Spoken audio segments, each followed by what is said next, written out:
OnePlus's new phone, the OnePlus 8.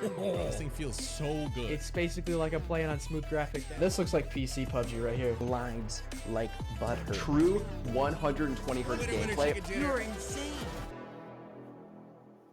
Hello and welcome one and all to our remote broadcast of Super League Gaming's PUBG Mobile Community Night. That's right, I said remote broadcast. All of us casters, all the production crew are staying safe at home, as we hope you are too, but still sit back, relax, and enjoy the action. For anyone who's not aware of who I am, you can just call me Kangas, but we are, of course, joined by the ever-loving Sam Cage in the Rage Ragey. And no, I do not believe that is a wig. I think that's his real hair, everybody, and this is not even his final form. He's still warming up. Thanks, Cage, though, for having me on, and such a warm welcome for my first night with the community. Hey, you know what, man? It's great to have you here. I'm excited to be casting with you in some PUBG Mobile Community Nights brought to you by Super League and OnePlus. So I'm looking forward to seeing the action that we're going to get. You know, the excitement, the je ne sais pas of tonight.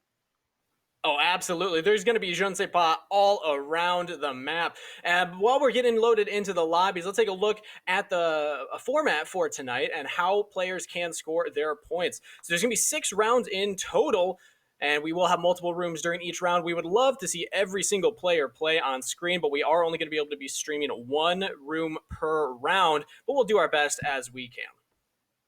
But we're going to have a lot of players, folks. So if we don't catch you on cam, you know what? That still leaves you a huge advantage, because that means you don't have the pressure on you. And you know you're going to be playing classic squads. You know you're going to be playing Erangel. It's the standard. It's the bread and butter, and I'm excited to see it. Yeah, but we'll be keeping all the scores up to date across all of the different rooms, and here is how you can score points based on placement. First place, each player on the first place team will get 30 points, then a big drop down for second, and then you can see it taper off throughout the rest. You also get a point per kill.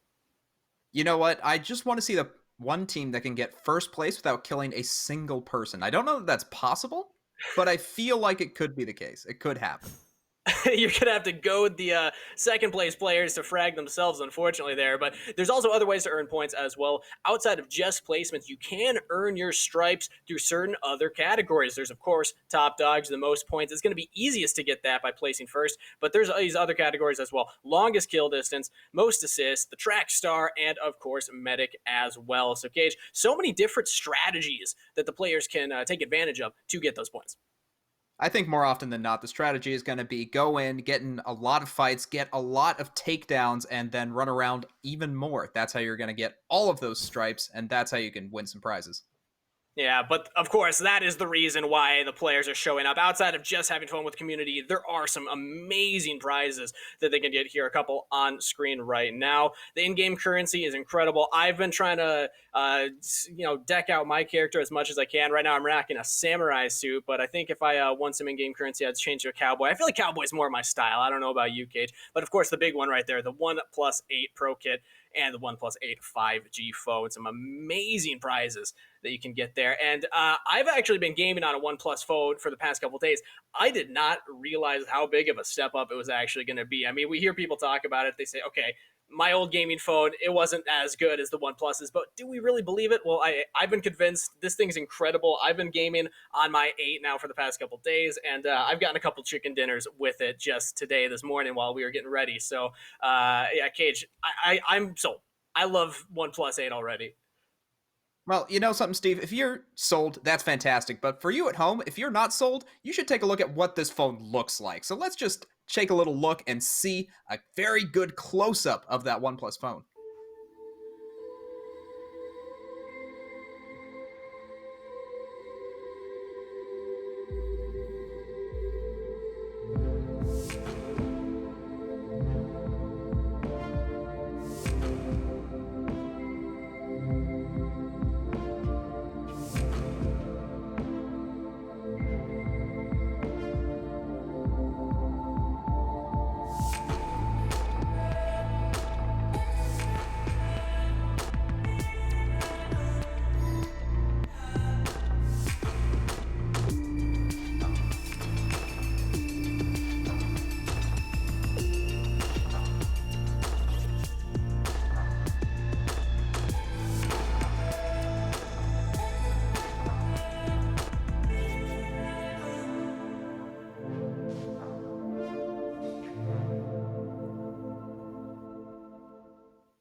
Cage, I gotta say, there's car commercials, there's watch commercials, and now I gotta add phone commercials onto that. I could watch that all day. It looks beautiful. And you actually have a chance at home to win that phone exactly by entering in for Player of the Month. Make sure that you go onto Twitter, check the pinned tweet on there for more information. But we can also take a look at one of our past Player of the Months who has won.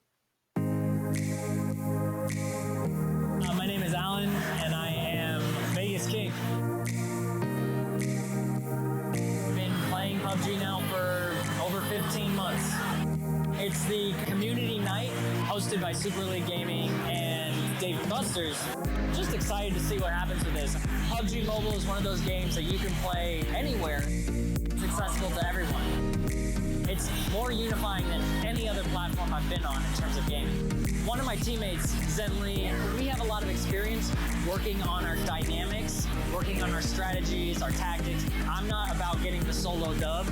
I like the feeling of having that synergy with my team and using that to overcome the opposition. The way that you synergize with your team, the strats that you just do second nature because you guys know each other and how each other play, that's what makes a team amazing. There are a lot of pro teams out there. If you look at the individual players, they're not that remarkable, but if you look at the things that those teams do, you're just blown away, and it's because of their teamwork. Community in PUBG Mobile is everything to me. I had no interest when I started playing PUBG Mobile and being involved in anything more because I didn't think there was anything more. I made some friends online. We started a little clan together. I created a server for my team. I ended up just getting really excited about meeting all these people from all walks of life and doing things in PUBG Mobile that I did not think were possible before I got involved in the PUBG Mobile community. This OnePlus phone, this is the phone I got into streaming with. I've always loved OnePlus. That's why when I decided to get another phone, I didn't look at any other brands. I see that OnePlus is doing amazing things with their hardware and with their software. Probably the best gaming phone I've ever had. This is like the best night I've had like this year. I'm gonna go home, go on stream, and be like, OnePlus gave me a phone. I just want to say to Super League, this has been actually an amazing night. I'm looking forward to all the awesome stuff you're gonna start doing in the PUBG Mobile community in the future. Thanks for hooking it up with OnePlus. You guys actually rock.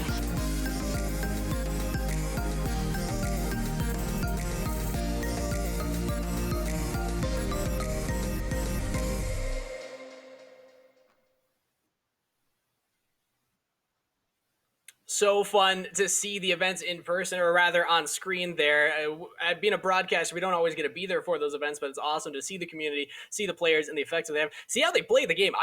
I'm a mobile gamer, but I can't do the claw. I can't do it, man. I don't know if you got this technique down, Cage, with the index fingers and the thumbs. It's incredible what players are able to do. But make sure that you're hopping onto Twitter, join Super League, check out the pinned tweet, because that is how you can enter in and find more information for how to win your own OnePlus 8 Series 8 phone. Also give us a follow while you're there. It helps out the community so much. Now, Cage, you've been a patient man. You've been so patient. We're also thankful for you because we got a surprise for everybody. I've been rocking my OnePlus Series 8 phone. You actually got the OnePlus Series 8 Pro in person right now, fresh, not even open in the box, and we're going to do an unboxing live. Yeah, Steve, you know what? I'm very excited. I got this in the mail just yesterday, and I was thinking, you know what? It'd be really fun to just show this on stream because I got this nice little note here. You can see the OnePlus logo right there. Didn't show the address, hopefully. Otherwise, you know exactly where I am. Yep, exactly. So what I have here is this box, and spoiler, in order to see the tracking package, I did need to open the box. Haven't seen what's inside other than that package. So here's the box. You know, very nice little box here.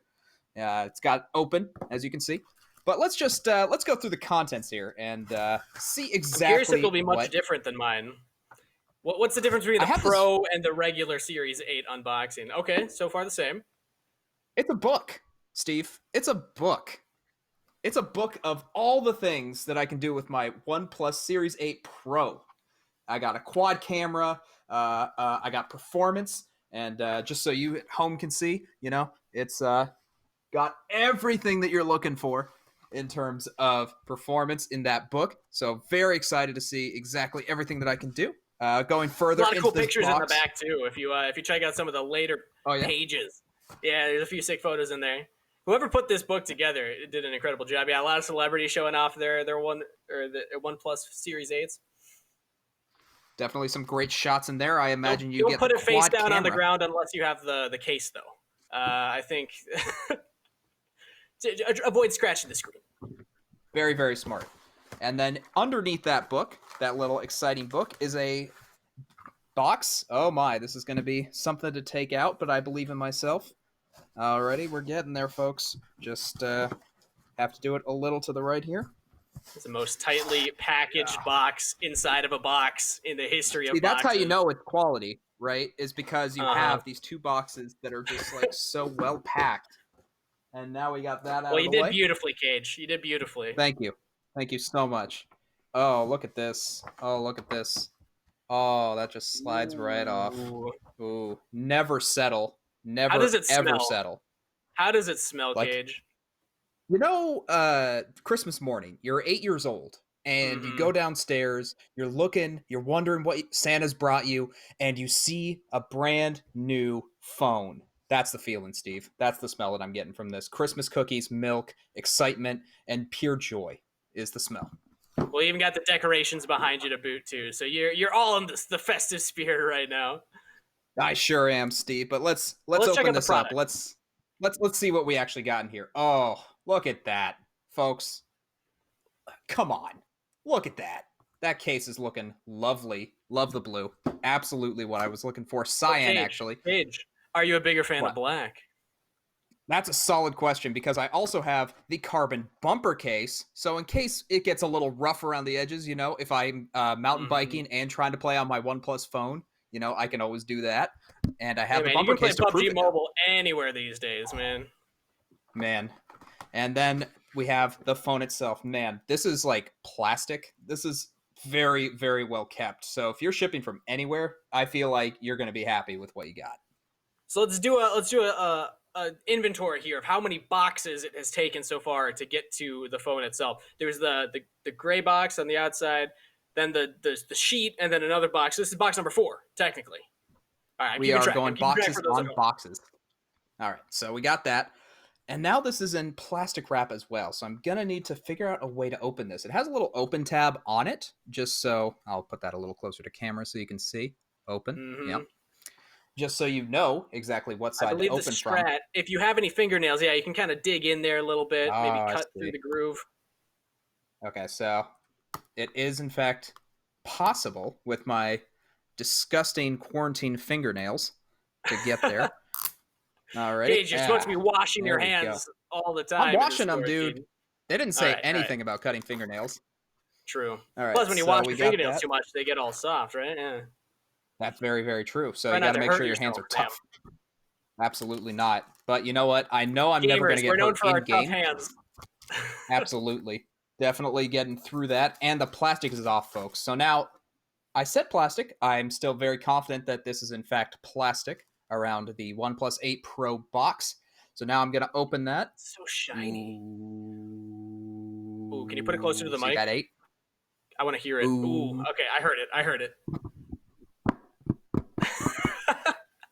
A little bit of ASMR for you fans out there, but Beautiful. here it is, folks. Beautiful, Gage. Just what you were looking for. Oh, phone. So I believe you have Perfect. the black model. I believe that is what this is, Steve, if my eyes are correct. So let's just figure out the safest way to get this out. And I imagine turning it over is not the safest way, but I managed to do it anyway. So underneath this box, it looks like there's all the plugs, all your wall sockets, probably even a pair of headphones. Nah, just baiting you. It's a USB cord for charging right there. Dropped a little plastic thing. That's okay. So there it is. Anytime you need it. It's also good colors. You know, I like the red and white. It is. Really. And it's got the It's cool sleek. things. The wires are so annoying when they get all tangled or get all knotty, but that one's got those little plastic parts so you can keep it nice and taut. Yeah, so it's looking good, and I'm excited to do it. USB-C, of course. Got to make that universal plug-in very accessible. And the phone itself. So let's take a look. Ooh, this is is the looking best sleek, part. Steve. This Yeah, is the looking best so part is sleek. peeling off that little plastic cover. I'm just going to put that close to the mic, and we're going to get through this together, Yeah, let's hear folks. this. Oh, that's a good feeling, dude. I feel, should I even be doing this on stream? I feel like this should just be like a private moment for just myself. Well, All right, I'm so I happy got that mine this. was, honestly, because you're having to put on a show here. I just got to experience it. You're doing great, though. Thank you so much. I also love this little plastic thing. So just in case you need it, it's the Never Settle plastic mark. It's got a Oh, little hey. code down there just to see. And oh man, this is the sleekest thing I think I've ever seen. It's got like that Mhm. surround. It's got the never-ending screen. I forget what Yeah, you call infinity that. screen. Yeah, beautiful. Infinity So screen. again, yeah, you have Oh, the black. I have the interstellar glow. But you got the pro, man. You're gonna be getting fragged so much more than I am. We're gonna have to dude, hop in a like game after this broadcast is over and see who's got the better processing.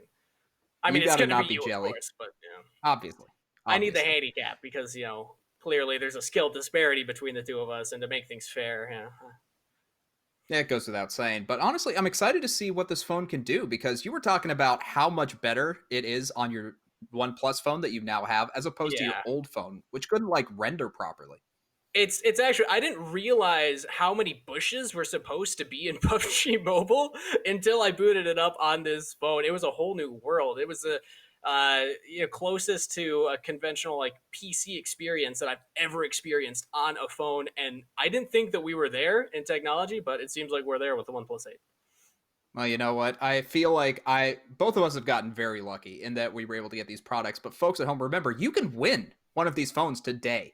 If Oh you yeah. earn top dog, if you manage to become the player of the month on Twitter, or if you Mhm. do one of the giveaways that we're having out on Discord. Yeah, so make sure in chat right now, you're watching the video, you're on your platform in chat, just do exclamation point giveaway, and you get entered all automatically into a raffle to be able to get one of those OnePlus Series 8s. Then, like Cage was saying, there's other ways. Some of the players tonight, if you haven't gotten into a lobby yet, make sure that you're getting onto the Discord and joining for this event right now, because the top dog, like you said, Cage, does get not only $100 USD worth of currency in game, but they do get a OnePlus 8 Pro kit, just like we got. You could do your own unboxing online. So any US contestants, make sure that you're hopping on and joining in on that. And then, yeah, the one other way, make sure that you're going on to Twitter again, checking out the pinned tweet at the top. Join Super League, all one word. Just go to Join Super League on Twitter. Make sure that you check out that pinned tweet. It'll take you to a link where it will give you more information on how to get another giveaway. 3 in total. That's insane, Sam. That's a lot of phones, man, and the value that you're getting, that's probably worth more than your standard 3 phones. It's not just 3 smartphones, it's 3 OnePlus phones. I mean, the true gamers get it. I think that's the point that we're hammering home here, is if you want a gaming machine for your phone, you get the OnePlus Series 8. And if you want to do it on a budget, you go for one of the giveaways, everybody, okay? This is a huge deal, so make sure you're hopping on and doing that. Cage, what are you going to do with your phone first? Are you going to download PUBG Mobile right away? Are you going to go for like your normal apps? What's the strategy here? I think I do want to start with the PUBG Mobile, just because we have it, just because we're casting it today. Every time I cast a game, I feel like I gotta play it afterwards, you know? Oh, yeah. And then That probably was the just go first for thing a I couple other downloaded. things. Yeah. First I'm thing definitely I thinking downloaded. about a couple different games that recently came to mobile. Legends of Runeterra just came out on mobile, so I'm curious to see what that looks like. Probably going to function Any pretty mobile darn game well. is. I'm willing to bet right now any mobile game will look amazing on this phone. So make sure you have it out. Do you haven't experienced though the difference? So I really do want to be there for your first game. I got a chicken dinner on my first try on this thing, so we'll see if you're able to get there too. Have you had any chicken dinners lately, Sam? It's been a long, long while since I had a chicken dinner because, you start a few games against bots and then you're like, okay, yeah, I got some Yeah, chicken dinners. Easy. we've And all then you been go there. in against players and then you figure out, oh no, they must have some OnePlus phones themselves because, man, oh man, I can't do anything. The question is, did you tweet out your 3 wins in a row when you first started and then look like an idiot because you didn't realize or not? Because anyone who did that was probably really silly. Funny story about one of my first chicken dinners. I also didn't know about it. And we were talking like pre-show before I came on to do some observing for PUBG Mobile Community Nights and Super League. And I was just playing around. I told everyone on broadcast, guys, I won my first game. I did it. And they're like, yeah, that's bots. I'm like, oh. See, So I had that It in ruins the person. excitement. Why did anyone have Yeah. to tell me? If no one had told me, I would have felt great about it. But I don't know, man. Sometimes you just gotta let your friends live in the moment. Okay, everybody. So sorry, and not now that I say that, I just realized I might have ruined that for anybody who maybe didn't know. So sorry if you were really excited about the most recent chicken dinner you got. If you're just loading in, but if you are loading in, why not join in on the fun? Make sure you hop into the Discord. You can play on this community night right now. But as the players are getting ready and we're hoping to get into this game shortly, we're going to send it over to our friend Powerbang, who's got a message for us. What's up, guys? It's Powerbang. I want to give a huge shout out to OnePlus for sponsoring and supporting the Super League Community Nights, where we all play PUBG Mobile with one another. This is happening in a community like yours all around the country. So if you're a Power OnePlus user like me, whether it's on the 7 Pro, the 7T, or even the 7T Pro 5G McLaren that I'm rocking right now, you know OnePlus has you covered. The second I started using one of their devices, the frame drops were gone, the lag was gone, and I was shooting straighter than ever. So big shouts to OnePlus for sponsoring this event, and thanks to them for supporting mobile gamers everywhere. All right, thank you, Powerbang. Thank you, everybody. We are ready to go with the action today as the players are loaded in, and we're looking for the first couple drops. Now, Cage, I know that there's a tradition here as Mad Magical has, what you could only call a love affair with Zarky. I don't get it. I don't think anybody else really gets it, but I have found the new hotness. Yeah, you heard it from me first, everybody. Mad Magical is old and busted. The new hotness is something I like to call Nub City. Zarky's at the top left of the map. Well, guess what's at the bottom right of the map? Not too much excitement. You might think Nova, but actually further south of that, there's a little nub with just one farmhouse and a silo. If you go there, I have never not gotten at least tier 2 helmet or body armor, and there's no one that goes there. So, you know what, Mad Magical, I will take you on any day of the week. It's Nub City all the way. I got a question for production. Where do you find these people? Where can I just get a normal caster that doesn't have these absurd love affairs with random areas that don't have anything? Team 8 dropping perfectly inside Prim, I believe this is. Just making sure that they stock up, and I feel like Def Andy is going to be pretty darn happy with that Uzi that he's found early. Doesn't have armor yet, but Team 8 Look at how hot this drop is. This is a very hot drop right now. Team 8 surrounded by Team 24, 25, 14, and I can't see it quite right now on the map. But it looks like 5 squads have actually opted to drop into this location. That means it's going to be very contested. We can expect to see a lot of action early. This is actually Yaz, so top right of the map, center of the circle, Steve, if I'm looking at the map correctly. This is about the most chaotic fight that we're going to get early. I imagine Team 8, they're staying very condensed. Team 24, as you can see in the top right of your screen, starting to spread out a little bit, but cutting over to Team 23 for just a quick second. Might be out on Team 3, and oh, nice shots coming out. That's a knock already. BST Kobos finds 2, gets 2 knockdowns, and will get the eliminations. What a start for Squad 23. They got to be careful, though. Multiple other members from Team 3 are here, and here Bullet finds one, gets another knockdown for the squad. Very nice stuff coming out of Team 23. They are dominating Milta right now. Jason for Team 3 trying to look up, trying to see if he can get advantage, but not Psycho is moving up, might be able to find the final member of Team 3, but Jason giving him the runaround is going to get found. That's going to be a couple shots. One more will do it, and there it is. Entire team has been eliminated. First fight already.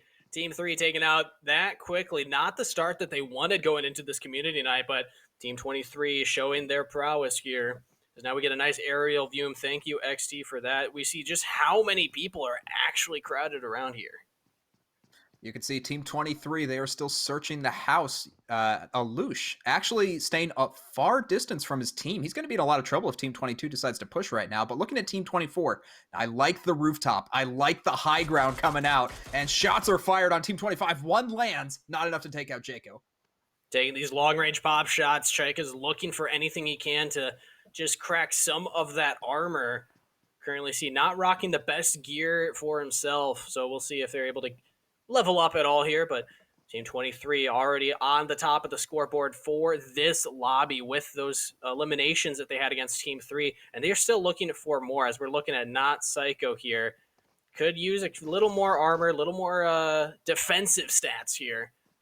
They're going to keep looking Man. to loot. And that's the thing about the hot drops. You know, yeah, there's a lot of action. Yeah, there's a lot of fights, and you have the chance to go down. But if you win the drop, if you win those fights, just like here, as Cat Bim is able to take one down, you're then able to get all the good loot. I like Team 24, the Cat Squad, rolling out and really putting their claws into the other teams right now. Team 23 completely has to get the flank in order to get Team 22 right now. But they have the rooftop. Team 22 is low. They're going to have to res that member. Didn't quite see who that was, but here come some shots. I like Alush. He's being patient, but he's not finding it yet. That's going to be a knock right there onto the Cat Squad. And that's going to be it for the engagement so far. But the rooftop advantage means there's no way to res Team 22. They're just trying to get to an angle where there's no way for Not Psycho to get this shot.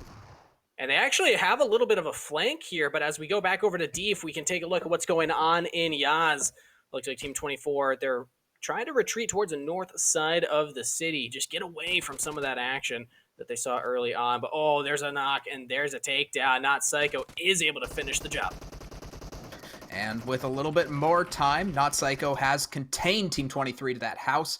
Bullet trying to get some loot on. We'll be able to take that out with the elimination, and Team 22 just completely out of it after a very good surround from Team 23. Yeah, and when it comes to just this squad v squad, 23 is making a name for themselves already. Gobos looking, that's an early ghillie suit, I believe, unless that's just the base set. No, that's just his base skin, I believe. Got all excited right there. I mean, it is one of those very deceptive skins that you can get with in-game currency, is just make it look like you have a different color ghillie suit. It's the big brain play, make people think that you are in fact better than you actually are. Yeah, that first drop ghillie suit, OP for sure, but make sure that, I mean, everyone's got a chance to get that in-game currency here, depending on their placements, depending on how well they do. Top 12 scorers will get some in-game currency, but look at this, Godmore finds another member of Team 20 right there, or rather, Team 20 is able to take one down. And they're getting a lot of good gear. Already Tier 3 backpack, Tier 2 helmet, and body armor. That's a lot of space, and you saw Team 20 just get that nice surround on Squad 5. Godmore moving in for the kill. Fantastic play out of this squad. They're going to be looking very, very powerful. They are currently in Prim, as you can see on the minimap. Right here, Yaz is still just chaotic. You can see the minimap just going haywire over there. I imagine 3 squads are fighting it out right now. And the crazy thing is that the circle's dead center on Yaz as well, so I don't think that that's going to slow down one bit. I do want to just point out that there was a team that landed on Zarky, so Mad Magical, congrats. Sorry that you couldn't be here for this, but I believe it was Team 14 that was up there at the top left, if I read that correctly. Either way, they're going to be able to loot that all on their own, but we want to keep our eyes on this action because still it's a rooftop battle between 25 and 24. Oh, right here, definitely having the sights. Good stuff coming out, and that's going to be a couple shots. Health bars are getting lower. You hear, so far not touched in this fight, but you can see, I think that's Bimne, just getting as many shots as they can right now. Has a pretty good gun for it as well.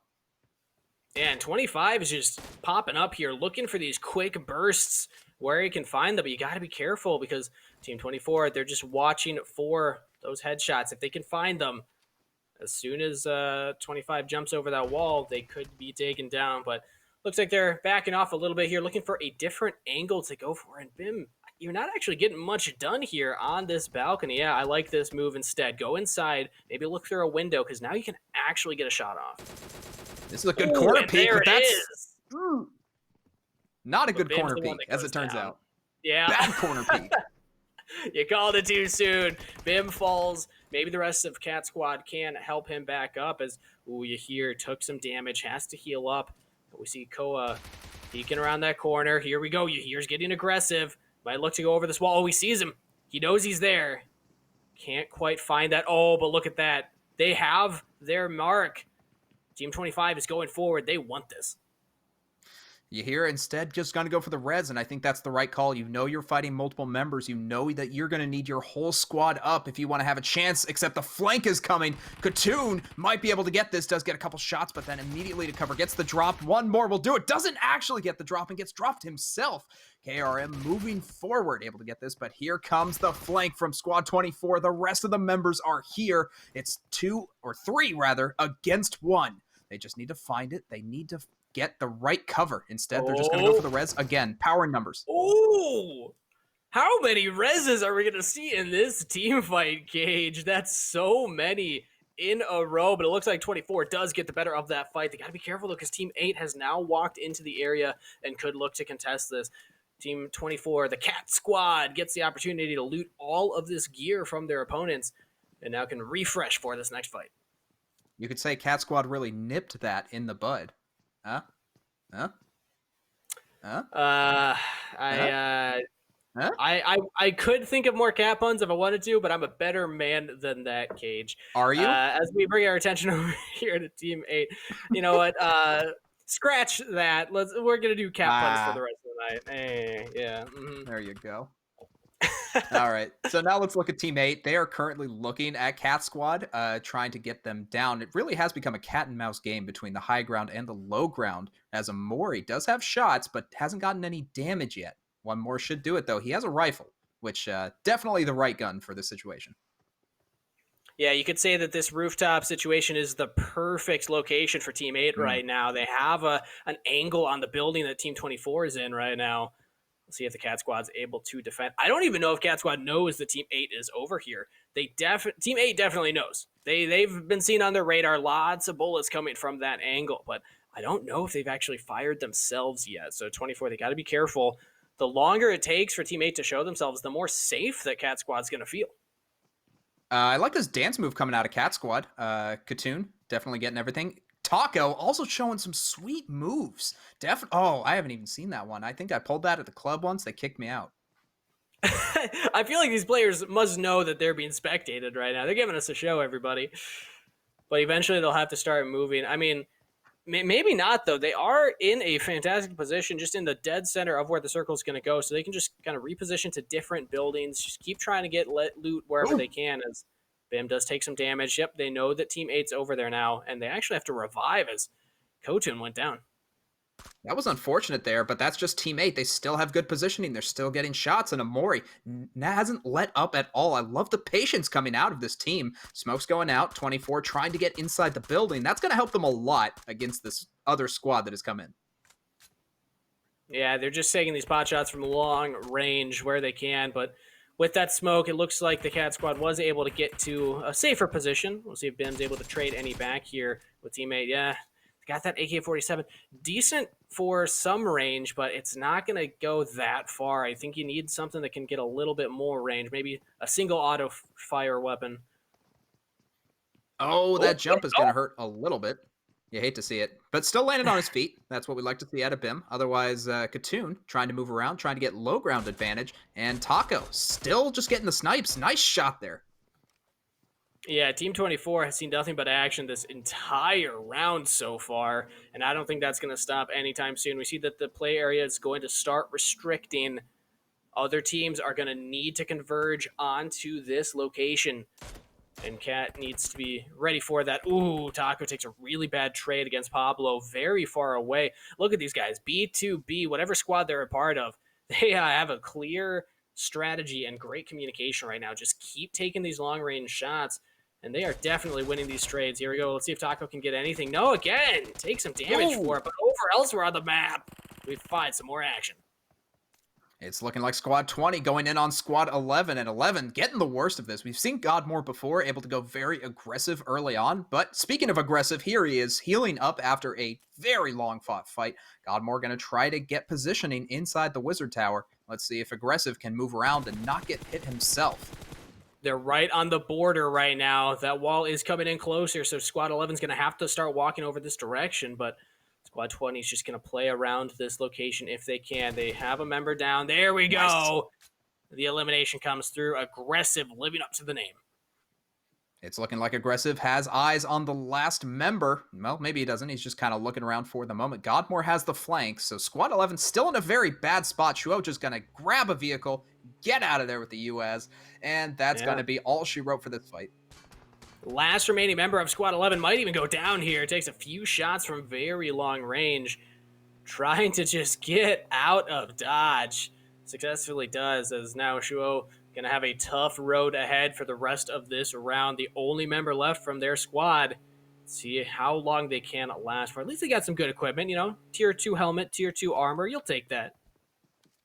But you know what? We can talk about Squad 20 and Squad 11 all day. It's all about Cat Squad right now. I want to see what they're up to. If their ferocious felines can take out Squad 8, who I believe are still on the map right now. It's looking like they are, but they have backed off from the fight for now. So BIM still trying to get aggressive. However, I don't know that this is the right call at this point. Well, they got to rack up those points anywhere they can. It's not just about placement. That is a huge factor, but it's also about eliminations, and it's also about those other categories, earning your stripes, Cage. If you're able to heal up a lot, but wait a minute. Andy Rocks 04 is about to run into a member here. There we go. Easy elimination for Andy Rocks. Takes him down, gets the knock and the takedown, and now can look to go into this building. Does not know that there's another member in there, though.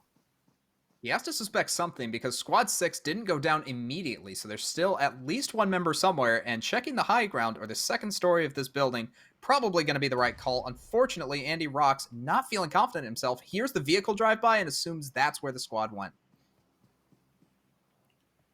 Can they find the last remaining member here from Squad 6? It looks like another member of the team will eventually get that knockdown. There we go. Big takes him down, and Squad 1 gets a couple eliminations there. That's all points in their pocket. Helps those players get up the leaderboard. There's competition between the squads so that you can make it to the end, but there's also competition between the players. So I'm curious how many of these teams are going to be fighting each other for those final takedowns. Yeah, it's only the top dog of the overall night. That's after every single round that's going to be entered to win that phone. So they're trying their best to get as many kills as possible, as well as the dinner plate coming out of Squad 13. Snipes going down onto Squad 19. This is a 4v4 fight, Steve, out in an open field, Ned. Well, Team 13 has actually better backup. Oh, never mind. They do fall down in the building through the window. Squad 13 was able to take them down, or rather Squad 19. That's 2 knockdowns in a row, and Squad 19 is just sniping them down. I'm loving this play. Takedown 2, move in with the vehicle. Squad 13 in a lot of trouble right now, but they're not going to make the full move quite yet. You can see the flank going down. I imagine this is going to be helpful, but Squad 13 just has to heal up. Somebody's got to tell Squad 13 the definition of insanity. They just did the same move 3 times in a row, and the exact same thing happened every time. If you peek your head out of that window, you're going down. If you cross a corner, you're falling to cutie pie. And that is a paddling coming in from Squad 19, able to take down the entirety of Squad 13 in a beautiful surround. But now let's switch the action over to Squad 23, fighting against Squad 16, not Psycho. Able to get the high ground, has the cover fire against Reaper, who's trying to run away as quickly as he can, but shots are going down. And let's not forget, Squad 23 was in that initial hot drop in Yaz. They took down so many members. They took out all of Squad 3, a couple others as well, and the more action they find, the more points they are going to earn for their squad. But instead, they're just going to drive away. They're not looking for more fights right now. I feel like their strategy is still trying to arm up a little more. We saw Not Psycho didn't even have a helmet right there. Lush only has a tier 1 helmet and tier 1 armor. I think it's because of that hot drop. Yeah, they got a lot of takedowns. They got a lot of action and points, but maybe not the best loot. At the same time, they are rocking a lot of vehicles, but let's take a look at the overall scores so far. Squad 23, understandably having the highest score thus far. 4 kills on the Bullet, 2 on the Gabos, 2 on Psycho, and 1 on Alush, but Squad 20 trying to catch them, and Cat Squad sitting there in the top 3 as the circle continues to close. It's not on Yaz as we had hoped, but instead going a little southwest. And I'm happy that those are the top teams right now, because those are the ones that we've been watching this entire time. And we got to remember some of those names going into these other rounds if we get an opportunity to see them. A couple names, making a name for themselves here. We'll see if Katoon is able to take down Pablo right here. If Pablo just tips his head a little over that, Katoon's got the perfect angle to take him down. I wonder how Katoon knows that he's there. They're just watching for this right now. I like this peek coming out. That's one of the advantages that you get in this game. Just trying to look around the corner, seeing if Pablo peeks his head. So far, nothing. But Pablo, with that high ground, I imagine, is going to have an advantage if he doesn't stand up. Katoon is so patient right now, waiting so long to see if anyone peeks their head over there. Squad 17 has shown up. Steve, this is a 3-man free-for-all right now. You can see the 3 members of Squad 17 trying to get in. Bim having the advantage. Might be able to get some shots here and there. Pokes his head out. Hasn't been shot yet, but you can see You gotta be careful, though. You're looking around this corner, but to your right, there's 2 other members of Squad 17. He does spot one, so he's going to reposition. That was a lucky spot there. If anyone from 17 on that side of the flank had looked up, they could have had a knockdown for sure. Oh, look at this wide coming out. Thank you, XT. And Squad 8 having all the time in the world, all the range, and all the advantage. Here comes the grenade from Taco. We'll be able to maybe scatter a little bit, but gets grenaded himself. You hate to see it. Playing hot potato between the teams. 17 says, yo, fun grenade. Here, take this one, man. As Cat Squad will be able to revive. This has got to be like the 5th revive so far from this squad. They have seen so much action already. Definitely making a name for themselves to be the biggest medic. But here we go. 17's pushing their way into the building. They got 1. They got 2. They're going to get a 3rd member in here as well. Cat Squad's got to be very careful right now, but they have the balcony. Can they get the shots? Bim's missing. He finally is able to get a few onto Star Platinum, but goes down himself. And that's going to mean Squad 24 in a very bad position. Taco, the very last person, manages to get 1 knock. Might be able to get a 2nd. Nice knock. That's 2 for Koi Taco. And just needs 1 more member of Squad 17 to take down the entirety of the invading force. Not gonna happen. No, but Team 8, they're still there in all of their hubris. Cat Squad think, oh, we just took down Squad 17. We're doing well, but they forgot about the angle behind them. Squad 8, they've still been on that roof this entire time, and they find 1 knockdown finally. This allows 17 an opportunity to res their members, and that's it for Cat Squad. Unfortunately, they lose their ground, being flanked by 2 other squads. That's what it took to take these players down. But Star Platinum will be able to get back up, so only knocks for Squad 17. They will be able to fully get out of this, hopefully with 4 members. They just need to watch out for Squad 8, who still have the high ground, who still have a lot of ammunition. And you can see BST Bullet on Squad 23 as we switch on over, is getting high ground, might be able to get some shots onto Squad 21. And Kobus, too late, actually, as Squad 1 is engaged already, and they are going to get the takedowns on Squad 21. Yeah, Squad 1 hasn't seen too much action in this round so far, but they're finally finding some here. Not Psycho, losing a member. But now here we go, back over to the rest of them. All of 23 grouping together. They're still struggling for some of that good loot. We're looking at them. Cabos has at least here 3 body armor, but the rest of the squad is struggling a little bit in that department. Bullet's got some nice stuff here, but the rest of them definitely could look for better loot, but they're just charging forward. Not Psycho doesn't care, doesn't even need a helmet. He's just going to chuck a smoke, and they do have a unique position, I would say, here to approach Squad 20. Squad 20, we've seen them before. They are coming back up again, this time trapped in a house, as we do see them looting around, trying to get the scraps of what they just picked up, but they are completely at a disadvantage against Squad 23, who has them on the ropes. Godmore trying to get around, trying to find positioning and get the right peaks, but if he peeks too early, he's going to get shot at. Squad 23 has 2 different angles to play with right now. They're up on an incline, where Squad 20 is stuck in this house, and all the smokes around too. Squad 20's got to be very, very careful, because on their back, Squad 16 is also looking to start making their way over here. I like this from 23, though. They're being patient, but they're about to be flanked. There's another squad approaching. Look at 12 rolling in. Goon squatting it up. But Squad 12 doesn't realize the position they put themselves in. Squad 23 tries to fire, but you can see aggressive, trying to reload, trying to put down some smokes, maybe even a frag on top of that. Squad 23, they are patient. Bullet just has beads on, but is in fact going to get shot himself. Definitely not the angle he was hoping for. I think Squad 23 just took out Squad 12. They just rolled by in a car and got taken out immediately. They, like you said, they didn't realize what situation they were getting themselves into. So now just back down to 2 squads. 4v4. Can 20 take them down? Actually, now it's only 2 members of Squad 20 still up. They're in a terrible position. 23 have been raking in the points. You got to imagine that they're still at the top of those leaderboards. Oh, they are definitely looking pretty happy right now. And again, the more fights you get in, the more you're going to have to heal. And you know what happens when you heal a lot? You're going to get top dog for support at the end of this round. That's definitely a way that you can get those points. You have to see action in order to do so, though. Here we go. The last two members of Squad 20. They'd say, okay, we're just going to give up this position. We don't want to go for it, but Bullet gets taken down. Not from Squad 20, but Squad 9, which has now joined in on the fight. So 23, they got to be careful. They've spent a lot of time here, and I don't know if they have that time. That's a luxury at this point in the game. The circle's just getting smaller and smaller. That's why they're holding the edge right now, Steve. You can see they're literally camping as well as they can. Squad 20 and Squad 9 have to move in onto them, but it looks like Squad 20 is engaging onto Squad 9. You can see the shots coming out there outside the circle, and that's not going to be great for Squad 9. They are eliminated after this is all said and done. Yeah, well played by 23. They just had to be patient. They just had to wait a little longer. Not Psycho. You got to get out of that circle yourself. Although I like the strategy, just let yourself take some damage. You can heal up some more, baby. Get the medic points. Wait, 23. that's they have all the Gigabrain. strats right now. Yeah, I know. Just let yourself take that damage. And I think that they're actually damaging themselves. No, there's one final member of Team 9, but finally falls down.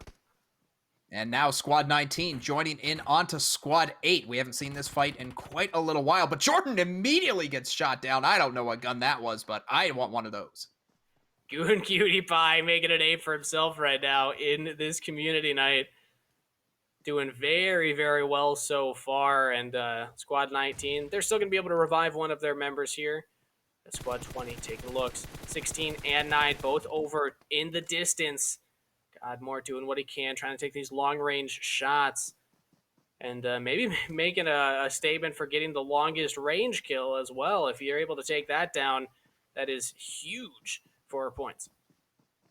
And now looking at Squad 19, they are closing in onto Squad 8. There was one member down, just barely on the edge of the circle, but Squad 19 has the smokes, they have the high ground, they have the forest advantage. You don't think about it too often, but in this situation, it's exactly what you need. And they have the inside track here as well, but they got to be careful. They're on some red terrain right now. They could be in danger of just getting eliminated right away. So playing with fire at the moment. We'll see what they do. Just lobbing some grenades over to Team 8, but there we go, 23. You can see them in the distance. They have been in action this entire time as they're looking for their next fight. Oh, but here we go, jumping over to Team 15 versus 10. It's 1v3 right now. Fear doing what he can, falls down off the roof, loses that positioning with no members left of the squad. Gonna be in a lot of trouble here and does fall down. Another squad eliminated. Only 18 remain. And that's only 6 squads total, so you can see Jordan taking shots. He has been able to heal up a lot to get knocked down on Squad 8. That is 23 coming out strong, but Cassidy gonna be able to get a couple shots. We've seen this name before on Community Nights, and I feel like Cassidy gonna be coming in a strong force to be reckoned with. And there's so many people that are rocking the DP28 right now. I don't know where you land on this weapon. I actually consider it just average. There's so many better guns that I prefer over it. The AK, to name one in particular, the Scar is one I consider better, but it seems like so many players are just happy to continue with this despite it being this late into the game. But this is a weapon I like a little more. Good job, Goon Cutie Pie. Proving me wrong right away. Oh, and beautiful here from Squad 16. I actually haven't seen this yet. The ghillie suit as well as that AWM picked up. So Pan is putting himself in a fantastic position right now. And also is holding onto a Pan, so really just has everything going for him right now against this Squad 23, and they have the circle position. So if Squad 16 can just hold up in this house, maybe they can get some kills coming their way. And it looks like they are trying to get shots, just for the moment, not going to find anything. Pan must have gotten an airdrop off screen or something, because tier 3 armor, helmet, and backpack, plus the ghillie suit, plus the AWM, that is just fully stacked and ready for this late game. Squad 16 also has a pretty good position right now in this house, but they got to be careful. Multiple squads around them, 23 right on their door, 19 off in the distance, could be taking some shots at them. So Pan, I actually haven't seen what kind of scope he has on that AWM right now, but if he pulls it out, if it's at least a 2-time, 4-time zoom, he can start taking shots at Squad 19.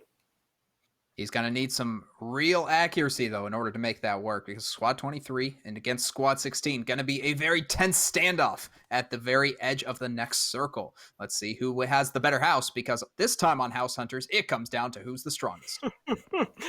That's a times 6 zoom scope right there. So, yeah, Pan has everything he needs. I can't, Wait, blame Steve. D for just Squad following 10. him, but I think he's alone. Yeah, it's all of Squad 10 around him. Pan's in some trouble. Ooh, he's in the corner. Squad 10 doesn't know he's there. Oh, is he able to take somebody down? He gets the knock That's a shot. immediately onto Google. Can he find any more? There's still 2 other members of Squad 10 here. There we go, through the fog, and he goes down. Pan eliminated. Oh, but he's got 1 member still with him. Squad 16's down. Doesn't matter that you got the best loot in the game. If you get flanked like that, there's no chance. Well, Steve, we're down to our last 2 teams, Squad 19, Squad 23. We've seen Squad 23 this entire game. That's because they've gotten the shots. That's because they've gotten the kills. And Jordan finds himself knocked and completely out of the game. Alush getting a nice set of shots onto Squad 19.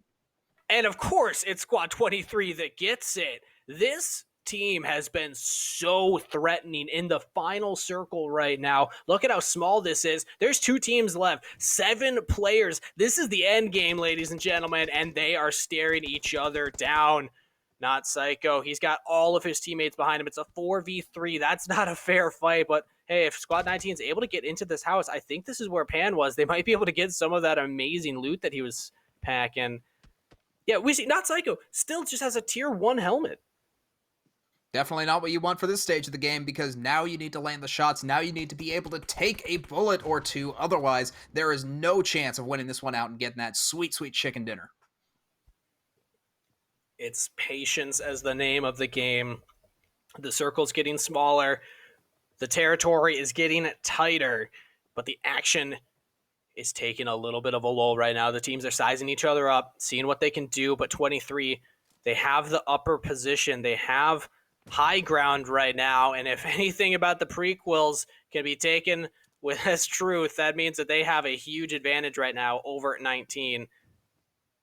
19's going to have to storm eventually. I feel like based on how the circle has been going down, I got to think that 23 is going to be dead center on that final circle once it comes in, so eventually 19 will have to make the move. I think that's what 23 is basing this strategy on. And Not Psycho just going to energy drink up. Never mind. Cancels that out. But should be doing it soon, because this is the last fight, guys. If you have anything... Oh, nice grenade lands and immediately needs to use the first aid kit. Otherwise, he's going to go down. But Squad 23, they're holding the grenades. They're cooking them out. Squad 19 making their move. Such a good position. Bullet getting the first move to that roof means that if anyone from 19 tries to go for the roof, he can take him down. But look at this. Bravos on the flank, gets this man, and Squad 23 will take the victory. Congratulations. They were in the action since the first frame of that game, Cage. It was insane how much they were doing. They dropped in, they got like 3 squads down immediately, and then kept moving forward, each circle just seeming to favor them every time. Their gear was incredible, their shots were incredible. Squad 23, you should be proud of that victory. Yeah, getting that chicken dinner off of round 1, and they got so many points from takedowns as well. They were in so many fights. We saw them actually staying in the zone and then moving back just so they could heal some more. I feel like they're hands down going to be the point leaders right now.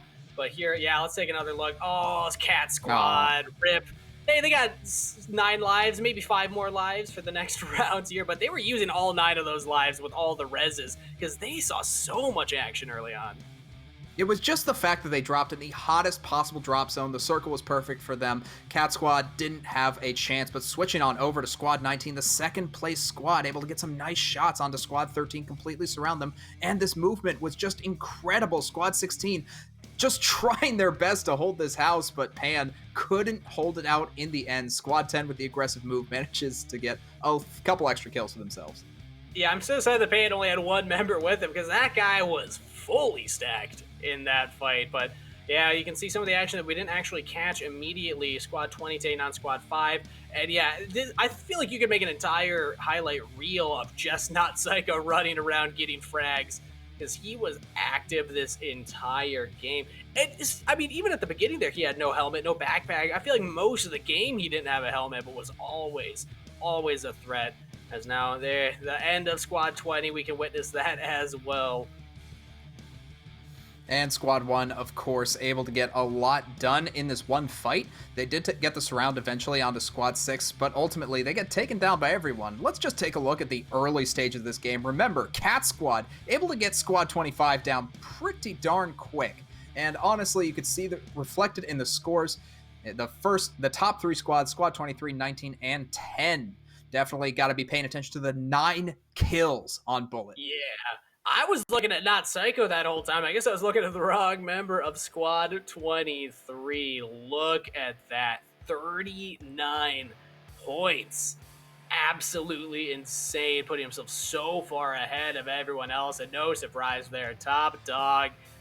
3 members from Squad 23 actually find themselves in the top 3 position. But we do see, and it is updating as the other matches are being played, by the way. Remember, we have multiple lobbies. We're only spectating one at a time each round, so you will see this update in live time. So Dragon Legend and RipJX both tied at 34 points. Pretty tight towards the top there. Bullet only 4 points ahead of his teammate Not Psycho. But you know what? That's top dog for the round. You're earning yourself at least a little bit of money, in-game currency for that. So fantastic stuff on Bullet. Let's take a look at those snipers. Again, Bullet just showing up. 256 meters, dude. Ooh. That's absurd. Yeah, this player got so many points for himself in this round. Yeah, that's a huge drop-off. 74 between Bullet and Kumar Dada. If I'm doing my math correct, I don't want anyone to check it. I think that's correct. No one go and find a calculator. But yeah, I mean, even the teammate Cabos putting up a name for himself, getting 3rd place there. So finding ways to get points. But hey, Bullet already earning some of that in-game currency. So good job. But now taking a look at the support category, this is how many assists you get, how many times you're able to help somebody else on your squad get that final knockdown. It's actually not any member from Squad 23 or BST as we know them from our round. It was Dragon Legend, must have been from one of the other lobbies that was going on during the time. But you can see BST still topping the charts. They're at 2, they're at 4, they're at 5. So BST definitely getting the most of that. Again, it's about the combat. That's how you earn your stripes in terms of supports. And I just want to point out something that you're probably happy about. Well, it seems one of the squads named themselves Dio.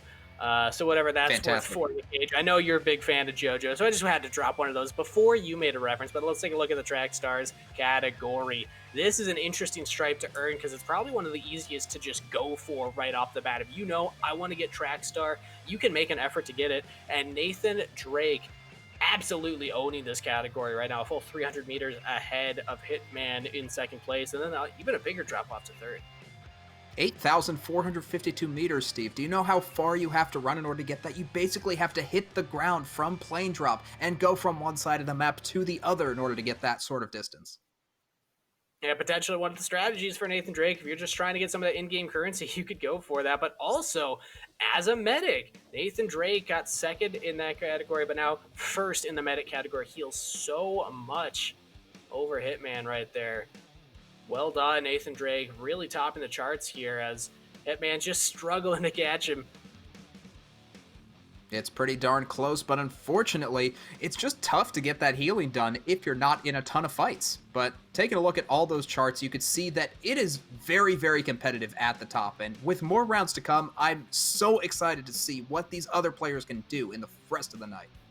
And I'm not too surprised in some of those later categories. We didn't see many players from the lobby we were spectating because ours had so much action. You know, ours had the kills. Ours had those long distance shots. We don't need the medic or track star categories for us. But yeah, I mean, there's so many different ways to get points, so many different ways to earn that in-game currency. So make sure that you're hopping on and joining in on the fun. Congratulations to all the players that topped that cage. Were there any specific players that you want to be looking out for if we're able to see them again later in the night? Well, you know what, Steve? I do have a few specific players to look out for, and let me just tell you, it is Cat Squad. They are definitely going to be ones to look out for. I'm excited to see if they get in our lobby. I hope they do. All right, we'll see if we're able to get Cat Squad again in this next one. We're going to send it over to a short break while we get ready and get the points.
found the OnePlus 8! Oh, this thing feels so good. It's basically like I'm playing on smooth graphic. This looks like PC PUBG right here. Glides like butter. True 120 hertz gameplay. You're insane. Hello and welcome back, everybody, as we get ready for round 2 of the PUBG Mobile Community Night, brought to you by Super League Gaming. All remote, all safe and secure, as we hope you are too. Gage, I just want to take a moment of pause for Cat Squad that were eliminated a little earlier than we would have liked in that last round, and in their honor, just do a quick highlight. Who's your favorite cat in any form of cinema? Whether it's movie, whether it's a TV show, video game, maybe like a top 5 cats. Just a quick rundown for them in their memory, you know. Probably okay, and this is just off the top of my head. Jellicle Cat from the movie Cats. We have. What does it mean? I don't know. What does anything mean? We have Garfield, specifically the Garfield movie, starring Bill Murray. Of course, fantastic. We have who else? Does Simba count? Does Huh? Simba count? I mean, does a lion count as a cat? I would count it. I mean, it's a feline. Oh, you know what? Joe Exotic. Let's just count Joe Exotic as one of my favorite cats because He's you a know cool what? cat. The dude, he knows a lot about cats apparently, and other things. Absolutely. But we can't talk about those other things on stream. All right, I think we'll count that as fine. But again, just in their honor, maybe we'll get them again on the stream. But it's just a quick reminder to anybody who wasn't here for the initial explanation of the format. We're going to be watching one room at a time. There's so many lobbies going on. We can only fit 100 in each lobby, but we know that there's more going on behind the scenes. So make sure that you're hopping in and joining in the fight on this community night. So who knows? Maybe we'll see some new names coming in. Maybe we'll see some of the old returners. Squad 23. Bullet in particular, BST Bullet, that is one that I am locking into my brain. If I see that player again on screen, I'm going to go nuts because 9 takedowns in one single round. That was insane.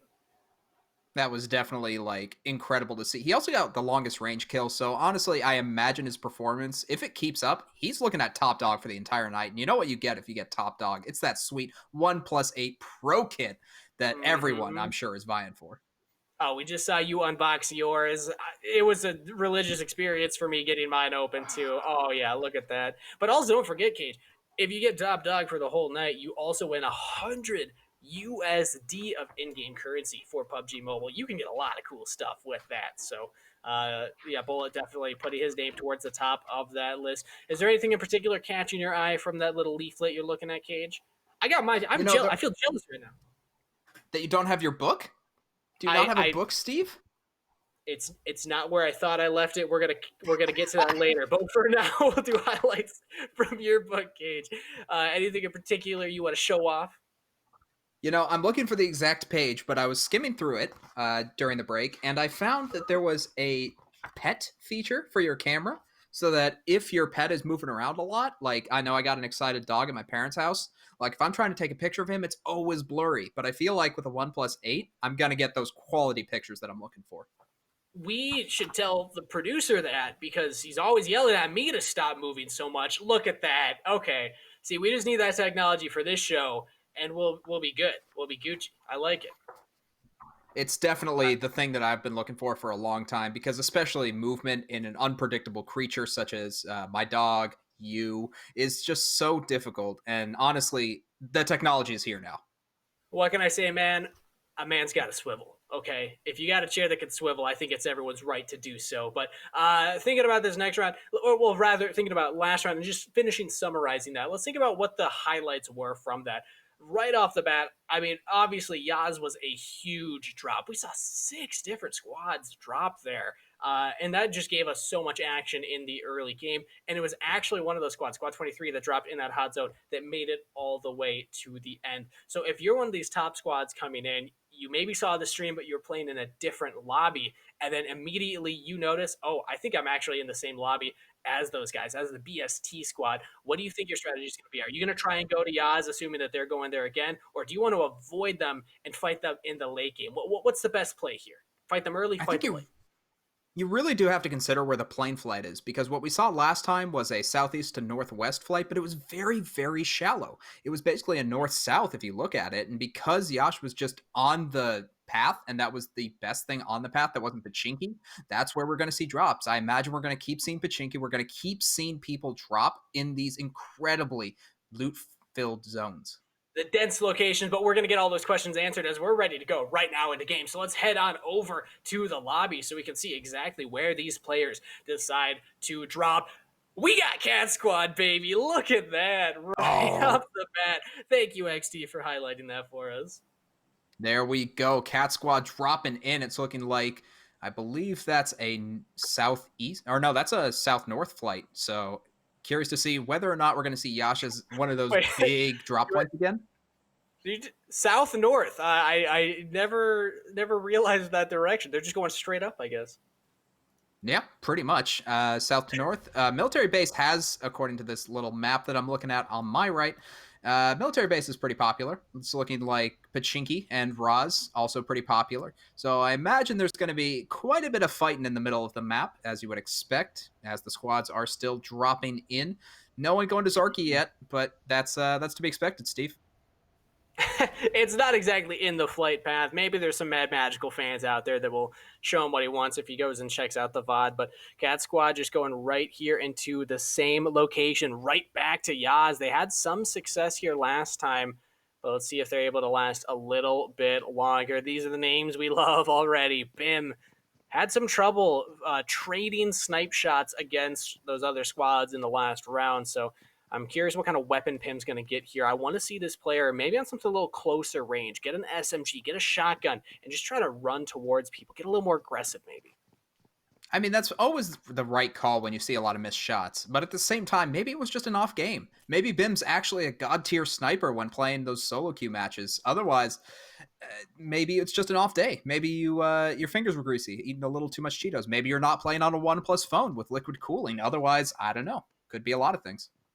Well, we'll see if they're able to shore up some of their weaknesses from that last round. They're still in a hotly contested area. Not as hot as we saw last round, though. I believe that there's only 2 other squads, at least right now on the map, that we can see nearby. So Team 4's got to be careful here. They're in between 18 and 24. We'll see if they're able to fight their way out of this one. They're getting some decent loot, but they got to get these weapons. There we go. Rip's finally able to pick up an SMG. That M16 will definitely help them out in these trades. It's going to help a lot. It looks like Rip just trying to get the surround for the moment. Does have 2 relatively close in Squad 24. Cat Squad going to have to be careful on this one. Otherwise, they are just going to get dogged out of this one. Oh, but look at this. Squad 25 already with tier 3 backpack and armor and a knock. Hamco gets a beautiful start to the round. This is exactly how you want every round to go. He wants more, though. It's another knock. Might get 3, but is taken down. Squad 24 will not go out without a fight. It's looking like Squad 19 very, very close to going down. Amori trying to push in. There's the grenade. That's going to be more than enough to take out the entire squad if it lands. It's not going to land, though, so that means Squad 4, in the meanwhile, is going to push onto Squad 24. And look at this. Here come the shots. Shadow Flash loses out, and that's going to be Cat Squad claiming another life. Slow Flash rather, just ran to his death immediately. Tries to bum rush Squad 24, gets a little too excited and pays the price for it as 25 does finish up Squad 19. Wow, they get all of that loot. That was a tier 3 vest, tier 2 helmet, and tier 3 backpack. Somebody's going to be very happy checking that member's loot as a huge win for them. And now back over to Cat Squad. Rip looking through the window. He might see somebody come by. Oh, Taco. We saw Taco get some huge knocks last time. Doesn't actually land any on Rip, but luckily enough, Rip stopped the aiming down sight. Almost goes down. Taco has incredible aim. That's that wallbang coming out, and Koi Taco trying to get the grenade as well, cooking it as long as possible so that he gets the mid-air, and that's going to be the down. Rip and Squad 4 definitely in the worst possible situation. Throws it right over the roof, trying to get onto the balcony on the other side just in case. Cat Squad, they just run forward. This is what I wanted from Bim. If you can't handle the range, just run up to them. Takes a knockdown, gets the elimination as well, and also gets all of that loot. Cat Squad off to a great start yet again. It's looking like Squad 24 definitely getting the cat's meow in terms of loot for the moment. They're looking at squad 18. Wick and Zeus might be in some trouble here if Katoon can land the shots, but so far they're not poking their heads out. Let's take a look at the map for just a second. Squad 25, we saw him on screen. 3 kills to Amori means he's going to be the top for the moment in this lobby. And just looking at the map as well, the circle, a lot of squads already in that, but there's a few that still need to make their way over. We'll want to keep track of them and how they're doing as they have to go through dangerous territory to get to this next safety zone. But Savage got to be careful right now. There's 2 members away from him. Shwazy gets the knock with some help from his teammate as well. I thought the Shwazy was about to go down, but just barely survives. And that's going to mean squad 5 going to be getting all the advantage that they need. Squad 11 trying to charge up, but there's really nothing that you can do in this situation. Eternal just has the shots, has the angles, and there's nothing that you can do to res that final member. So squad 5 going to be getting the loot, and as soon as they get out of here, which they are pretty far north, they're going to be pretty happy with what they have right now. But I'm wondering what Savage was even doing right there. Very far away from any of his teammates. We see Charles Newton very alone right now. Still has to deal with 2 other members of Squad 5. We didn't see all the action leading up to that. Maybe there was a team wipe or something going on, but either way, Team 5, the last 2 members are able to get the loot from Savage and can maybe look for more here. But as we jump over to elsewhere on the map, we see Squad 21 facing up against Squad 2 here. Some new names that we haven't seen yet. I like this. Giving everybody from the community an opportunity as Marcos just runs in and takes down Pistol immediately. And that's going to mean squad 2 has to get the surround somehow, but Marcos with the angle doesn't actually take shots on Legend. You would think that that's the immediate go-to. Hardy in a lot of trouble, is down, might get finished off right here, but Marcos goes for the saving play. It was not the right play. That's going to be Earl taking him down. Beautiful from Squad 11. They had the flank. Earl goes up for the high ground, looks through the window just to see if anyone was coming up on his buddy, and he finds that last member. So another squad wipe. There's only 23 teams left alive and 71 players out of those. But now back over to Team 5. There's still these 2 members alive here. XT wants to show they're chasing down Charles Newton. That's that one guy left from Team 11. All alone right now and being hunted. Charles no longer in charge as he is currently running away. But speaking of running away, Squad 3, they've jeeped up. And in that UAS, they are 4 strong going away from school. Might even look to get on Squad 11, who we've seen before. Yeah, all still up in this round. 4 members. And they were second in the placements last time we checked the standings. And yeah, that's still pretty early. But it looks like they've dropped out. So has Team CAD. 25 still in the lead. They got 2 more onto Amori. Squad 2 and Squad 5 have moved their way up here. So Squad 5, yeah, there's only 2 left, but they're getting those early points. Those help out for sure. And looking at the mini-map right now, you can see Squad 24, Cat Squad, still in combat against at least one other squad with another on the way. But taking a look at where the circle is, it's an east side circle. Squad 16, some reason made their way to Zarky, but they're going to find that was incredibly dumb for more than one reason. Hey, there's always one squad that's willing to play to Mad Magical's lunacy, dude. I'm telling you, Nub City all the way, everybody. I think there were a few people down there in Nova, but just a little south of that, guys. Come on, trust me. Not going to happen, Steve. I'm sorry. I honestly don't think anyone should trust me, but I mean, if you want to have a good time, only the cool kids should go down there. Let's just put it that way. But there were a lot of people at military base, so Sosnovka Island, definitely a hot drop this round. We didn't see that many people go there last time. Flight path just went right over it, so it allowed for a lot of options for this round in particular. But it's been a little bit slower from the last one. Not as much early action. I think a lot of that due to just a bigger spread in where people wanted to go. So I feel like we're not going to see too much more until that circle gets a little shorter. It's also the fact that this is kind of a sophomore slump. You see the first game, you don't do as well as you thought you did, and so you play a little more cautiously on the next time. And that's what we're seeing from a lot of these squads. We've seen them before. They're just deciding that they want to play this one passive and try to let the kills come to them instead of rushing forward. But you got to make sure you're not playing too passive. Yeah, you can go for those points for the leaderboard in terms of how far you're able to survive, but you still want those takedown points as well. There's the medic points, there's the track star points, there's the sniper points. So many opportunities and options. Squad 22, they're just baiting each other. Zaiku got to be careful. Maybe his teammates, he doesn't have the best intentions for him. He's Purple's cooking a grenade up there. Doesn't actually throw it, though. But Squad 23 just on the outside. Squad 22 might be in for a rude awakening, but for now, let's switch it over to Squad 8. I don't know what that name says, but I know that's an N sound at the end. Otherwise, my hiragana, not great. But he's got some teammates as well. I feel like these are in a dialect that I can speak. Assassin going for this. It's Squad 18 on the roof right up there. Wick and Jess, they got the knock onto Keeler, but Assassin OP is here to help Res. I like this. Was that a grenade? I don't think was that a smoke grenade? I hope that was a smoke grenade. Otherwise, his teammate's in a lot of trouble. It had the smoke grenade symbol, but when he threw it, it looked like a frag to me. But the smoke grenade is out. They are able to res up their member. But look at Squad 18. This is beautiful. 3 members take the front, 1 flanks to the back. There's the Molotov out from Assassin, but Team 8 is not in a good position right now. They don't have a ton of cover to play around here. And they only have 2 members against the 4 of Squad 18, so you can see Wolf moving on up, trying to lead the pack. Might just be able to get a couple knocks if he gets the angle, and look at this. That is a perfect angle, just getting the jump. A little bit of acrobatics here. Squad 8 goes down to the onslaught coming in from Squad 18. One more jump shot, and that's going to be a knock, but it's not good enough from Squad 8. They are eliminated from the game. Hey, they put up a fight at least. That's a tough position to find yourself in. You're down 2 members of your squad to the opposing squad. And Team 18 definitely had a lot of communication going on there. They sent 3 to the front that all jumped around to the back, and they sent all 4 in at once.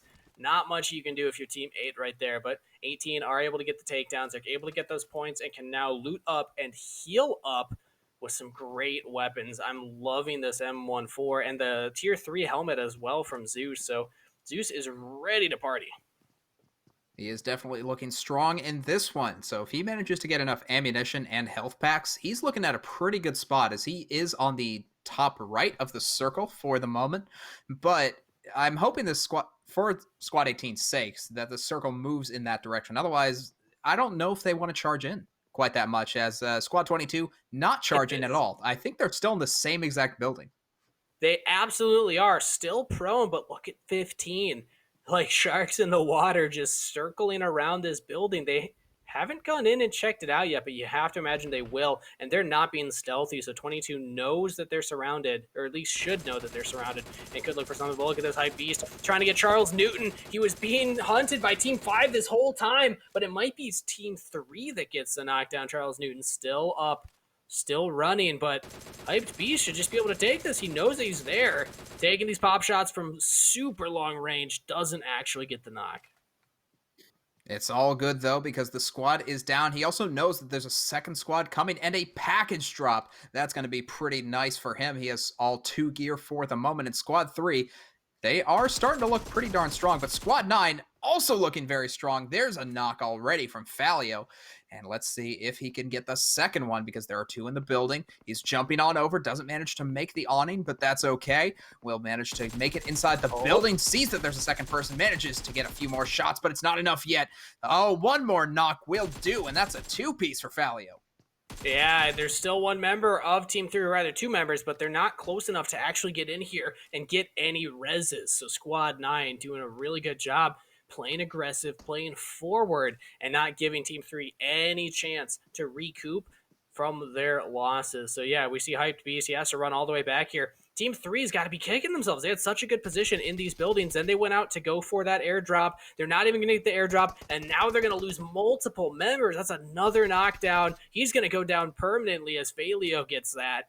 It's just Hyped Beast. And man, if you're Team 3, you're really upset with the last 2 minutes of this game. It was so unfortunate because they had the positioning, they knew about Squad 5, but it was their backs that they had to watch the entire time, as Squad 9 were just able to push in, and now they have access to the drop as well as all the loot from Squad 3.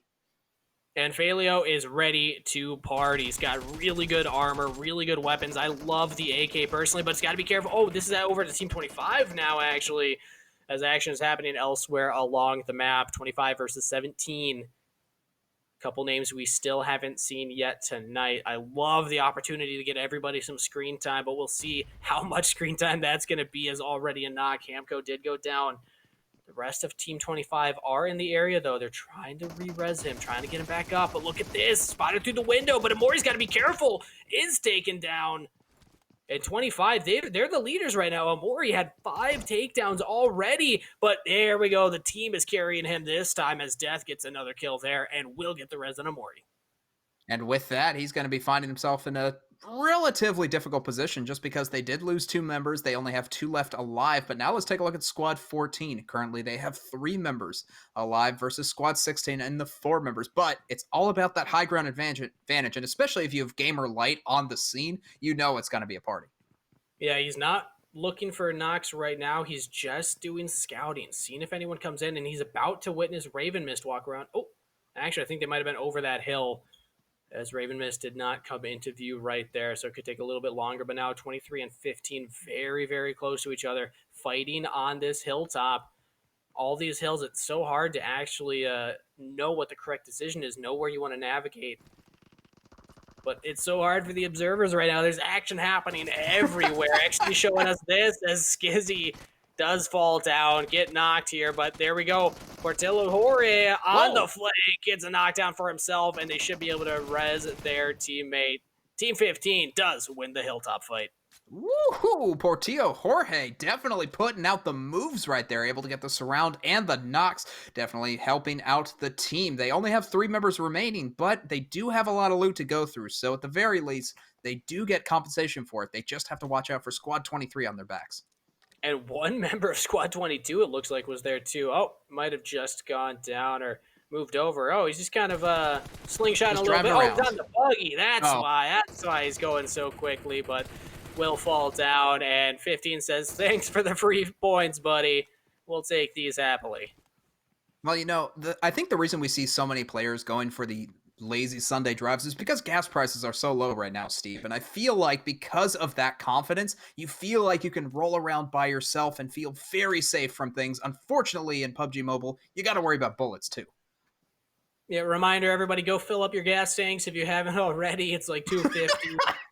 It's a little ridiculous right now, but here we go. Zero finding a member of 25 again. These are the current lobby leaders, at least last that we checked. I don't think too much action has happened elsewhere to really slingshot any other teams, but Zero looking for this one. He gets a lot of damage onto Death. Didn't quite get the knock, but throws the grenade. Is that going to be enough?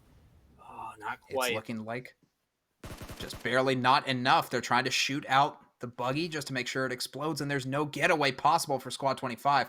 Zero cooking the grenade, might be able to get a toss there, but it's not close enough to Squad 25. The rest of his squad is moving in. Squad 25, again, only 2 members left alive, so they're going to have to be very careful with how they play the low ground.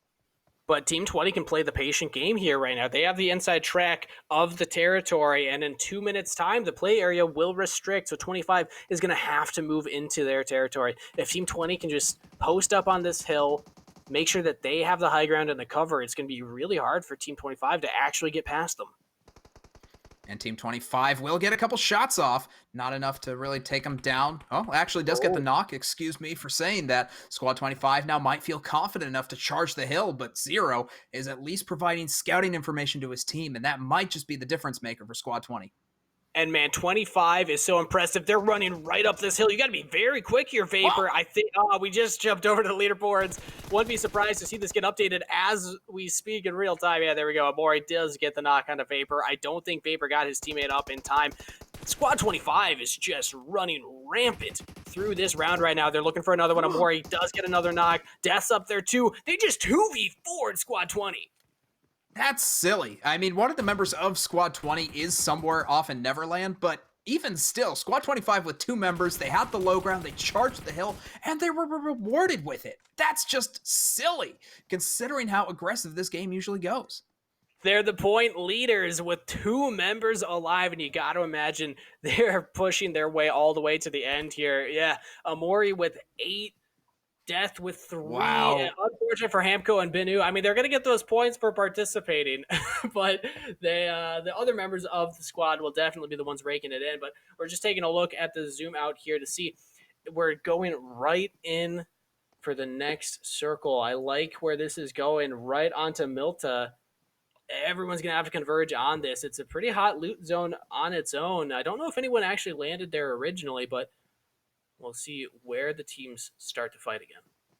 I'm also seeing on the kill screen, Chaika of Cat Squad able to get a couple knockdowns, but unfortunately it's not enough to get the squad, and I think Cat Squad's in a lot of trouble. No! They might just go down. I just saw 3 for Cat go down in a row. I feel like they're probably out of this one. You know what? Again, they participated. 9 lives for the Cats. They did their best. They got declawed in this one, but that's okay. They will be back as Aztec Earl is charging through Milta, trying to find any enemies he can, but Squad 9 is just on the horizon. Faleo definitely feeling confident after a few early game kills that we saw on screen. Let's see if he manages to make his way safely into this city. They're right where they want to be right now. They don't need to look for anything crazy, but look at Hype Beast.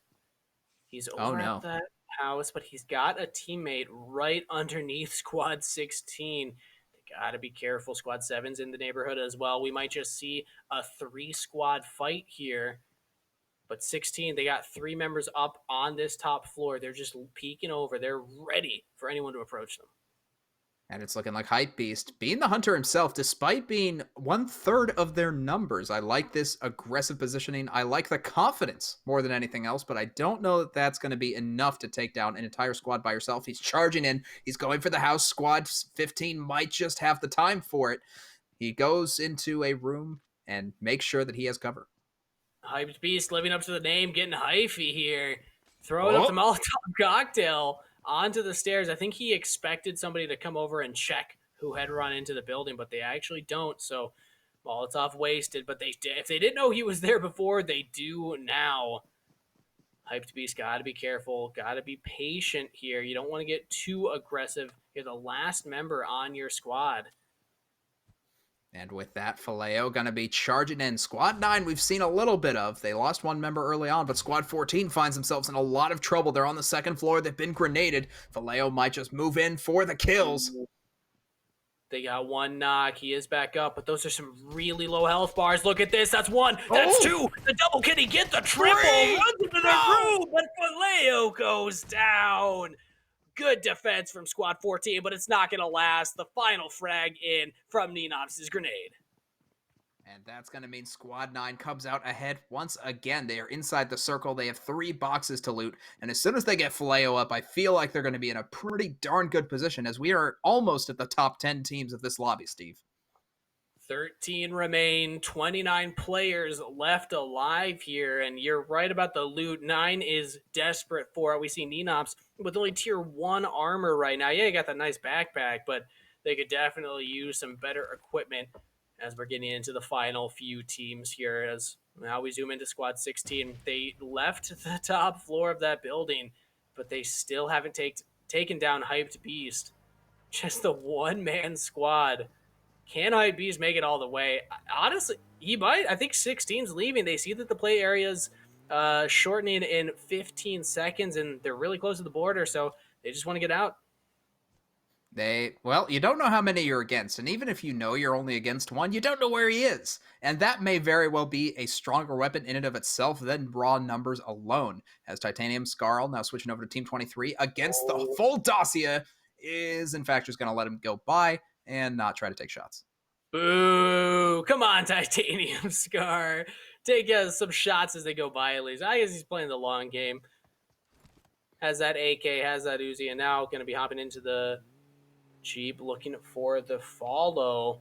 When it comes down between the UAZ and the Dacia, I definitely am a bigger fan of the UAZ. It just feels like a bulkier car. You can take some more hits, and you know what? Okay, I think Titanium Scar heard me. He heard the boo. He's looking for this play now. Or not. And now let's get a sweet overhead view of Squad 2 and Squad 4. I don't think there's many left for Squad 4. It's only the one, if my eyes don't deceive me. And that's going to mean Milta is pretty much a ghost town, despite how close it is inside the circle. Oh, Titanium Scar. Oh, no. Went for a joyride. Whoa, Did it's not Squad 25. expect. Yeah, those two have been alive for so long. Death and Amore. doing what they can to just stay at the top of this leaderboard. They've gotten so many knocks, so many kills so far. Yeah, we see 9 to Amori now, and that was another to death, so he's at least at 6. I didn't catch while we were on his player cam, but good from Deef to catch that action as it was going on.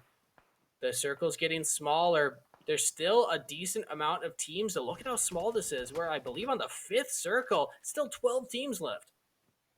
Yep, still 12 teams, but as you can see, Steve, a lot of those teams not having the full 4 members, so that's going to mean it's all about how you can use your lack of numbers to your advantage, and right now, Amori trying to use his advantage to get to the package, not going to be able to find the kills quite yet, does run away as a car comes jumping up. Where did that come from?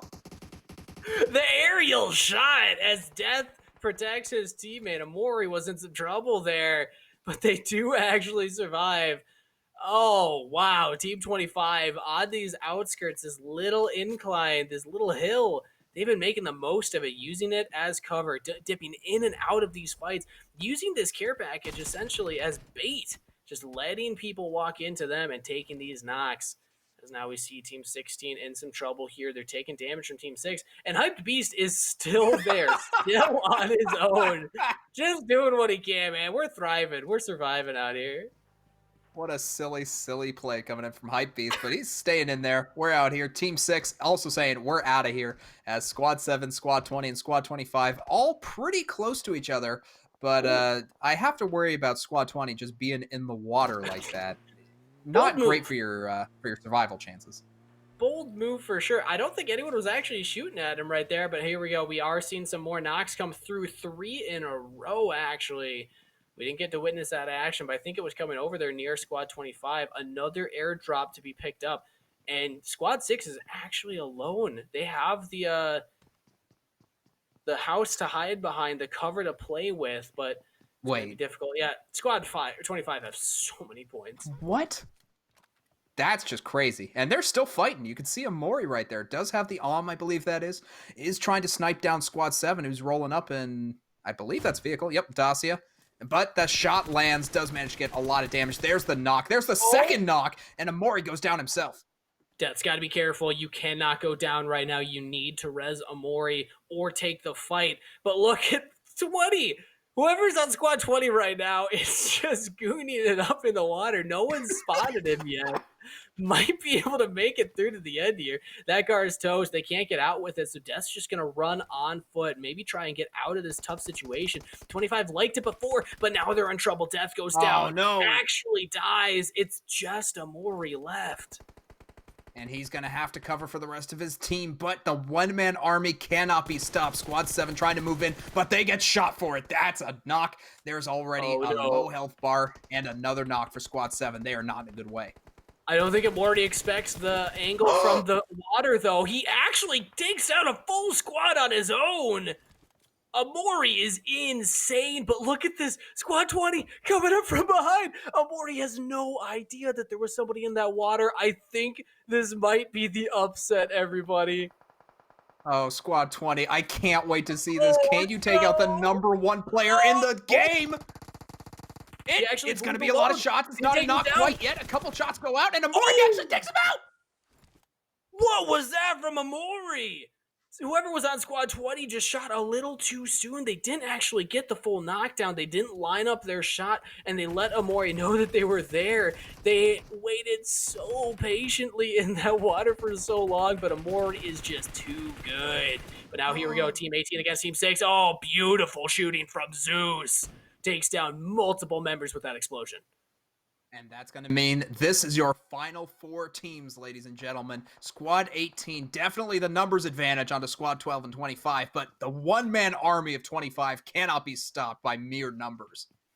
Amori is putting on a clinic right now in this round. Just insanity.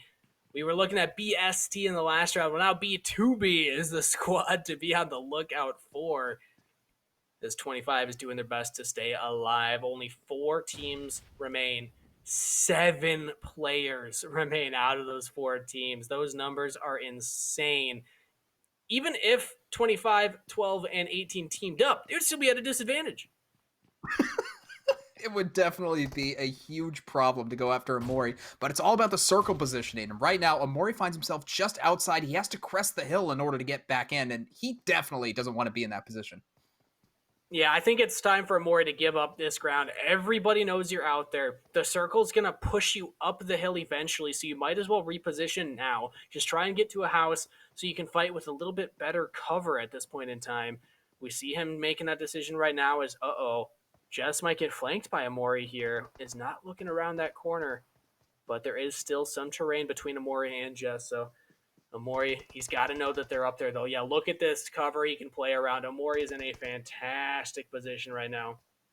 Oh, no. He's moving against it, but he doesn't see Squad 12, I believe that is. He's going to get shots on Wick, but it's not enough to take him down. Now they know his position. There come the shots from Squad 12. Completely and Squad surrounded. 4, at the very end of the game, manages to take out the top frag of the round. Amori did not do the due diligence of checking the entire flank. Got a little overeager. Stayed at the edge of the circle for so long, but then moved in immediately to the cover without checking the houses that can flank around. And because Ramsey was so patient, so quiet, Amori had no idea that there was a member of Squad 4 in that house behind him. So Amori taken out despite all the plays. Yeah, you get all those points for the takedowns, but you're going to be missing out on that huge 30 points from first place. You got to imagine Team 18 is going to get this in the house. There we go. 1v1, 2v1. But here we go. Team 12 actually gets 2 knocks. There's 2 other members from Team 18 still alive, still on that bottom floor. But they're not coming up quite yet. Oh, Per is doing such a good job. Peranje. Oh, that was a grenade. Steve, you got to worry about Squad 4 right now. They're still in the game. Ramsey could be the upset to this entire battle. Peranje putting out the greatest fight of his life, taking down 2 members already from Squad 18. The team with 4 members still alive in the final circle. Otherwise, he's just trying to control this high ground, trying to control the top floor as best as he can. Might just be able to do it. Ramsey went down, I believe, to the zone. Unfortunate right there. Or maybe was taken out off screen. But yeah, it's just a 1v3 right now. Peranje doing what he can. He knows that there's a knocked member on that balcony, but they're just bait. There's 2 other members of Squad 18 that could look for this knock. Peranje, can you make the miracle play happen? Hasn't seen any crazy amount of action so far, but this is enough action indeed at this point in the game. Looking to go out the window. This could be dangerous. It is dangerous, but sometimes you have to make the aggressive move, Steve. Peranje gunning for the flank is getting shot up, but it's all about who lands the most shots at this point. Peranje moving forward, going against the last member. It's a 1v1 in cover, and that's going to be the end of the game. Oh, Peranje doing what he can at the end there, but just could not quite find that final shot. Might have lost control of the reticle a little bit at the end. I saw him zooming left and right while he was reloading, maybe trying to switch to that secondary weapon, but either way, what a performance. Still gets second place. That's a lot of points, but Squad 18, they rolled in 4 members still up, the only full squad at the end in that final circle. And I mean, they had the numbers advantage. If you were a betting man, you had to say they were going to get it, and they did. I mean, you got to talk about this case for Squad 25, right? Because it was just Amori, the nonsensical killing machine, just running through teams the entire time. Even down in numbers, it didn't matter. He got flanked. It didn't matter. Now let's take a look at some replays. Oh, this was such a good outplay from Schwazy. Almost goes down, but with the help of Eternal is able to turn that one around. We didn't even see that one on screen, but that's always tough. You think you're out, you think you're over the wall, and you fall right as you get to the other side. But some of these early plays were interesting. It was a lot of peek and go and not a lot of out in the open action. Well, you definitely expect that on a second round, as we were talking about in the match. Faleo was able to get the 2-piece here in this replay. You could see he charges the house, manages to get the shots, and Squad 3 was just completely out of position in this spot. So unfortunate for them, but a very nice play from Squad 9. And this flank from Portillo Jorge was beautiful, utilizing the rest of his teammates and the distraction that they were causing to get around. These hill battles are some of the most fun to watch, but this from Faleo is really what did it for me. 3 members, he's able to take them all down. Yeah, he gets knocked in the process, but he's so close to the third. Can't quite find him. He was just one away, but here comes the man himself against a breaching car. Kim's from the ocean. He doesn't know that that's a natural environment for the Dacia, but still manages to get the kill regardless, and then takes out an entire squad because why not? Yeah, absolute insanity. Death gets up, finishes the job, and they were on this little area for so long. There we go. Aww. Thumbs was in that water for at least 4 minutes of this game, and it just did not pay off. But yeah, this was the messy play from Amori. Did not check his flank and gets taken down. Unfortunate to see right at the end there. Doesn't make the top 3 cut for squad rank. Still gets a lot of points for those takedowns. But here we go. JSS from squad 18 gets that first place spot. We got to assume 35 points. You get 30 for the first place finish, and then 5 per kill. So 35 in total. But hey, I mean, Paranje survived for so long too. 9 kills. Almost got as much as that first place despite the 8-point differential. Definitely a good play coming out of him, and you gotta admire the effort that he put in. He was able to get 3 knocks onto Squad 18 right before the very end, at which he charged for a heroic final kill. It just barely didn't come across. And also looking down to that 3rd rank for Squad 4, Ramsey Got may only have 2 kills, but one of those kills was an absolute monstrosity. You'd think that would count for at least 5. You gotta get extra points for taking down the person with 10, the double-digit killer. Paranje, I also just want to say, if he had gotten that final knockdown, that would have been 10 kills plus first place finish. That's 40 points. So close. So close at the end there. But here we go, the top dogs. It's actually not a member from our lobby, JSS, but instead TPE Lucky that gets the top score for right now, tied with Big C Berto, both at 38 points rather apiece. Gotta imagine that they were probably on the same squad with 8 kills apiece. 8 kills apiece is a lot to assume, and honestly, I'm just excited to see whether or not this is going to be a continuous thing, if the top dogs per round are going to continue to get these 8 kills every single game. I mean, if you survive to the end, chances are you saw some action along the way, so I won't be too surprised. But now taking a look at the sniper category, the longest shots, it's actually still a pretty big drop down between first place and second place. ZT's X Body with 286, and Big C Berto, still so close to that top here with only 253. You know what? You're still getting those shots. You're still managing to get kills based on those shots. So at the very least, Big C Berto, he ends with 8 kills. That's still something to be celebrated, in my opinion. There was a hyped beast in the top 3 as well. The one-man squad from squad 3, or 9, if I remember the numbers correctly. But now to the support category, we do have a first place 5 assists. That's the most we've seen so far for the night from Fuego. But also Paranje, coming up with 4, almost had more, but unfortunately, the rest of his squad died, so he had to take it in for himself in order to get those kills, so unfortunately couldn't get the support stripe for this round. Probably on comms right now, yelling at his teammates like, why couldn't you just survive a little bit longer? That's okay, but either way, track stars category now, not in the 8K range that we saw last round, but still pretty high up there as King 07 Sniper, racking in 7,454 meters. That's not as much as we saw in round 1. I believe it was an 8.5 kilometer distance ran. I don't know how you could possibly beat that, but at the same time, you did get top for the round, so that's going to earn you something for yourself. Yeah, any of these earn your stripe categories can help you out getting towards that end goal. So hey, I mean, that's points. That's points, baby. Points are points are points, as we say. But we, what did we learn from this one, Cage? Is it about the flight path more so than the squads that you're up against? Because yet again, as opposed to round 1, we didn't see that much action early on. It was a lot more spread out this time. I imagine next round is going to be back to that aggressive side because, again, teams that played passive in round 2 are going to think, okay, we still didn't win with that, so let's go back to our first strategy and instead try to drop aggressive. Let's look for those pachinkis, those military bases, whatever you got, and start getting those early eliminations. Or, if you're a Mori, just keep doing what you're doing. You're fine. Keep looking for those takedowns. So let's zoom in on tonight's overall leaderboards. Dragon Legend.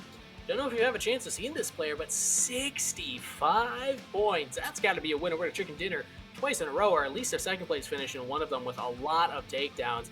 BST Bullet, though, we saw them take victory in round 1, tied for second place with 2 others, CPE Lucky and Navrich.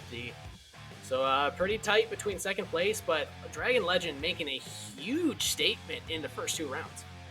I mean, honestly, this is a player that we are going to have to keep looking at, excuse me, for the entirety of the night. Because if you're starting at 65, I can't imagine that you're by any means a subpar player. You are going to be staying at the top for a long time. You just got to make sure that you have the power to keep going on. And you know what has power, Steve? What has power? Gage. The OnePlus Series 8 Pro Kit, because honestly, it is an incredible phone that allows you to play for a very long time. And as I was looking through the book a little bit more, I saw that there's also wireless charging that gets you to 50% in half an hour. Wait, I didn't know that. There's wireless charging? There sure is, Steve. I should have read the packet, man. I gotta go find it. I should see it right over there. We'll have it for the next game, but we're gonna take a short break as we get ready for round 3 to see who's still top in the leaderboard.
OnePlus's new phone, the OnePlus 8. This thing feels so good. It's basically like I'm playing on smooth graphics. This looks like PC PUBG right here. Lines like butter. True 120 hertz gameplay. You're insane.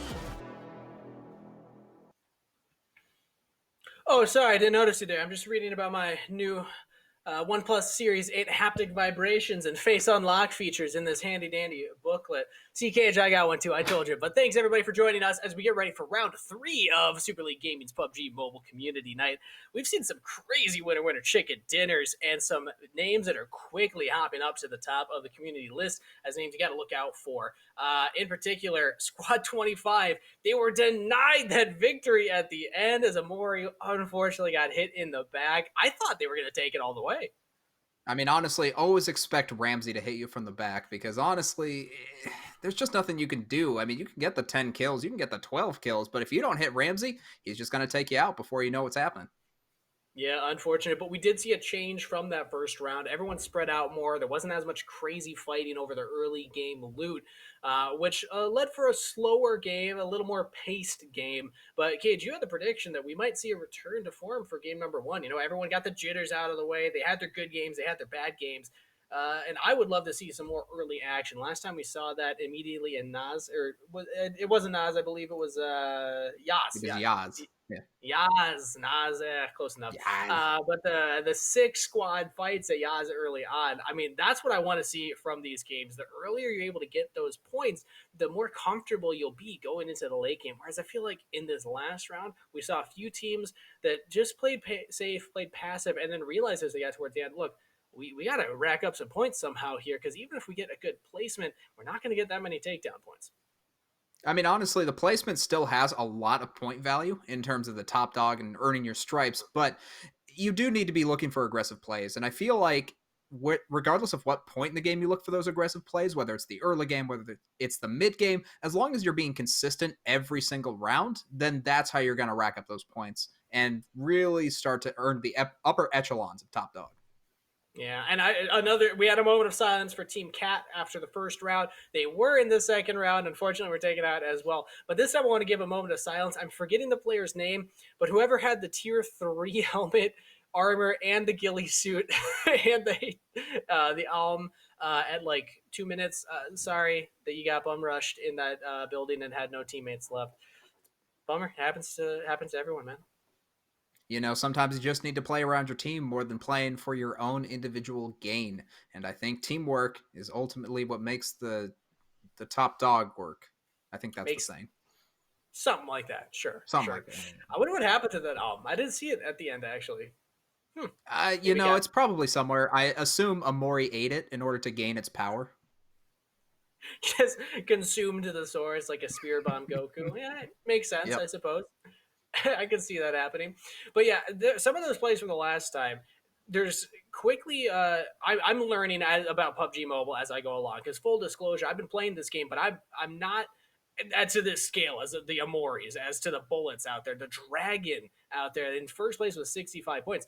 So I'm seeing that a lot of these players that are playing at that mid ground are finding a lot of success. They're not getting up in people's faces, but they're also not looking for these crazy long sniper shots. They're moving up when they have the terrain to do so and going for these mid-range fights. So I'm curious how that's going to look going forward into this round 3. Who's going to catch on to that? As I'm learning as we go, I'm assuming that the players are learning as well. They got to be looking for these SMGs. They got to be looking for these assault rifles and trying to find those mid-range fights. Yeah, honestly, long range just really has a bad history in PUBG Mobile, especially on community nights. We see some snipes here and there, but ultimately you're against so many other players and you just don't have the fast shots that you need from a sniper rifle in order to deal with multiple squads advancing on your position, as you were talking about, Steve. So you really have to think about, can I hold this position with the guns I have, or do I need to look for other things? And more often than not, the answer is I need more equipment. And you need the right equipment, too. We've seen some players making it all the way to the final rounds with tier 1 helmets and armor. So the equipment is important, but at the same time, player skill will trump everything else. I just want to give a quick rundown of some of the more popular weapons we've been seeing drop, too, because in round 1, it was all DB28s all day. I know it's a very common weapon and a lot of people like to gravitate towards that. But again, just the spray of it, if you're going for those longer shots, you're not going to have a ton of accuracy from that weapon. But then in round 2, suddenly I'm seeing AKMs all over the place. I'm seeing M416s all over the place. So I want to just be tracking that as the night goes on. What are these top players actually gravitating towards? It seems to be still that kind of medium range zone that they're looking for.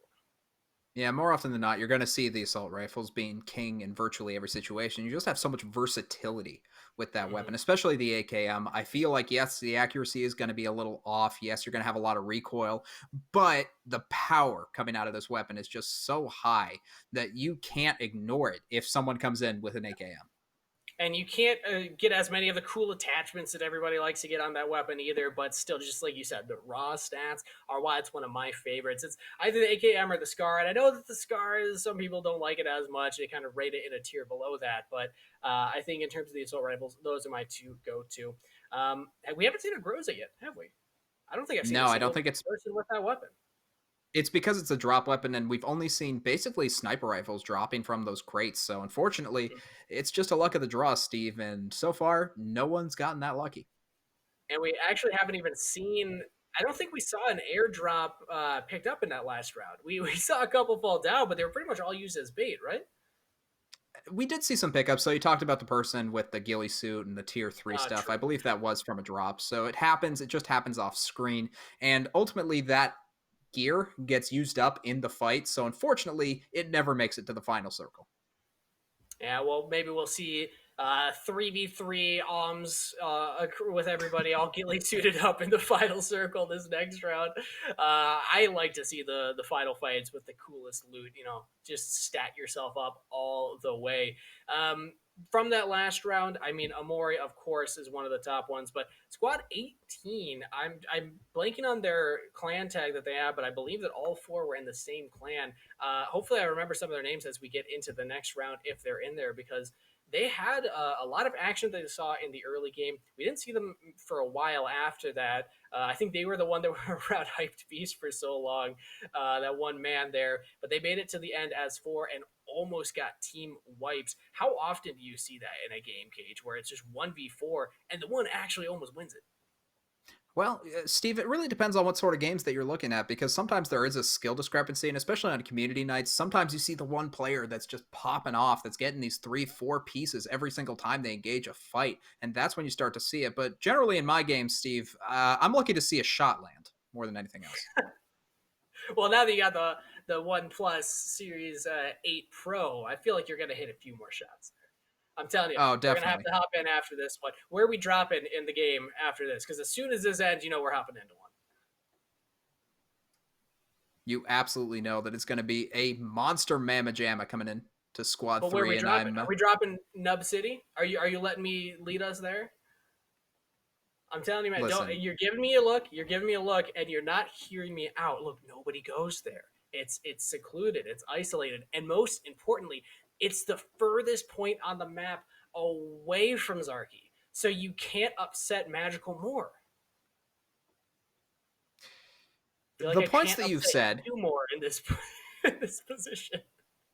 The points that you've said aren't incorrect. And that's, I think, the most infuriating thing about evaluating the nub. Is yes, City. It's far from Zarky. Yes, it would probably upset Magical. And believe you me, that's earning brownie points like you wouldn't believe. But you don't get anything by going there. You could get some things. But as we're ready to hop into this next round, let's just remind everybody on the scoring. So we saw that last time. Amori gets so many kills, double digits. I believe it was at 11 at the end of that round, but didn't make top 3 cut. So being 4th place, only 16 points plus 11 is 27. You already can see that's not even as many points as just making it to first place. Even if you don't get any kills, any assists, anything else, that first place scoring is just so important. So that's what these teams are chasing after. You've hammered that home a little bit, Cage. You want that extra 8-point differential between you and the next top squad. But out of these superlatives, out of these earning your stripe options, which one do you personally think is the easiest for a player to go for if they think, I just need some points, I'm going to go for one of these? I feel like medics would be relatively easy. You just have to collect enough supplies. You need to find those med kits. You need to find those bandages wherever you can. Otherwise, you could go for track stars. I mean, you technically don't have to fight a single person in order to get that, but it's not going to look good for you, and you especially don't have a chance at winning any prizes by just going for the passive route. And to remind everybody, for those prizes, make sure that you're giving your all here in these rounds. But also for anybody just watching at home, you still have an opportunity to win a OnePlus 8 Pro kit yourself. Go to Join Super League Gaming on Twitter. Check out the pinned tweet. It'll bring you to a link where it explains more on how you can enter into that raffle giveaway. And also, just to remind everybody, if you're in chat right now, we do have a giveaway going on. Exclamation point giveaway in chat right now, and you'll be entered immediately into that raffle. Yeah, Cage, thank you for showing that off. I got mine. I put my case back on mine. I had the nice little glow to it, but I want to keep it safe. Have you opened a case yet? No, I haven't, because I've just been so excited by PUBG Mobile that I haven't really been able to get through the cases. But the light blue, I'm super stoked for. Well, maybe we'll do a case opening after, but for now, we're ready to hop into round 3. So let's send it on over to the gameplay as the players are loaded in and ready in the lobby. We got Wise One back. I know we've seen this player in community nights before. He was even helping out last night with rehearsal. So welcome addition back to the stream. And look at that. Wise One going to be dropping in. Curious to see what this flight path is. And you can see on the map, it is north to south. Going to be, and Steve, I know you're going to talk about it. The end point of said route might just have a drop or two. I would love to see it. Personally, I don't know if anyone in the game currently is listening to me. We've had a Zarky drop every single round, right? Round 1 and 2, people have dropped there. Yeah, people have at least gone there, if not dropped there, but I imagine someone's going to do it because I guess that's a meme now, and unfortunately, I can't escape it. If there's one thing we love Magical for, it's his ability to make memes in the Super League community. Huh? Wait, Dragon Legend is in this lobby, Steve, and he just got 2 knockdowns with a pistol. What? Dragon Yasir is also getting knockdowns with an assault rifle, so early action from the Dragon squad overall. Not surprising at all. This is why they're at the top of the leaderboard, and I'm very excited that they are in the lobby that we are spectating, as Codex Gaming going to be landing in with the rest of Squad 11, kind of in the middle of nowhere, just south of a Mansion, actually. I wouldn't call this a good drop. Even Mansion is kind of okay. Definitely not enough gear for 4 players. Yeah, interesting to see why they chose to drop there. Maybe their strategy is just stay away from those congested areas and go for the long game. You know, try and get loot where they can elsewhere on the map and just kind of scale up towards it. But Squad 12 here dropped very close to Squad 25. We'll see if they run into each other. Oh, no. Rage has maybe the worst weapon in the game. Just the crossbow equipped right now. Really tough to make that weapon work. It's going to be tough, but not impossible, Steve. I feel like Community Nights is one of those magical places where really anything can happen if you put your mind to it.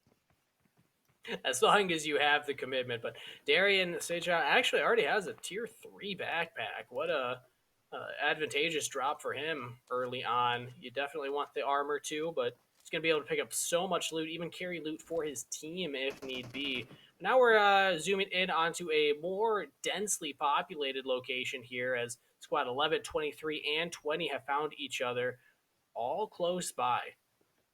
And this is going to be Pachinki, definitely one of the hottest drops. Haven't seen much action in the first 2 rounds, but unsurprisingly, it had to come eventually. Here comes the fight, Squad 11 versus Squad 20. Shots are going out, not going to land quite yet onto that lone member in Squad 20. But Vergolen's got to be very careful because Squad 11, I believe it was also there at that time. But now as we take a look at XT's screen, Squad 12 versus 25 still here. 12 landed low. Snow Product gets knocked. Still alive right now. Maybe his team can get him, but back over to D. We see 23 has a lot of ground to play with here as they're looking to potentially flank 11. But of course, that means that you have very, very little hold on the ground that you have as Squad 12 running away from Squad 25, but that's not going to be fast enough. Hades trying to reach in, trying to see if he can get onto this high ground, but unfortunately, there's just no way to penetrate inside that building because honestly, Squad 25 have a really good hold on it. Oh, and the last member of 20 actually goes down. Well, maybe not the last member. I think they're just separated from the rest of the squad, but 11's able to earn this ground, take this building, and can now deal with 23, which has been looking for them this entire time. And Squad 11, they're just going to push forward onto the blue, red, and white houses. Vergelin, in the meanwhile, getting the rooftop advantage, seeing if he could see Syrah. Unfortunately, though, still a couple walls between them. Doesn't see the location exactly, but does manage to push forward regardless. And he's going to be looking for shots right here. Still, again, not the right position. Vergolin's putting on his best Spider-Man cosplay, though, jumping rooftop to rooftop, looking where he can for action as he's about to win the Shira there. Oh, he sees him. This should be a knock. There we go. He goes down for Golan with the quick snap and accuracy. Definitely great stuff coming out of him. He even has just a micro Uzi, just kind of running around with it. It manages to do just enough. And with Squad 11 reviving their down team member, Squad 23 really doesn't have a chance in this fight. Yeah, they just got to retreat, give up this ground, allow Squad 11 to loot the rest of the place. As 11's already found success taking down 2 other squads. That's so much for them, as now Squad 15 might be rolling in to contest it, but they already have the inside track here. I think Squad 11's going to be just fine. But, oh, look at this. We actually have BST Clan as Not Psycho, I believe, was currently in top 5 still. And there's Dragon Legend. They're nearby. These are some of the top players towards the leaderboard, and they might just contest each other for this ground. We need to find out where Bullet is going, because he did very well in round 1. Didn't see him showing up on the leaderboards in round 2, so I imagine not the greatest round. Let's see if he can land some shots here. So far, lands 1, but it's not enough to get the knock yet.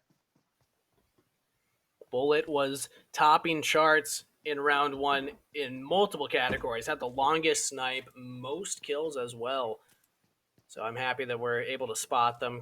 Good job, XT, finding these players. There's so many options to look at, but if we follow them, I'm assuming we'll find some action. But now back over to Deep's view as Squad 25 and 12 are still locked in this tango, just spotting each other out, scouting through the building. We'll see if David's able to see anybody. He's got to know somebody's in there, but he just can't find the angle. Squad 12 is doing a good job of just staying safe, staying hidden. It's only 1 member left alive, and Squad 25 is going to rush in for the... There's the jump out from Squad 12. They're trying to get away as quick as possible, but they do get a knock already, and that's going to mean a very difficult situation. They have to res their teammate, but they also need to find the last person. I believe... Oh, no, he did get out the window, yeah. The final remaining member of Squad 12 still up right now, still alive and causing havoc for Squad 25. That was a 4v1 situation, and they were outplayed, but... Can they find him here? Hades right around the corner. He's hiding behind the door. Oh, look at that. I think Mohammed saw him. He knows that he's there. Maybe he doesn't? I think he's just trying to make noise as much as possible. Here comes the assault, and that's going to be it for Squad 12. Squad 25 managing to win that one out. Very tactical, but sloppy. Yeah, again, it took all 4 members just to get one guy down. Not what you want, but hey, at least they're all still up. They can still keep playing as, Team 6 in some trouble here. Assassin trying to take down Team 2. It's a full squad fight, but Team 6 is able to charge in and get multiple members. That's a full squad wipe, and they don't even lose a single member. And with that, Squad 6 stays up, but unfortunately, they did lose a little bit of health on that, so they will need to heal up, take some time. Luckily for them, they got all the space in the world. I believe these are the buildings outside of school, so they won't have any competition nearby, at least for the moment. Lick their wounds, apply their bandages, and just try and heal up as best they can. But here we go. 24 finds, already the knock onto Cabos. We're seeing a lot of players very, very separated from their squads. 21 incredibly spread out here. Cabos was nowhere near the rest of his players. And that's really going to mess up the rest of the team, because Squad 24, they're very low. They're fighting against Squad 21 as they have been for a little while now. But unfortunately, now Squad 21 doesn't have the full 4-man squad. So Not Psycho, going to be getting into the car, might be looking to drive away. Yeah, you got to be careful because Team 13's over there. That's where Dragon Legend is, the current leader on the leaderboard. So Team 24, you got to be careful. They're going to reposition. I think this is smart from them. They have to worry about 2 angles as 21 and 13. Have them a little bit surrounded right now. But here's Yasir. Dragon Yasir's going to spot them. So Team 13 knows that Team 24 has left the area. And that's going to mean Squad 21 feels confident to get some drive on themselves, as the buggy has been unleashed, and they might very well run into Squad 13, who I'm not sure if Squad 21 knows about them, but if they do, then they should be very cautious of this squad. That's the difficult thing. You never know as a spectator. When one squad is surrounded by two others and then they leave, how much were the other two squads paying attention? Did they think, okay, yeah, they looked a little spooked from the other side, so we should be spooked from that side too? Maybe not, as THL Flash runs right out into the open, does spot out members of 13, but doesn't take him down. Actually does get the knock on the Dragon Yasir. That is huge. Definitely a big play coming in as Squad 24 now fighting against Squad 6, but back to the Flash versus Squad 13. They're going to have to take out the Dragons, but that's going to be a tough task as Flash is going to be pushing up against the high ground coming in from those buildings. And I'm noticing that Dragon Legend actually isn't over there. I don't know if he's on the same squad as he's here. Oh, yep, there he is. He's on the flank. Yep. Spotted out now. So 21, you got to be careful. This would be such a huge knockdown if they can get Dragon Legend. Take him out early this round so he's not able to continue dominating the top of the leaderboards. And looking at it, since I believe that name is going to get the knock on a Heartless. Nice grenade coming out. Oh, no, that was actually a shot from his other teammate. But very good teamwork regardless. He smoked the room so no one could see the knock happen. That's smart. That synergy we're looking for here. As the Flash going around the left flank here, looking for a way to get in onto Squad 13, but also he needs to worry about his teammate. Go help get this res. I like this, throwing out the smoke. Actually, might not have thrown it far enough. Oh, he's just making a trail for himself to get over there to the cover. And using all of his inventory. Flash. Oh, hey! No, that's that point blank grenade. There How many does he have? Because this is 4 smokes used already. He still has 1 in the inventory. My goodness, he was ready for the situation. Yeah, but here we go. Shroudy Rowdy from Squad 13 is just rushing over here. He knows what's about to happen. He knows that this player's going for the res, but he goes down. He doesn't realize that Hayard had actually, or Hayroll rather, had moved all the way over here to the left. I think he expected him to be in the middle of that smoke there, but beautiful from the Flash. Might take down Yasir, and he does get the knock, and suddenly Dragon Legend is finding himself in a really rough position. And the Speed Force was strong enough as the Flash is able to make it out of that one. The teammate has been revived, and that leaves Squad 13 in an awkward position. 2 members taken down. That's going to be an elimination on top of that, and Squad 21 finally has a power position, but you got to be careful. Dragon Legend still alive. Dragon Legend takes some damage, but gets a knock for himself. He might just get the full takedown. There it is. Dragon Legend getting more and more points. Going to throw this Molotov cocktail right over. Oh, beautiful positioning there, but he's got to worry about the grenade. Oh, he gets knocked and taken out. Dragon Legend.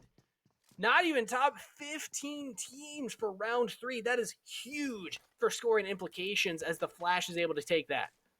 Wow, that's just what happens, man. You get on camera, suddenly the nerves start getting to you, and you're not playing as optimally as you were in the past 2 rounds. Dragon Legend, the leaderboard for top dog, gonna be taken out very early on in this game.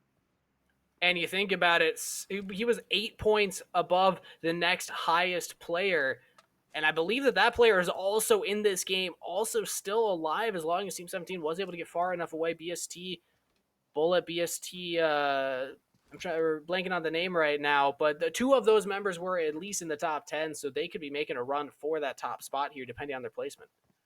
Well, now we got to talk about the implications of that fight for Flash, because unfortunately, yes, he won the fight, but he does lose his entire team. So unless he has the one-man army potential, he's going to find himself in a very bad position outside the circle. Yeah, in a 1v4 situation against any other squad that still has full members, but not many can say that right now. Everyone's been taking a beating so far, but what the Flash really needs to do right now is find a vehicle, get around this map a little bit quicker. Still in a fine position, actually has no enemies nearby, so should be pretty safe here for a while. I believe there was a buggy brought in by the squad itself, so he's just running to where he knows the vehicle was. Should be able to get that. There it is. And we'll be able to get out of Roz safely. But again, as the one-man army in a car, you find yourself in a very dangerous position because everyone's going to know where you are, and you have no backup to help you. But he's going right for this airdrop. I don't know if anyone else is Oh. nearby. Actually, nobody is nearby, so this should be a free airdrop for the Flash. That is amazing for him to pick up here. Squad 11 somewhat in the area on the south side of Roz, but let's switch over to Squad 19 versus Squad 5 right now. Shots are landing from Blanco, definitely a great long shot, if anything else, but unfortunately the spam just isn't enough, and the M4 not the greatest at sniping versus Yakuza. Yeah, also doesn't have the best scope for it either. Just doing what he can with his red dot sight, and actually gets a little bit of damage to himself. Tier 2 armor with the helmet and the body armor definitely will be helping out, but this is just not the position that you want to be in. If you're Team 5, you could maybe just drive up and challenge us. He's alone right now, but no, instead they're retreating. They're getting out of there. And with that, Squad 19 claims a victory over the drop point. So they're going to have a package all to themselves. Let's take a look at the contents within, because it's looking like an is on the horizon, a military vest, a level 3 helmet, I believe a level 3 backpack going to be in there as well, M249. Some of the strongest weapons in the game, Steve. Yeah, Blanco could not have asked for a much better setup here. This is going to be fully decked out. Tier 3 for everything, and potentially the two strongest guns in the entire game. Yeah, Blanco is ready to rock and roll. Actually, opts to not take one of them. He's still keeping that M41. I would have taken the both, but here we go. More action. Vergelen gets taken down. Squad 4 rushes into that building, finds the singular member out, and claims another point for their team. Portillo Jorge already out for the squad, but the rest of them still alive. So at the very least, Squad 4 still feeling relatively strong. They still have vehicles under their command. They can loot up. And even though one got downed and had to be revived, I'm sure that there's more than enough med supplies on those bodies in order to make it work.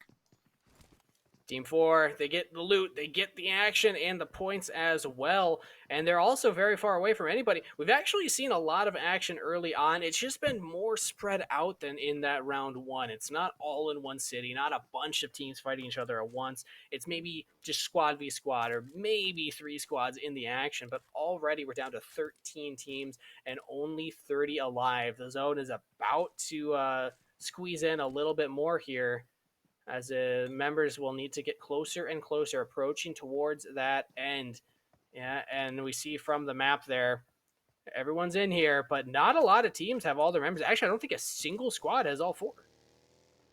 I don't believe so, Steve. You can see 13 teams left alive, 30 players remaining. So Blanco and Squad 19, the only remaining member of Squad 19, I guess a fight happened that didn't go their way, will be sniping down onto Squad 15, sees the runner, might just go for it, but this is bad. He doesn't have the cover, and Squad 15 does.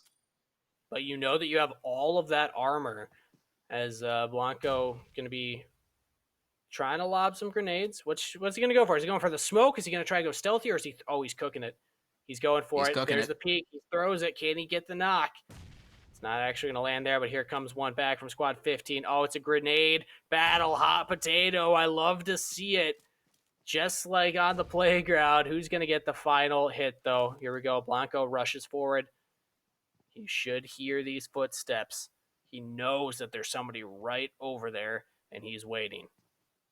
It's close. Here comes the Russian. Blanco getting the cover, and that's going to be it. Very nice cover and very nice quarter take coming in from Squad 19.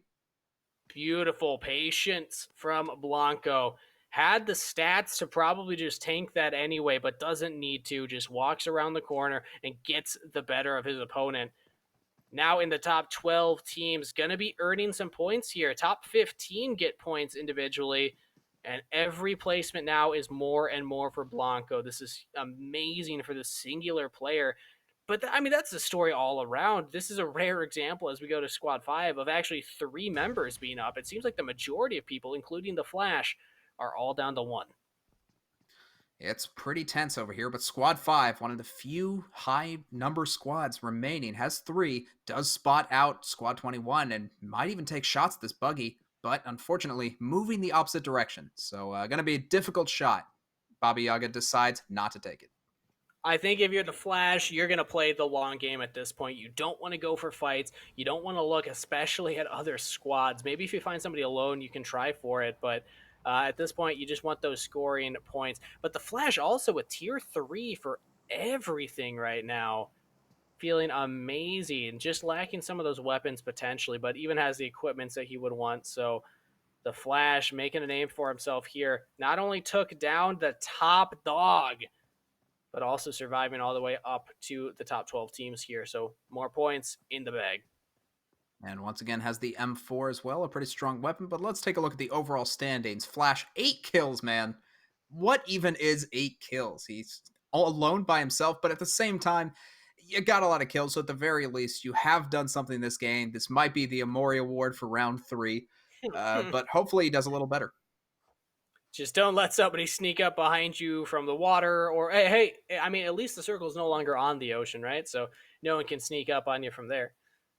You got to worry about the Currently river, though, holding the Steve. leader. True. The aquatic enemies are everywhere on this map as the Flash just holding up on this little itty bitty hill here at the edge of the circle, content to wait for opponents to come to him. As we jump over now, just to take inventory of all the squads that have multiple members. Squad 16 here has 2 with Sin. Actually, has 3, all 4. Never mind. As I look up to the top left of the screen, you can see there all 4 members from Squad 16 are still in this game. This is a huge advantage for these 4. And Zero going to be pretty strong. Look at his gear. Already got a tier 3 helmet and backpack, but also has tier 3 armor, and helmet. So he's going to be looking pretty strong in a lot of these fights. But let's swap on over to Squad 18. We did see them on the kill feed earlier in the game. Codex Gaming, certainly no stranger to community nights. Going to be picking up some gear after a well-fought fight. But Squad 8 going to be shot at from Squad 16. Yeah, this is a full squad fight, actually. And, I couldn't have been more wrong. There's 2 squads with 4 members still up, and we're seeing them fight each other right now. 16 versus 8. It's taken them a while to find the action, but action they have found. 16's looking for this airdrop, but Squad 8 has some really good positioning up here on this hill, along with the ghillie suit. So CDM will be able to pop members if they go for it. He's taking some damage. Might just get knocked here. Oh, got to be careful. Squad 16 definitely has the surround. You can see 2 sides that he has to worry about, and that's too many as he goes down to that one, as Eric, trying to loot up onto a recent victory for Squad 8, will be forced to back out. And you can see Squad 8 is just not in a great position right now. Yes, they have some gear from the crates, but that's not going to win you the fight if you don't land the shots. And, I mean, Squad 16's got incredible loot as well, but now they might be a little bit surrounded. They got Squad 8 on one side, now Squad 4 moving in from another. Ooh. These are some big squad battles that we're seeing pretty late here into the game. Only 10 teams remaining, 25 players. CDM does go down. Galaxy gets that takedown. And Squad 16, yeah, they got some really good positioning right here. Squad 8's going to have to back off. And Squad 16 just showing their dominance right now. They're able to get the position. They're able to fight off 2 squads simultaneously, and they're right next to the circle. So really just everything they can ask for, they just have to snipe down the people that are coming into them, which, as it turns out, is a very, very common idea among other squads. Mintalad tried to throw out that grenade, didn't quite find it, but either way, they're going to be just fine here. Smokes for cover. They have the building as well, but Squad 8's rolling in, getting closer. 16's feeling the pressure right now. They see that buggy go by. Maybe Zero can get something here. He gets the knock. Can he get the takedown? And he does. Beautiful shooting from Zero. Just needs to get this last buggy kill. Might just be able to do it, and does. Wow, what a track coming out of Zero. Definitely some good patience on there, and a great position to just take out the squad that was incoming.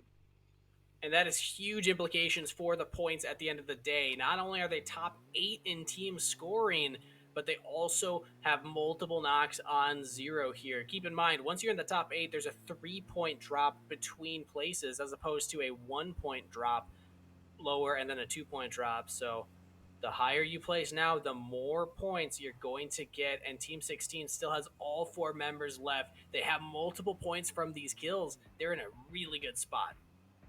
And I like this, just circling around to the UAS, making sure that Stay has the angle, and Squad 4 really nothing to do other than watch the car go by and hope that they don't get spotted. But here's the Flash. Again, playing the long game, doesn't want to look for too much action. Already has plenty of points from kills. I believe got 5, or had 8 at one point. So just wants to survive, make it as long as he can, and just kind of edge around the circle here where it's safe. Oh, he should hear members coming over there. Squad 23 is approaching, but as we say that, let's jump back over to Squad 16. They still know that Squad 4 is over there near the riverside, and they're taking pot shots. But now back to the Flash. Oh, this is beautiful. He sees Blanco. Squad 19 has no idea he's here. Can the Flash get this? He's lining up a shot. Actually, he's not going for it. He doesn't quite want it It's yet. all about the circle. You have to worry about that it's going to close in pretty darn soon. Does manage to just kind of scare him a little and actually lands the shot. I didn't see that on the kill feed, but yes, does manage to get the takedown and stay on the high ground at the very edge of the circle. Yeah, this is a really good spot for the Flash, but you do have to be careful because you are a little surrounded right now. He gets Blanco, who is all alone, but now you got 23 on your flank, but he knows that they're over there. He would have heard their approach in their vehicle. It's now Flash, got to be careful. If you approach too quickly, they'll hear you too. Instead, just decides to drive away because sometimes you don't know the numbers. You know that there was a Dacia, and that's a 4-person car. You know that you're against between 1 and 4 people, and with cover, there's no way that you could possibly get an advantage.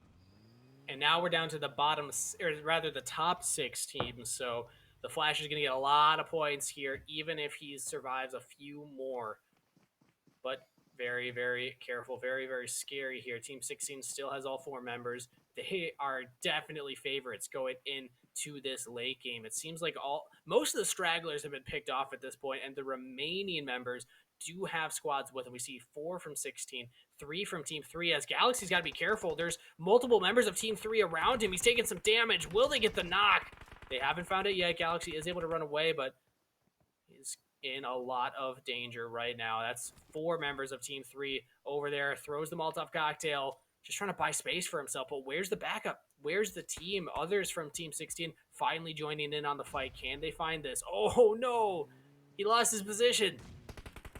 And here comes the UAS. Here comes Minata along with it. And that might just be enough to get Squad 3 down. You can see the shots already landing. Minata managing to just... Oh, no, that grenade was beautiful out of Squad 3. That gets 2 knocks just out of 1. Yeah, that is huge. Now they got to be careful. Zero could be in some trouble here. He sees his teammates that are down. Seems them that they're knocked, but they can come over to him and he can start reviving them in safety. I like this. Galaxy's just creating space for Zero to play with. Rushing forward, throws down those smokes. So Team 3, they can't actually rush this quickly. They might be out of grenades because otherwise I'd expect those to just keep coming down. And now all members of 16 back up. They're going to have to heal. But if Team 3 were quicker, they could maybe just rush this. But there they go. Finally get some damage over. It's a 1 for 2 trade for knocks. Circle's coming in. That's Team 3 taken out.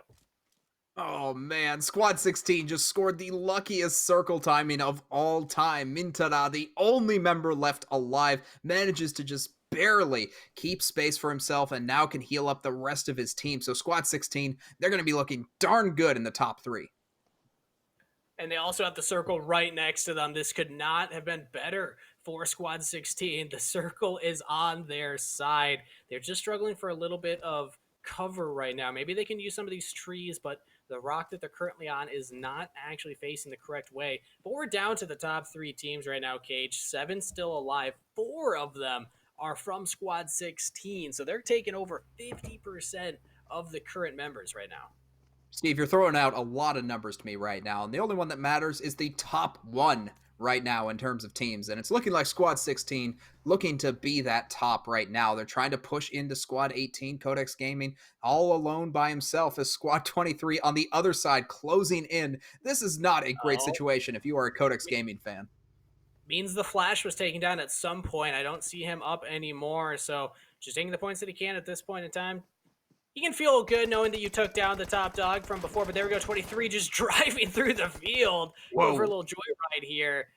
No one knocked quite yet, but you got to be careful. They can't just be out in the open like this. Oh, wait, Mintada's in the open now. Might be spotted out here, but 23, they're just causing chaos right now. They're baiting out members from 16 to get away from the cover that they had set up for themselves, but there's a knock already. LOL. Oh no. Let's go down. That's a grenade as well. Oh, Squad 23 is in a lot of trouble.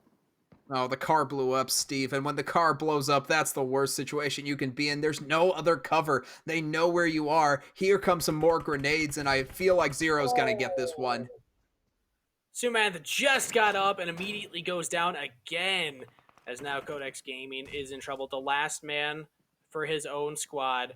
Squad 16 might take this entire round without a single drop. All 4 members still up, still kicking it right now, and they are putting pressure onto the map right now. There we go, pot shots from Intana, and they get the takedown, and Squad 18 will take the win. Congratulations to Clan Sin. That was some clinical gameplay there at the end. That was definitely some darn good gameplay. I have to feel like the number of squad mates on that final squad definitely had an advantage when coming into the final circle. Yeah, all 4 at the end. You can't ask for much more than that. And that's 2 rounds in a row now where we've seen the squad with 4 members in that final circle has taken it. No surprise there. It's just a numbers game at that point. But this time they didn't lose 3 ahead of that. They had all of their squad up at the end. And we're going to see a huge fluctuation in the points, I'm guessing. We saw the Flash get a ton from just personal kills and then also scoring pretty highly. But then also the Dragon Legend getting taken out very, very early means that there's a huge opportunity for some of these other players to get up there. But let's take a look at some of these replays from earlier on. You remember Vergolan just sniping down from above, managing to get the rooftop Spider-Man play, and that is how you earned yourself a couple eliminations. Squad 25 versus Squad 11, or 12, I believe this was. This was the runaround, ending in the 4-man to 1 shed play. But, I mean, this last guy from Squad 12 got 2 knocks before he actually kicks the bucket right there. That's exactly what you want. As Assassin OP also ran in Squad 6, this was when they were able to full squad wipe Squad 2. And this was Hot Potato. Oh, that was so beautiful. Taking down the current leader in the standings. And then also just multi-man takedowns are always fun. This was definitely an action-packed round, Cage. I think that you were right when you were saying that we're going to see more and more fights from that round 2. But Zero also with these shots, long range on those moving targets, very impressive. And you can see the Flash. This is the nice snipes that he got with the great high ground position, able to take out Blanco, who was doing so well up until the final point. And this was, I think, the deciding fight of the game. It was Squad 3 just barely not able to take out the final squad, and the circle closes in at the worst possible time. Yeah, that circle was definitely smurfing for Team 16. All members still alive at the end, and actually a pretty even spread of kills for each of them. 5 for Nero at the top there means that he will take the top spot for round 3, but the rest of them 3, 3, and 1. I mean, that's a pretty decent spread. Everyone at least got to participate there. But you look at that, Codex Gaming also had 5 kills at the end, so earning a lot of points for himself personally, as well as getting that second place finish.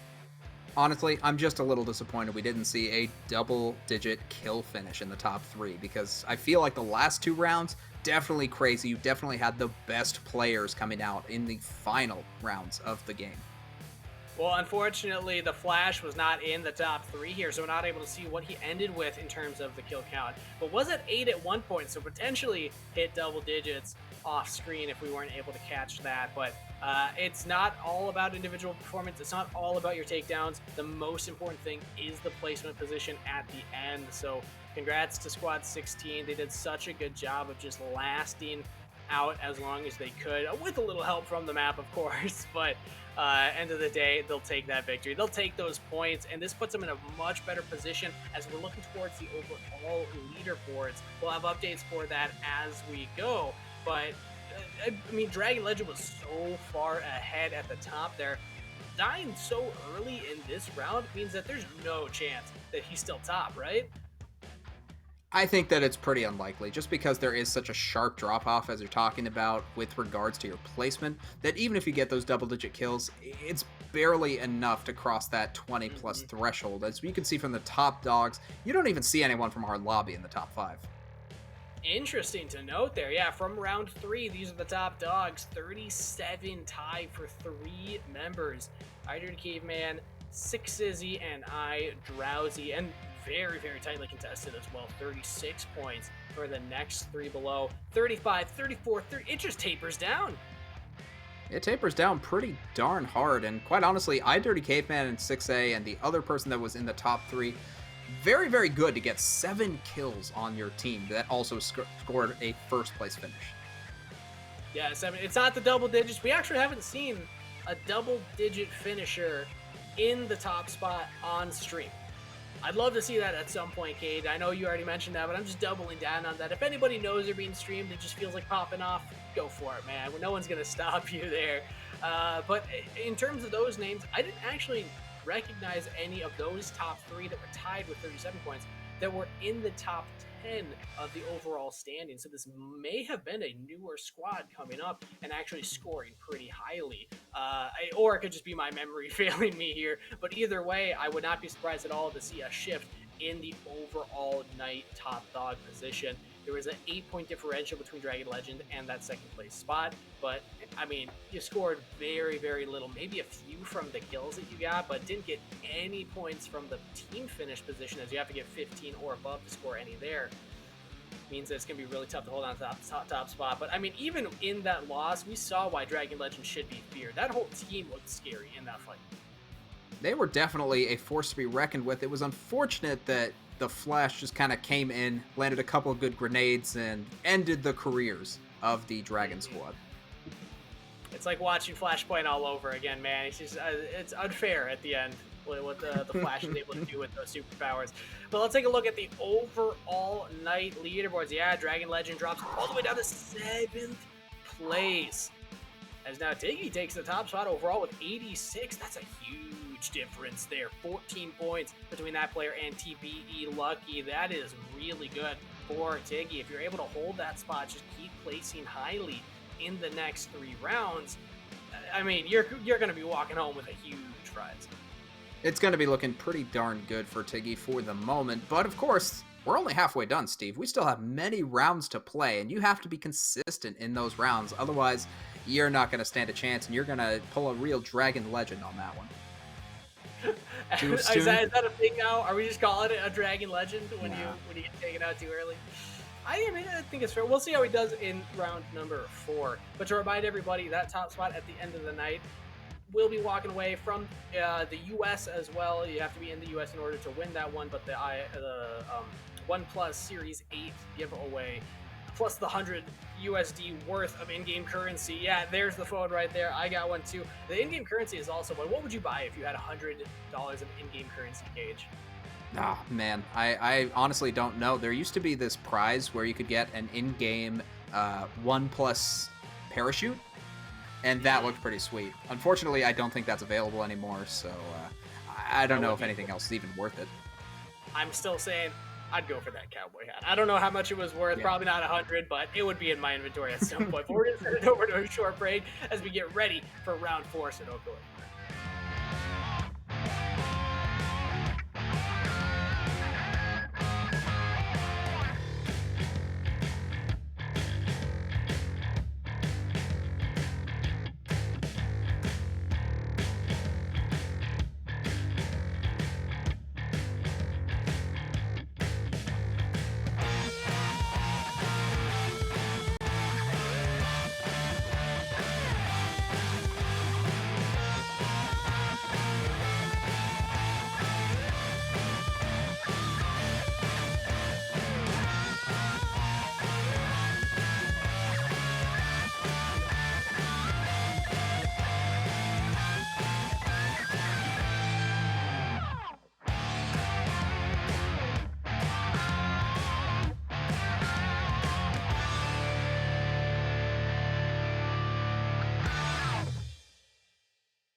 phone, the OnePlus 8. Oh, this thing feels so good. It's basically like I'm playing on smooth graphic. This looks like PC PUBG right here. Lines like butter. True 120 hertz gameplay. You're insane.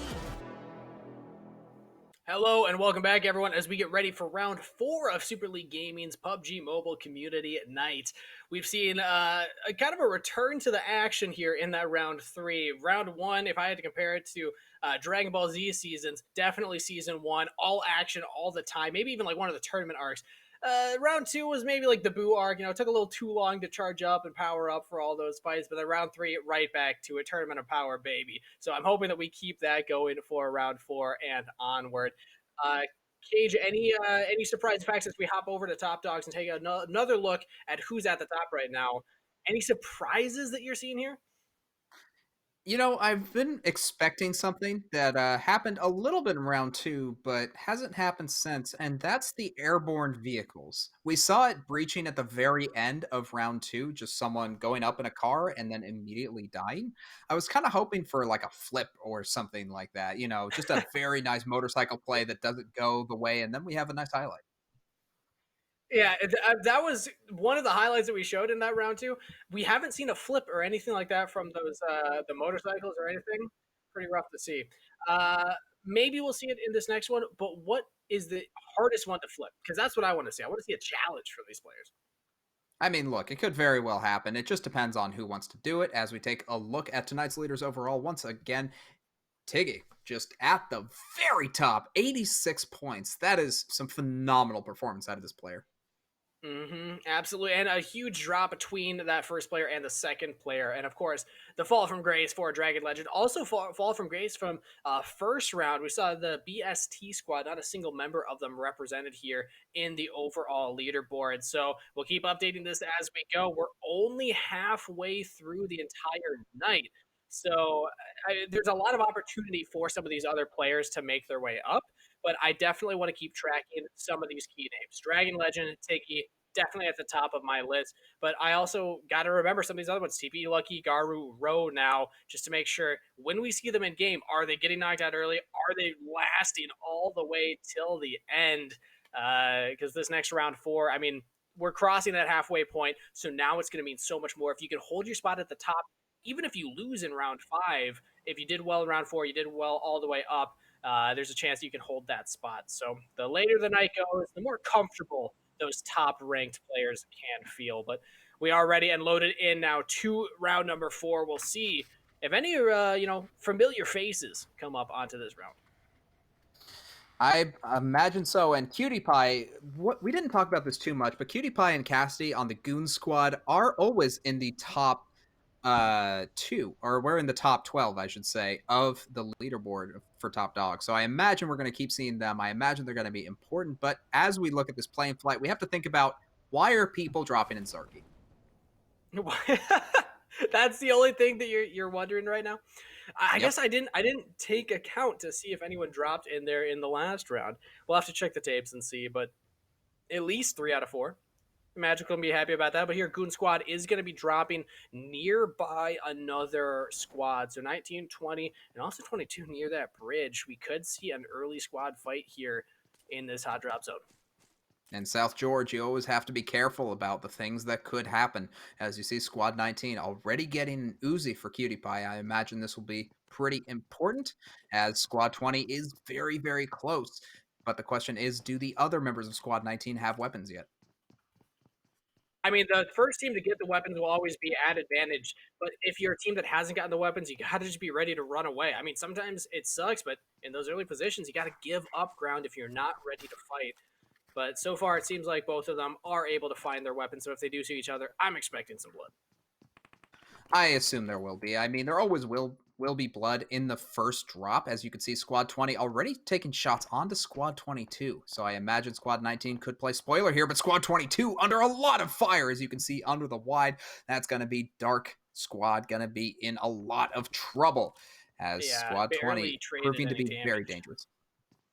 They traded a little bit, but not enough here. But Squad 19 can capitalize on this for sure. The Goon Squad can just run up and take this flank, or just take this opportunity to keep looting. As we see, Cutie Pie already got in tier 2 for all of his equipment, has the AK and the Uzi as well, and now taking a more aggressive position. Squad 22, yeah, very low. Already a knock and already a takedown here, as multiple members will go down. Look at this. Look at this flank here from Squad 22 onto Squad 20. They're stuck in this building. They're going to try and run out, make their way, and they do trade one, but knocks across the board for both squads. And that's going to mean Squad 20. They have been knocked. They know that there's another squad on their tails. Cassidy trying to move in. Squad 19, they are triangulating the position with only 2 points, and that might just be enough to take out Squad 20. They're in such a rough position right now. Machete's got to be so careful. If you walk outside of this house, there's multiple guns triggered at you right now. Squad 19 is going for a more advanced position, walking up on this. And I mean, these early contested drops, this is where we expect the action to be. And this is where a lot of the early points are earned as well. These names I'm not necessarily recognizing for the top 10 or top 12 leaderboards, but they can make a name for themselves if they get enough kills, if they get a good placement, get all the loot. That puts them in a fantastic position to make that run towards the late game. Oh, Lazy Bones, I believe he spotted out Andy, and that's definitely a spot. So now Squad 19 knows exactly where they need to be as we switch over to Squad 17, fighting against Squad 9. Flame 999 pushing into the base, and that might just be Aquaman getting a nice angle onto Squad 17. Might be able to get a final takedown, and that's going to be it. Squad 17 eliminated by Squad 9. Already first squad taken down. There's only 23, now 22 down, so multiple knocks, multiple takedowns across the map overall. But as we jump back over to Deep's view, we still see the Goon Squad looking for Squad 20. They get one knock, and there we go. Manu goes down as well. Another squad taken off the map. And that's going to mean Cutie Pie once again finding themselves on the leaderboard. So that's going to be looking pretty darn good for the early side of this game. South Georgia Pool, again, a very nice area for looting as we snap on over to Squad 16 fighting against Squad 11. This might just be a very tense battle, as Squad 16 does have high ground, but unfortunately they're pushing in, so they're going to have to lose it in order to get the shots. 16's a little spread out, though. They got a couple members all over the place. 11, slightly more centralized. But, Shashipa's got to be careful. You got a member of the Squad 16 right behind you, but now we jump over to Deep's view as Squad 5 taking on Squad 23. Oh, beautiful aiming here from Wilmos. He gets one. Can he get another one? Nicolezo Donuts right around the corner, though. Oh, take some damage. Wilmos still and now up, he knows. Still feeling healthy. He knows that there are 2 players looking in onto his position. He has another squad member just on the backside. Can they coordinate their attack well enough, or will this just go completely haywire with the split? They do have a flank coming in here. Fogos Wilmos has a friend on the flank right now. We see Madbax 24 all the way over there on that side, but Madbax just holding the position right now, just waiting. Might be waiting for a retreat.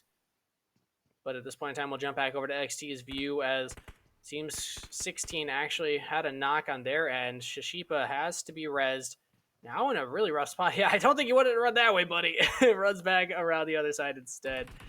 As now they got to be careful. Raven missed. Oh, on the ground, but look up in the window.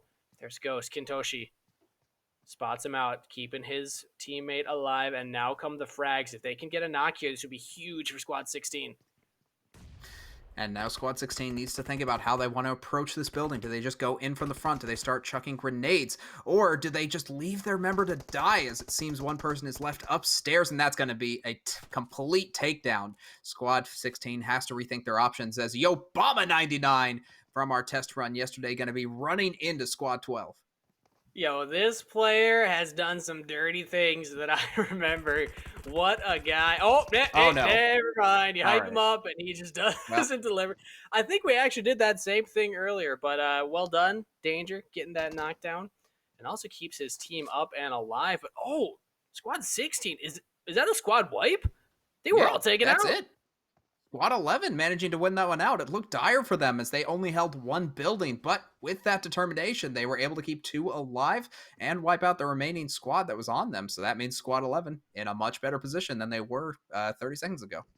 Yeah, did not expect that at all, but Ghost Recon God keeping his squad in the game, keeping their hopes and dreams alive. It's just 2 members left, but hey, we've seen 2-member squads make it all the way to the top 3, and that's where you get the points. That's where the money is if you're going for the long game.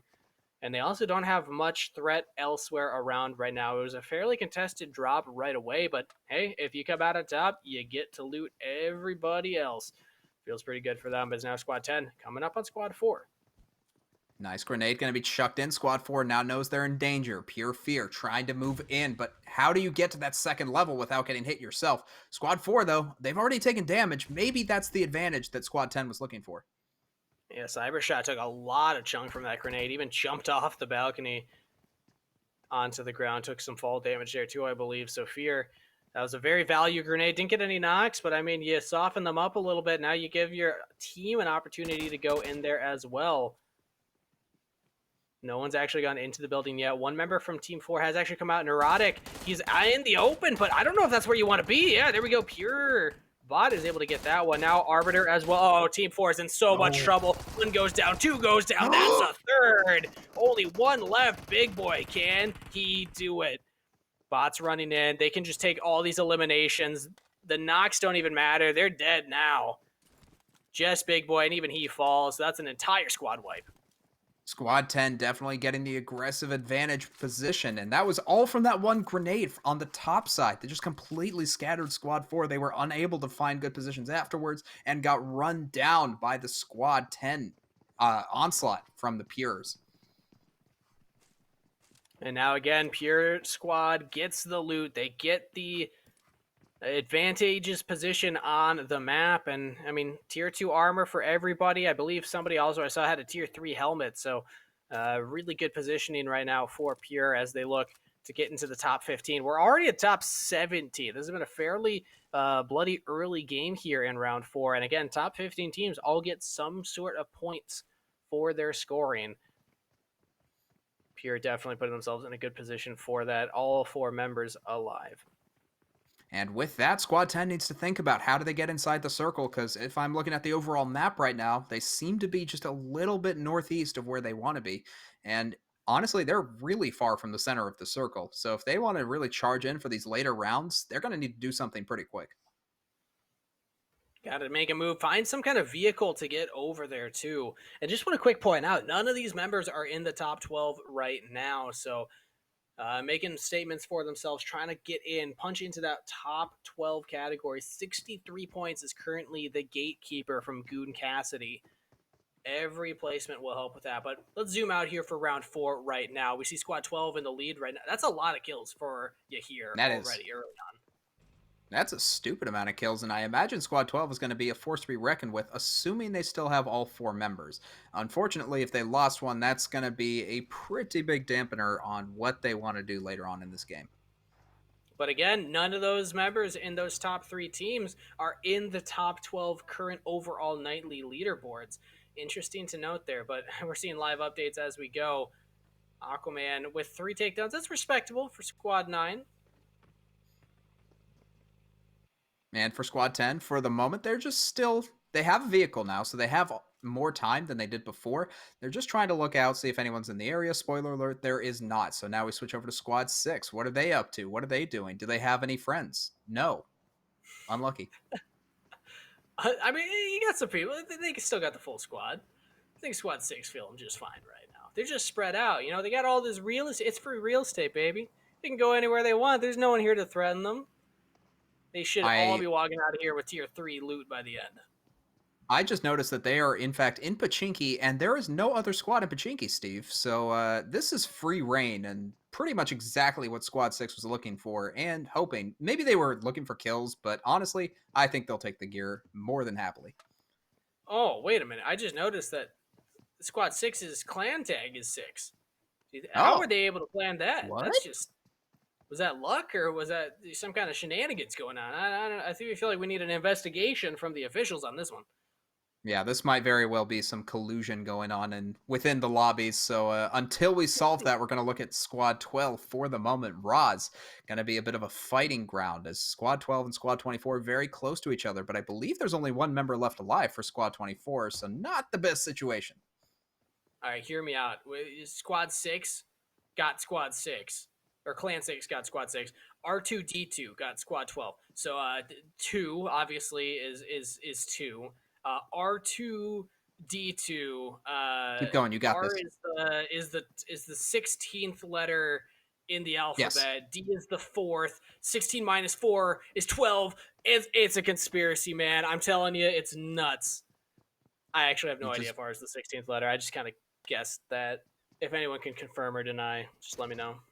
I feel as though I have received a Jimmy Neutron brain blast, but from the outside. This is what it feels like to be Carl, right? I actually can't do a good Carl impression. My It's so difficult. spleen. We just dated ourselves entirely for all the all the Gen Zers out there, but it's okay. Zoomers in the chat, what up? Jimmy Neutron was a great show. You should go check the VODs. But here we go. Squad 24 taking down R2D2 Danger. Finds that kill. Wait a minute. So, Squad 24, there was one person that got knocked. That means that the rest of the squad is somewhere else. Why was this person just alone in the wilderness of Raz? Dude, I'm telling you, some of these players are saying, screw the rules, and throwing the rule book out the window. Just going on solo missions here. Honestly, I mean, if we compare that to how I usually play squads, pretty similar. So I can't blame them too much.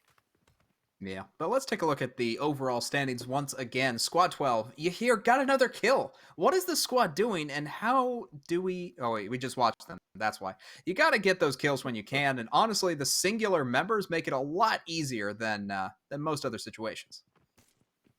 And I'm curious if there's any strategy for these teams to funnel kills onto one member. Because again, if your team scores high, you get those individual points, but the individual player kills are only awarded to those players for points. So again, there's a chance that players would say, okay, you know what, Johnny, you're the one that's, rocking the 6th gen OnePlus. We all got our 8th gen. So, we'll let you get the most points. We'll let you get that top prize so you can join us all on the Series 8 bus.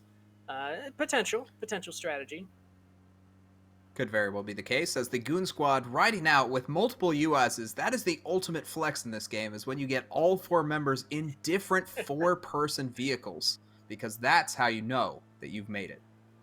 You just do a little drag race, everyone lines up, you shoot up a flare into the sky, and everyone starts running, but here we go, get better first, spots out Gamir in the distance, doesn't actually want to take those shots. Again, this specific weapon, the DP-28, is just not the best at these long-range shots, but he's going for it anyway. He actually gets the knock. That is incredible. Ooh. Maybe he can get more, but there's Amir jumping, hopping for the safety, but can't find it. Get better first, finds 2 knocks. That's pretty good. I mean, as long as you're starting off a fight with 2 knocks, that's going to make the invasion, the actual rushing forward, a lot easier. But Squad 2 still managing to keep some high ground. You can see the split coming off. SDS Gaming unfortunately going to be out of this one, but King Sniper does have something of an angle on this, and Squad 19 in the distance, but could very well roll up on Squad 21. So Squad 21 decides, we got to get out of here. But I like this kind of play. We've seen this work for multiple squads throughout the night. If you get to the high ground, if you get to these hills, and you have these long-range weapons with the sights equipped, then you can actually do a lot of damage to members that aren't looking for you. Not everyone expects you to just kind of post up on a hill. Usually you expect to find action in these buildings, in these cities. So if you can find members caught out of position, this is a huge advantage. And we see they're not giving up this spot. They're playing King of the Hill right now, just looking around, waiting for somebody to go for that airdrop. And with that, Squad 6 in right now, just hiding in the middle of the city. They do have circle advantage, so at the very least, they don't have to move anywhere. But there's no squads near them, so if they're trying to earn their stripes right now, they are completely out of luck. Now, it's going to be hard to at least get the most kills category. Maybe they get the longest snipe, if they find somebody way out in the distance, they can go for that. But huh? You never thought about that, did you? Here's what I also have to think about, right? Is Squad 21 is currently looking down on Squad 19, who just rolled up to this crate and got it. Do they get punished for it? I have to imagine they will, but Get Better First needs to, dare I say, get a little less bad. I see what you did there. There. I don't know if they actually got the airdrop. I think that they're just in the location. Actually, well, maybe they did. But here we go. Lazy Bones just charging up. again, just the confidence of these players. They got so many vehicles to play around with, but doesn't even hop out. He's just rotating around. Now has joined in on the fight. Can he take him down? And he does find that member of Squad 21. Jordan, well played.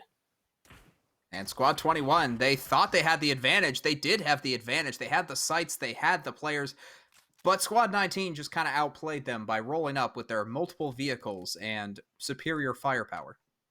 It's not over for Squad 19, though. They still have Lazy Bones up. Oh, never mind. Sorry, I got a little confused with those. It is over for Squad 21. Lazy Bones is still alive. Well, I'm just going to forget that one happened right there. Yeah, 19. Now they got the hill. They got that loot drop as well. So they are in a fantastic position. Full armor right now for Lazy Bones. And with that, they're going to roll out once again. 4 vehicles, 4 players. And they are just going to move on in towards the center of the circle. However, what they do need to watch out for is the fact that multiple teams do have high ground. And now you have to worry about the kitted teams that have these very powerful weapons and very powerful armor, much like Squad 8. You can see the tier 3s all around. Oh, wow. Every single member has tier 3 armor. And Naughty also had the tier 3 helmet and backpack. Yeah. Squad 8 looking scary, but Booker Rakan going a little far away from the team here, all the way over to Query. And that's going to mean Squad 8 will be rolling up with advantage, I would think. Again, just talking about the position that they're in right now. Squad 19, they're in a firefight right now against Squad 12. Yeah, Squad 12, and I think Squad 2 also nearby. They got to be careful. One member knocked already. Lazy Bones, or rather Cutie Pie down. Lazy Bones and Jordan doing their best to defend here. Can they find anyone from Squad 12? There we go. There's the shots from Jordan. Gets the knock onto you here, and that is the top squad. 12 is in the lead right now, but 19's giving them a run for their money. And you also have to worry about Squad 2 on the backside, but it looks like they don't want to push quite yet. Squad 12, 2 knocked already. They're going to have to worry about how to deal with Cassidy, who's pushing in, trying to get those kills. Does manage to get one. And that's going to be Squad 19 getting the early victory on this. But can they continue? Squad 12 is answering back. They still have a little bit of fight in them. Lazy Bones has to run up here and do what he can. Pure could look for this. Squad 12, can they do it? No! Spotted out by Lazy Bones. 6x does go down. Lazy Bones finds that one, and I think that's it. Yeah, no members from Squad 12 left. We're in the top 10 teams. And now Squad 19, they have 2 members on the overall top dog leaderboard. I imagine they're going to be pushing up on that as much as they possibly can. But if they want to do that, Lazy Bones either needs to get double-digit kills or give those kills to Cassidy or Cutie Pie, who are already on that list. Well, it depends. I mean, if you're right below Goon Cassidy on that list, and then you get 30 points plus your kill points in this round, that can catapult you right up towards the top there, depending on how Tiggy does in whatever lobby he is currently in. But now let's take a look at some more action on the map here as Team 13 looking to chase down Team 8.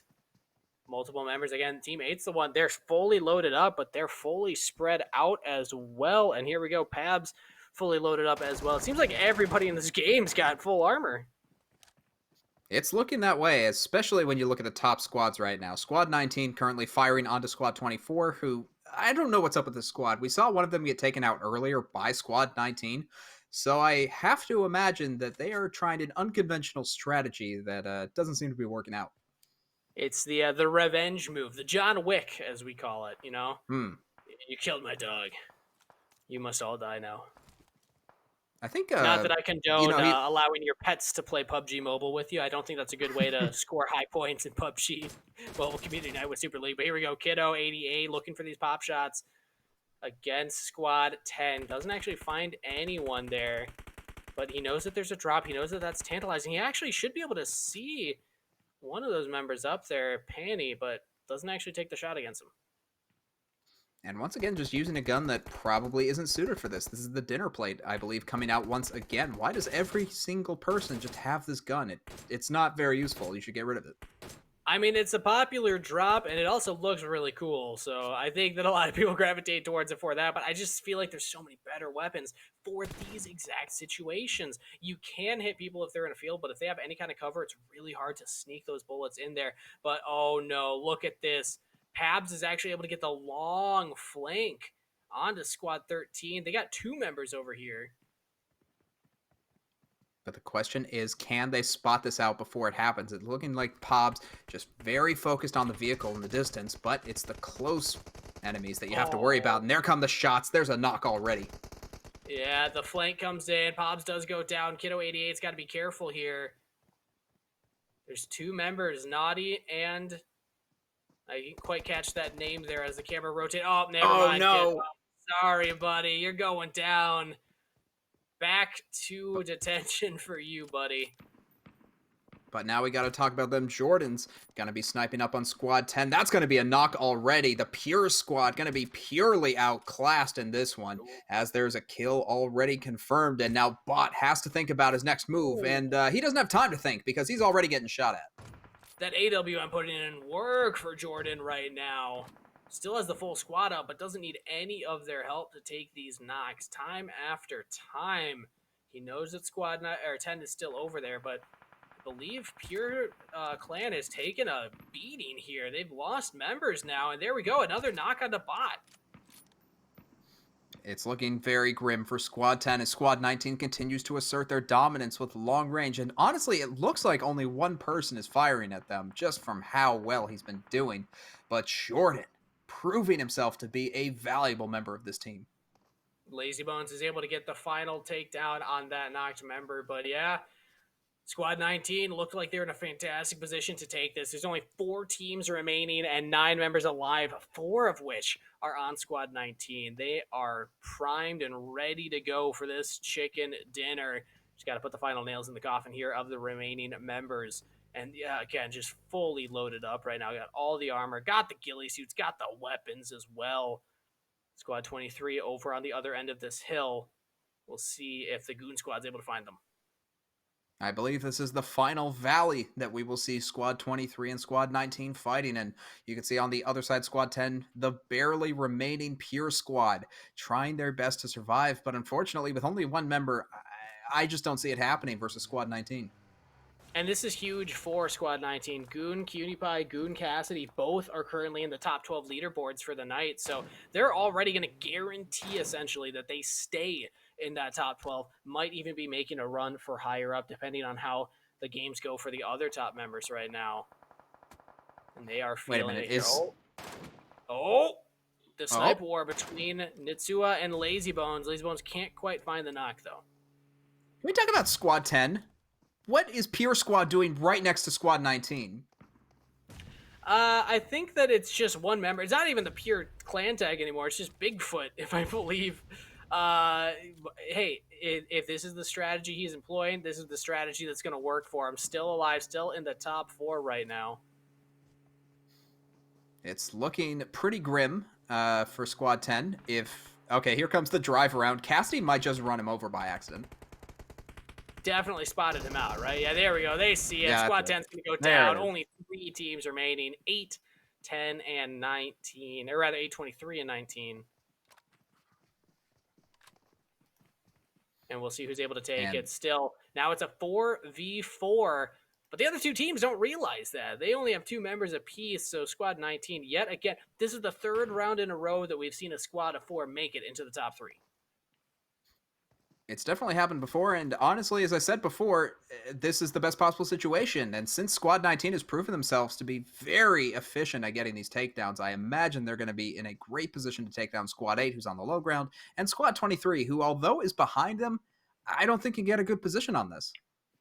But Squad 19 have no worries right now about 23. It's too far away to worry about right now. They just got to be looking at Team 8, because look at where the circle is. Team 8 will have to move into 19's territory in order to actually get into this next circle. So as long as they hold out in this tree line, they actually have a really good chance of just outlasting Squad 8, and then they can turn their attention onto 23, who honestly is not giving them any trouble. If you're 23, you should be looking to pressure. You should be looking to actually get in there and do some damage if you can. You can see how many people are still alive, but they're not taking the chance. They're not actually weakening up Squad 19 and making them work for it. So I think that this gives 19 an even better position. And with the explosion of the car from Lazy Bones, that means there is no possible escape for Squad 8. The circle is coming, and they might just have to let it happen, because unfortunately, there's no way to get out of this position. Yeah, I don't think they're going to make it out here. Naughty's just going to have to make a beeline for the tree line, but Lazy Bones probably will not let him get there that Oop. easily. Oh, here we go, though. Mitsua's actually able to get some good poke damage in there. Maybe they can look for something. He is in the circle currently, so Naughty just chilling out there, taking his time. Has the health bar, but oh, Nitsua goes down. That's got to be it. Yeah, Naughty is going to fall here. Squad 8 did the best that they could. Oh, actually, he heals just in time, but I don't think that you're going to make it out there. No, because they know exactly where he is, and they know since he's outside the circle, he has to either heal up or lose health entirely, and that's exactly what happens. Playzone takes another life as Naughty going to be going down. Now it's a 2v4. Can the miracle play come in from squad 23? They're going to have to work for it. 19. Even if they don't get first place here, Cutie Pie and Cassidy are going to just rocket up the overall leaderboards here. Again, just a reminder, Cutie Pie sitting at 66 points. Cassidy's sitting at 63. Both around 20 below the top dog, and they're going to get 30 for a first place finish if they can close it out here. Can they do it? Here we go. This is a good start. They're able to take down Donut, and Donut is down for the count. It's just a 1v4 now. It's all about done.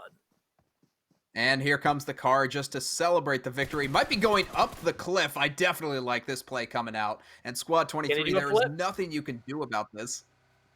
Oh, wait, you went a little too far. Okay. Turns around, says, I don't want to go for that one. You know, might as well actually go for the points here. Oh, Squad 23, taken out from a distance. Unfortunate to see the game end that way. A little anticlimactic, but at the same time, that is huge for implications in the standings. Again, 2 members in the top 12 getting a first place finish, and we'll have to wait and see how many kills each of them got, but that can definitely move them up in the standings. I mean, I can tell you that Lazy Bones got 10 kills that game, so I was talking about double digits, and I think he did it. That's a lot. That is a lot of kills. That's a very skilled player for sure. Yeah, I mean, overall, it's the Goon Squad, as we like to call them, are making a name for themselves here in Super League Gaming Community Night. That was our first opportunity to really see them shine there, as the first time we got to witness them wasn't as popular. But, I mean, it started from the beginning. Right off the bat, they were in this really hot drop zone, and they made the most out of it. Every time they show up to community nights, I feel like the Goon Squad always makes a splash as we take a look at more replays. Faglalo, was able to get a couple different shots, and the Pure Squad versus Squad 4, I think this was probably the most tactical play that we saw, just one grenade completely throwing off Squad 4, and then a complete takedown by Squad 10.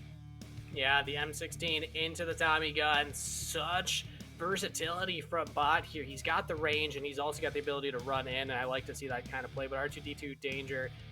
This is when they kept giving more and more kills to Yahir. I mean, they didn't make it all the way to the end there, but Yahir did get a lot of points for himself. But oh, this was also a great play. The range, I mean, we've been talking down a lot about the DP28, but when they're open in a field, you can do silly stuff like this.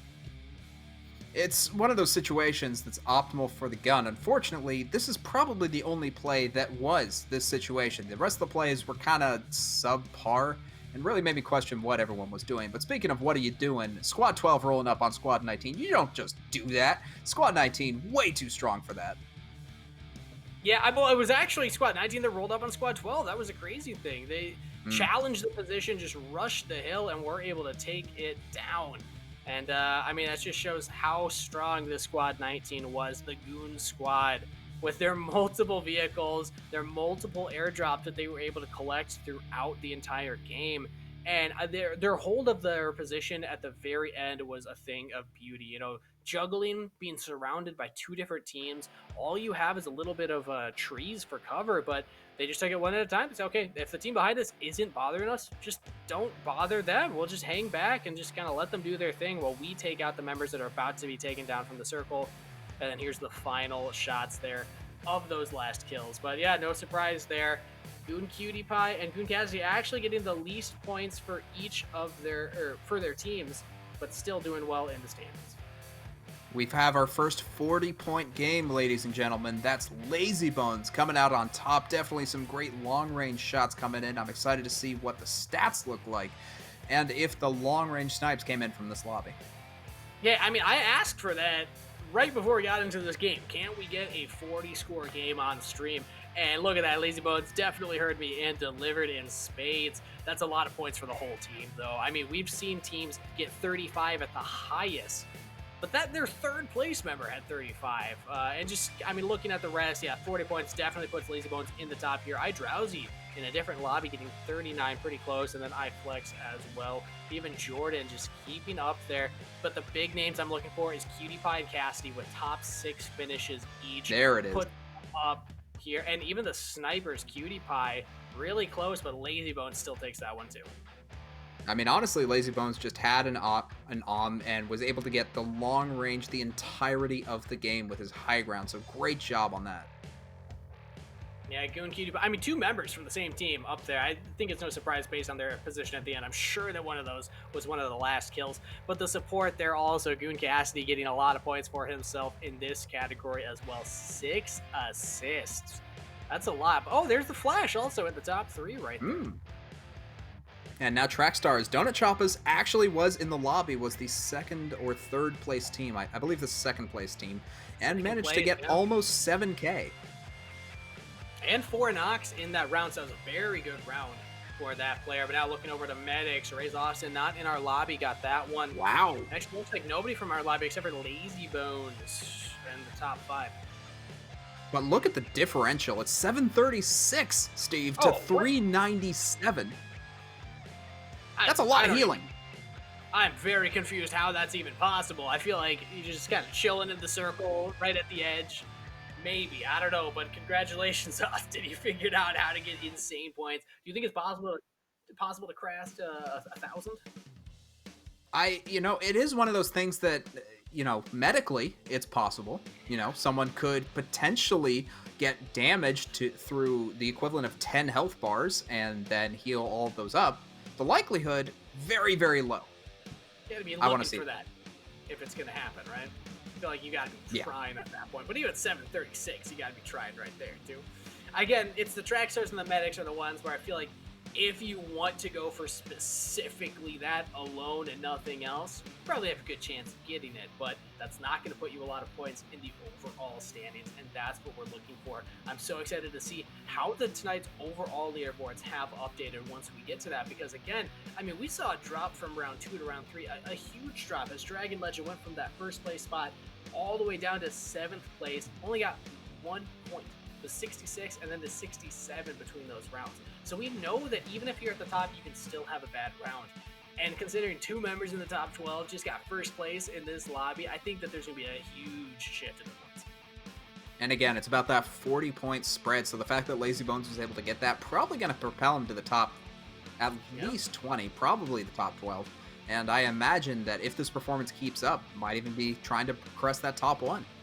And just to remind everybody why we're so hype about that, I mean, I already opened my Series 8 OnePlus phone. You opened yours up on stream earlier. The winner, the top US winner in the overall top dog category will win one of those pro packets as well, rather the Series 8 packet, along with 100 USD worth of in-game currency. So that's a huge prize. That, I mean, if you take the overall cost of that packet, that is well worth a fun night trying to grind out some PUBG Mobile community night with Super League Gaming.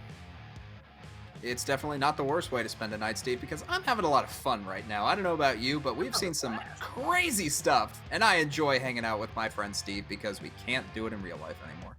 We can't do it in real life, but we can do it here. And thank you everybody in the PUBG Mobile community for welcoming me here. This is my first night with Super League for PUBG Mobile. So excited to be part of the team and help to fill in for Mad Magical. Just bring more awareness to Nub City. I keep saying it. I'm going to say it every time. Nub City all the way. Zarky is on the wrong side of the map if you're trying to win the game, so definitely don't go check that out. And I don't want you to look at me like that, Cage. It's whoa! Oh, look at that! Goon, wait a minute. Cutie Pie and Goon Cassidy, with their amazing performances in the last round, catapult to 1st and 2nd. That is an amazing upset. I'm curious what happened to Tiggy. Apparently not a great finish on that one because I believe he had 86 the last time.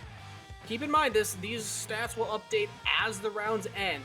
I don't want to call it right now. Maybe Tiggy scored no points. Maybe they're still in their round. We'll have to wait and see as the night goes on. But yeah, currently sitting at the same points as before. But we do know that Savage IQ did manage to move up. Was at 68, now up to 87. So that's good for that player as well. I believe iDrowsy was up there too. No, actually it wasn't. So hey, we're seeing a ton of changes actually in these top leaderboards.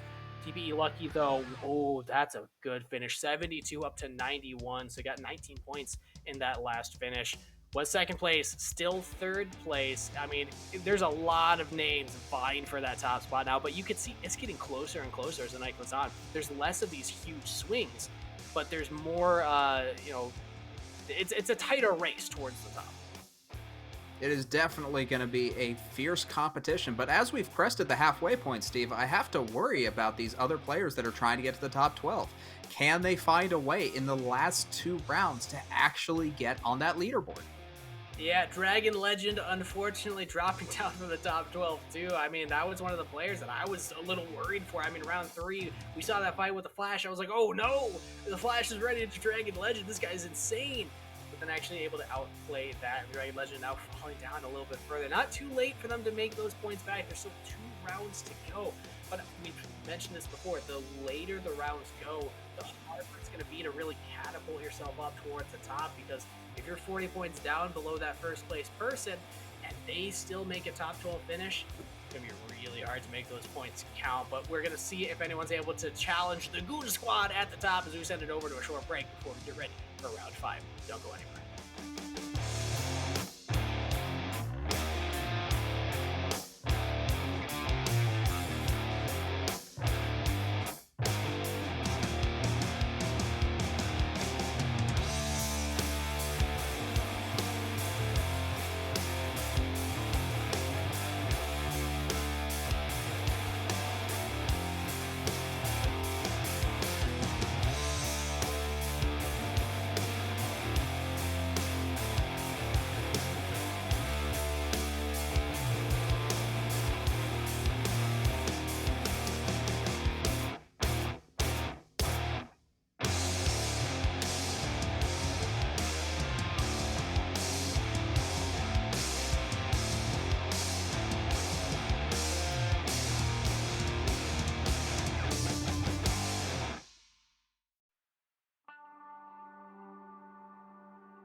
OnePlus's new phone, the OnePlus 8. Oh, this thing feels so good. It's basically like I'm playing on smooth graphics. This looks like PC PUBG right here. Glides like butter. True 120 hertz gameplay. You're insane. Do I want the nylon black or the sandstone cyan? Oh, sorry. I made my didn't notice choice, you there Steve. again. No need to be jealous of my choice, because you can also join in on the choice and see which one you want if you hop on and join the giveaways. Everybody, make sure that in chat you're doing exclamation point giveaway for your chance to win your own Series 8 OnePlus phone. And also hop onto Twitter, join Super League, and check out the pinned tweet. Follow the link for more information on another giveaway. Also, whoever gets top dog here gets a giveaway for one. It is all insane. It is all good stuff. But as we're already ready to hop into round 5, we're going to send it over to our friend Powerbang for a quick message.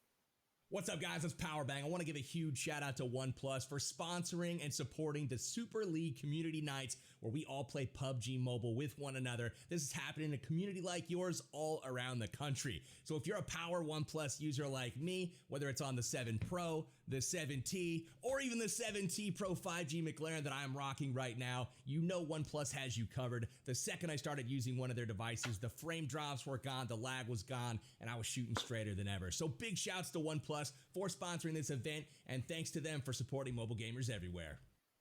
Well, we can see the Powerbang goes for the black case. Cage, you went for the cyan. Did I see that correctly? This is, in fact, the sandstone case, the cyan. Yep, I absolutely. like the texture. It's really nice. I mean, I feel like if I'm gaming with this, it's a really good grip for it. But again, delicate gamer fingers. I just prefer the sandstone instead. It's just the nylon instead. It's just, it feels a little better. I like it. It makes a cool sound when you scratch it too. But let's talk a little bit about what happened in that round 4. Big fluctuation in the points yet again.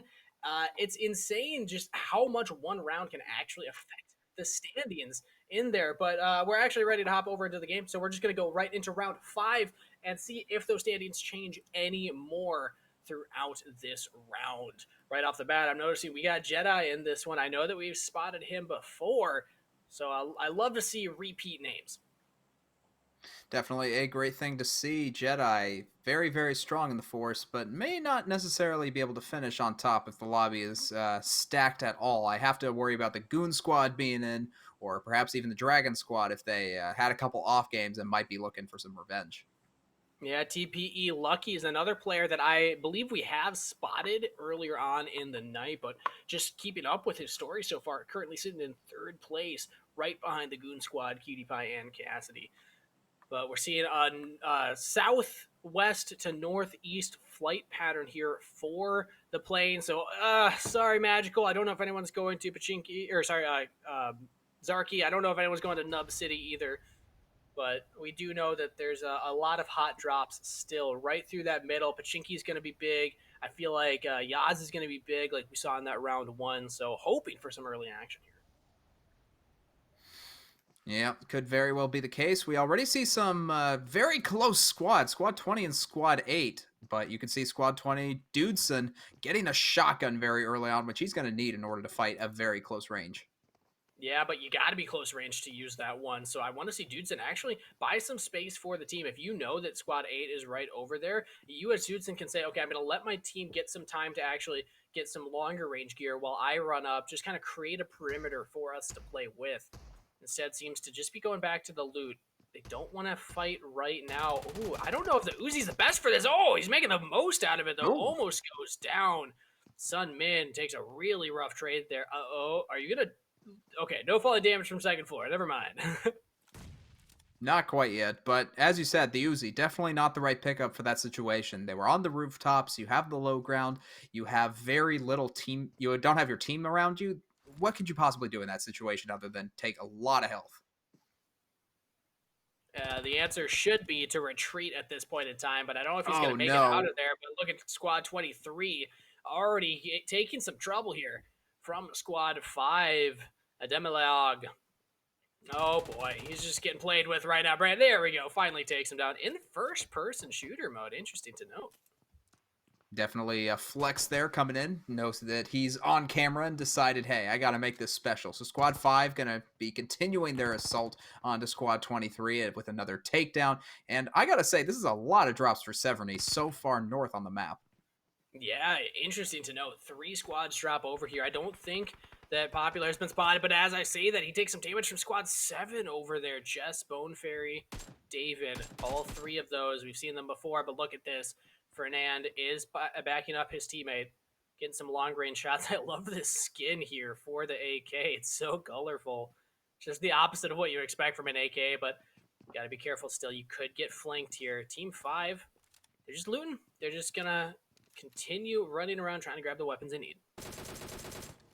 It's going to be tough, but now we switch over to Squad 1 fighting against Squad 3, and it's looking like Corona going to be able to get a little bit of damage down, and oh, wait, no, this is going back and forth, and he manages to actually win that one out. Incredible. No! I thought we were going to defeat it. I thought Coronavirus would finally fall down and we could go outside again, but Coronavirus wins again. Unfortunate there. And what this means is Squad 1 is going to be able to move in onto Squad 3. Gwent going to be in a lot of trouble here as he's getting flanked by Mrs. Flame 999. Jack's in the building still. Sitting on that Uzi. He's got the shotgun as well. 2 very close range weapons. So this is really all you can do is try and look for the short range fights. There's so many Uzis picked up right now between so many members. But here we go. Mrs. Flame finds a member and takes down Squad 3. Beautiful knock, beautiful takedown. Saves ammo as much as he can and celebrates a little with a little dance there too. You got to get a flex on in there, especially when you take a short-range fight like that and come out on top. As now we switch over to Squad 5 fighting against Squad 7. Once again in Severny. Still very intense because neither of these teams have perfect weapons for the situation.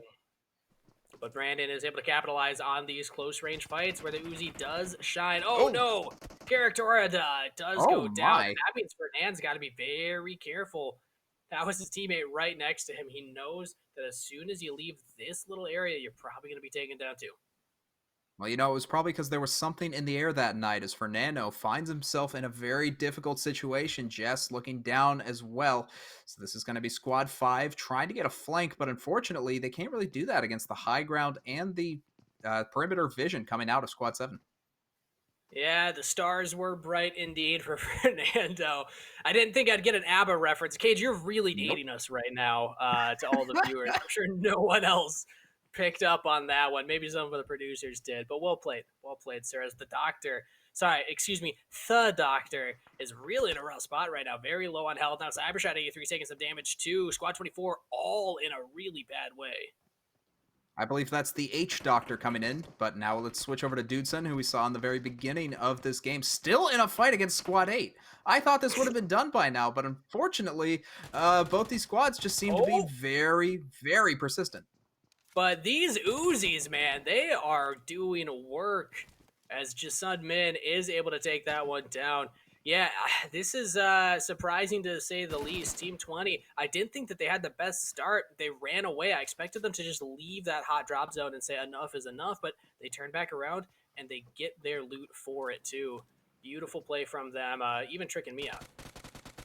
And that's going to mean Kratos on Squad 20 going to be shot out a little bit in Squad 20, even though they just had a great 2-piece. Not going to be enough to fully take care of the high ground 8 squad. But there's still other members of Squad 20 around the area, so Vergula's got to be very careful. You're up in that window. I think that Lunga should be able to spot you out. He's having some trouble with the camera, but doesn't actually find him. Maybe Sunmin can get this long shot. It's just that one member. But it's one member that's proving too difficult to deal with at this point. Dudeson, I love this surround coming in. He knows if Vergslin manages to get off the building, it's going to be through this way. So if he keeps this position, I imagine this is going to be the end of Squad 8. Dudeson, still though, he's got that Uzi out, even though you have the Scar attached. Not looking for those long-range fights quite yet. Actually, I think that's the SKS attached. That's even better. But there they go. They charge up, trying to get into this building. Just that one member of Squad 8 still there. Maybe 20 can take him down. But you can see the shotguns are coming out, and that might just be the rush that they need. Squad 8, the last member, just barely holding on floor 2. Dudeson can't make the jump, and that means he's going to go up the stairs. Tried his best to Spider-Man his way up that wall, but just could not find it. But look at, He's got a really good position right here in through the window. Can't take him down. Maybe he's in trouble now. Gets one knock. Doesn't get the second as Kratos is able to fight his man. That was so darn close. There was less than 10% health on the final member of Squad 20, but that's just going to be barely enough to win the match and win that fight for now as we switch on over to Squad 25, where the Flash, trying to zoom his way around the map, might just get a few more shots on Squad 24 and finish them off. And again, to remind everybody, this player, the Flash, is the one that took down the Dragon Legend, the current top dog after round 2. Round 3 was not too kind to him, now dropped from the top 12, and the Flash had a pretty good placement in round 4. So if the Flash can get a good placement here round 5, might be able to crack into that top 12. Again, top 12 overall for the entire night does earn prizes. So every little point counts here. Even if you're only 12th place, that's still $10 of in-game currency that you're winning there. So you definitely are motivated as a player to perform well right now. Well, you know who's motivated is Cat Squad, Squad 17. They do have one member down so far at school, but they are in fact back trying to fight against Squad 13, who seems to be giving them a lot of trouble at school, and they're going to be giving them a couple lessons in how to not get shot. All right, the early fan favorites from round 1 had a rough round 2, and now we're seeing them again in round 5 here. Happy to see that they stuck around through the entire night. Oh, they're taking some damage from behind. But actually, rather, Squad 22. 17 versus 22. Wait, Squad 22 tried to engage onto school, but that means their position has been given away. That means Squad 17 is going to be rushing up to these buildings, the apartments outside of school, and that might very well be a giant swing coming in for the Cat Squad, who's currently being aimed down. Yeah, Cat Squad's causing some chaos over there. They got to be careful because, yeah, Squad 22, they're away from the danger. Yeah, they gave away their position, but they still have all this range to play with. They can just take these shots from long range and try and soften up members. So Cat Squad, got to make sure you're not giving those avenues, those angles for 22 to take those hits. And I was mistaken before. Squad 17 still all at school. I thought there was someone on the flank, but not the case. And that means Squad 22, as you said, has all the range in the world to play with. The smokes have gone out so that Squad 17 can stay a little bit safe, but it's not enough. Honestly, the scopes coming in from Squad 22 make me think that they have everything prepared for this situation. Absolutely. Squad 22 have the range. They have a lot of good guns to play around with right now. As the Kar 98 coming in, one of the better long-range weapons. Not up there with AWM, but of course, I mean, you're only going to get that through a drop, so you'll take what you can get for range at this point in the game. As we see a dead center circle here, but early squad leader 24, 4 kills already for Bin. And the H-Doctor was able to sneak around at school, but wasn't able to fully finish that out. I believe Squad 24 might be eliminated from this round, if I'm not mistaken. I'm not seeing them on the map right now, so who knows? Took an early lead because of a hot drop, but that can still be the death of the entire squad if you don't play correctly. Oh, I thought Oxygen was about to get ran over right there, but he's able to duck to the side. They have 4 members here, and it looks like they're going to leave school. I wouldn't be surprised if they got aggressive, although I don't know if I agree with this call. I mean, you had a good position. You had an angle to just keep taking pot shots at 2 teams that were fighting each other and not you yet. But still, team decides to back off and leave that location as now we get over to Team 25, taking a long-range fight against Team 24. Team 24, they were in the lead, so they are not knocked out yet. Maybe the Doctor's down, who knows, but he does still have other members. Ben with those 4 takedowns, currently lobby leader. And that's going to mean the Flash has all the rain in the world to deal with this fight in the Sunken City. But Squad 10, we got to think about, is on the backside. Might just be able to flank in and take out the Flash before he's able to take out Squad 24. And that's the breath of fresh air that the top squad is looking for. The Flash trying to do as much damage as possible. Still full squad up for Squad 25. But now we jump over here to Deef's view. Steel of Wolf has a huge opportunity here to get some knocks. Can't quite make the bullets land. But there's another Squad 9 running by, or driving by rather. Squad 14's got to be sweating right now. Like, okay, why is everyone coming for us? It's definitely going to be a difficult road ahead for Squad 14, but they do have the sights at the very least, so they're not going to be caught by surprise quite yet. That said, though, Squad 9 is in the area and is inside the circle, so Squad 14 eventually has to make a move towards that location. And the Flash is just continually putting these shots in. We'll run out of ammo eventually, but still feeling fine right now. Ooh, takes a bad trade, though. Definitely not what he was looking for. The peak was just a little bit early as we swap on back to Squad 14 versus Squad 9, where Squad 9 does have the hill advantage, and as we said before, just barely inside the circle versus Squad 14, who has to move forward in order to get no damage taken. Get better first, though. That's a name we recognize all the way back from round 2. Had a great showing in that one, but we haven't seen him in the top 12 leaderboards yet. Might be looking to push up there now, but you got to get some kills, got to get some placements first. Get better bet might find himself in a rough position. 2 members of Squad 14 are looking his direction. If he pops over that hill, could be in a lot of trouble. It's definitely going to be a difficult position to deal with. Smart Cactus actually takes a very, very small hit, though, and that's going to dissuade him from peeking out again. Oh, takes a bigger hit that time, and that's going to drop him down to about 15% health. Will have to heal up. Yeah, that was really good shooting from Get Better First. Even through all the grass, through all the terrain, he was able to spot out Smart Cactus and almost gets that knock, but not quite yet. But, I mean, both these squads know that they're there. Get Better First. Oh, gets up to that tree. Steel of Wolf has a really good angle here. I don't even know if Get Better First knows that he's in danger. He does not. Oh, but we jump over to XT's view. Not going to see what happens there quite yet as we're into the flooded town. As Squad 25 still in combat. They find Squad 1. Flamer 99. Can he get the knock? He cannot. Squad 25 win that fight, but do they win the war? They got more members of Squad 1 to deal with. The Uzi's doing so much damage. Spray and pray, baby. Well played by Squad 25.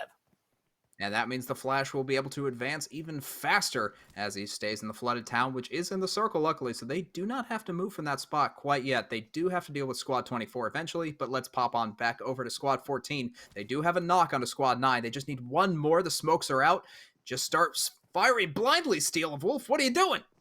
He's trying to get a closer position. He's got the Mini 14, one of the best weapons in the game at this medium to long range, but no, instead he's just going right for it. I'm questioning it too, Cage. I feel like he was in a great position to actually prevent that res from coming in, but instead goes for the position. Can't get better first. Yeah, rough position for Steel of Wolf here. And now he has to worry about other members of Squad 9. You can see Python down there. Does he know about that player, or will it just be a complete surprise to him and get knocked himself? I mean, he was checking it, but I'm not confident that he knew if there was a member there. Oh, Snake Python. Oh, wait, no. I feel like Steel of Wolf knows. He's been looking there constantly.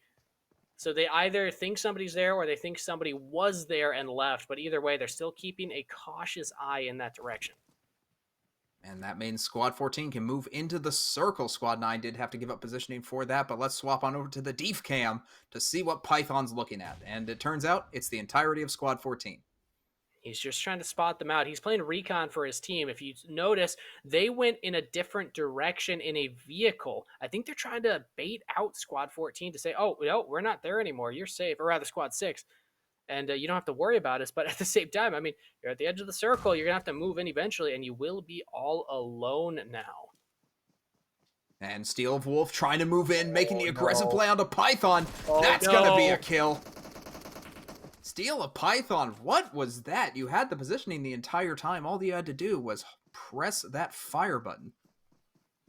Yeah, I mean, I think that's good for Squad 14 to keep their eye on the prize, not get baited by the fact that 3 members left. They did the math, and they said, this doesn't add up. I feel like we saw somebody over there, and where were they going to run? I mean, the circle was on the other side of that. He can't just run into the damaging territory, so 14, they're keeping their eyes on the prize and find another point for themselves. But now back over to Jason here. Team 4 has all 4 members still up, still alive. We're in the top 15 teams now, Cage, so every placement here is worth points.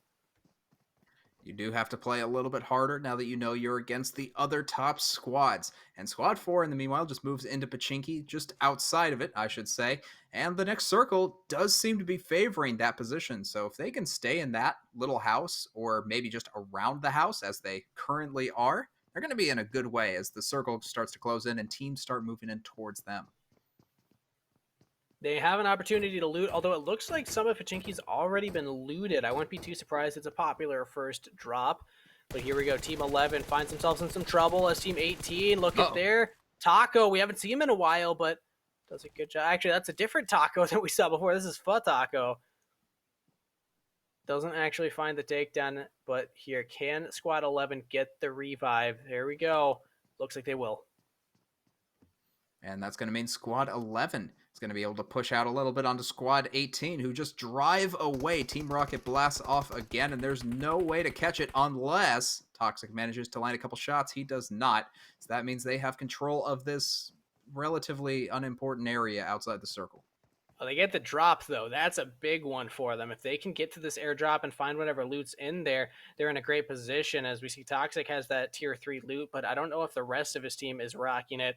And for this being so late, I'm noticing a lot of members without the best loot. I mean, Nexus with tier 1 helmet, tier 2 armor, not where you want to be at this point in the game. So it feels like we've seen rounds where everybody's loaded up. This might be one of those rounds where it's a little less lopsided.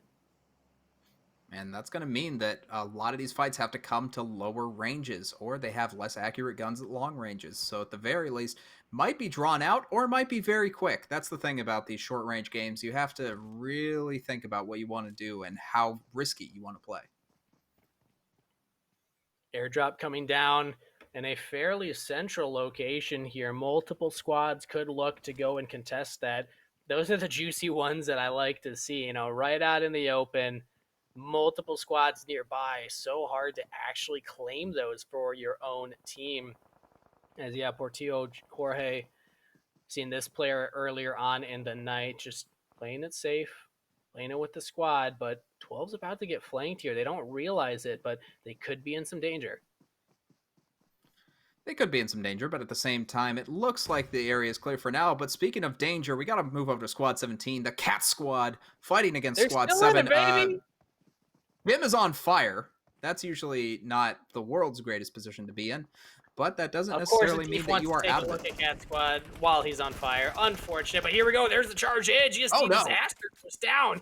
Cat Squad taking losses right now as Taco even falls to. Oh, Steve, are you really doing this? Are you really showing us Cat Squad right as they're about to get squad wiped? Maybe Jess can find the last member. This would be tragic. There's a smoke in the building. Oh, but throwing more grenades. Just throwing more smokes right now. I don't think you're going for knockouts. You're just going for the delay, but Cat Squad back on their feet. They can get back in the fight. It's looking like they can lick their wounds for the moment. Squad 7, they do have the high ground still, so there's not really an easy way to push in. Squad 17, they're just trying to heal up as much as humanly possible before the second wave of attacks comes in. But we also got to talk about Squad 18, who's kind of hanging around, being the wild card in this situation. Yeah, Taco just ran right over here, trying to prove that he's the best taco player in this house right now. Cat Squad doing what they can, just trying to res everybody up. This is so close right now. Squad 7, they're just trying to heal themselves, do what they can. They only have 2 members left. I believe Cat Squad also only had 2 members left at the end there, as they did lose some members permanently. But look at this cluster right here. 3 squads about to converge on each other with XT's view. And Squad 14, it looks like they are on the full outside. Squad 20, they're what I would call in the middle, but really this is just a love triangle that has gone completely sour. Yeah, and this is like, I mean, I'm into her, but she's not into me. She's into, I don't know, just she's into cars, you know. She's not even looking for a relationship right now. And then there's this other guy who's also into cars, but not that way. It's a weird situation. All I'm gonna say. Netflix could make a rom-com about it if they wanted to. But here we go. Cat Squad still up, still alive. They run in, and actually Squad 7 in the building over. Ooh, can Bim get some knockdowns? Can't quite find them, but through the windows might find the angle.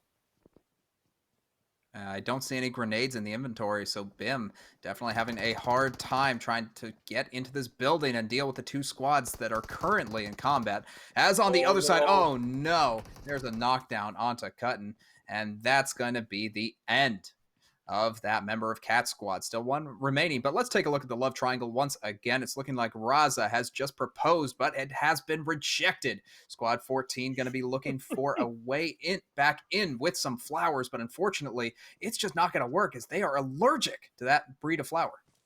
But wait, Falio's ex has now shown up onto the scene, and he is not happy about it. He's going to chase down Steel Wolf and get the knock.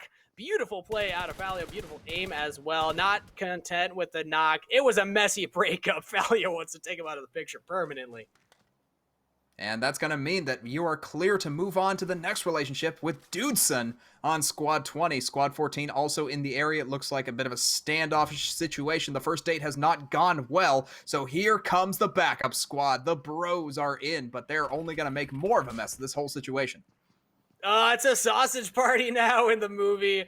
Tebow is in some trouble here as he's taking a little bit of damage, trying to find out how he can get down to his friend to help res them, but first applying that bandage, just trying to heal up here. It's still just a cluster of enemies. Falio finds another knock for himself. The internal rage coming out onto the map, but gets knocked in the process. Berg's going to have to approach, but low on health, gets knocked himself.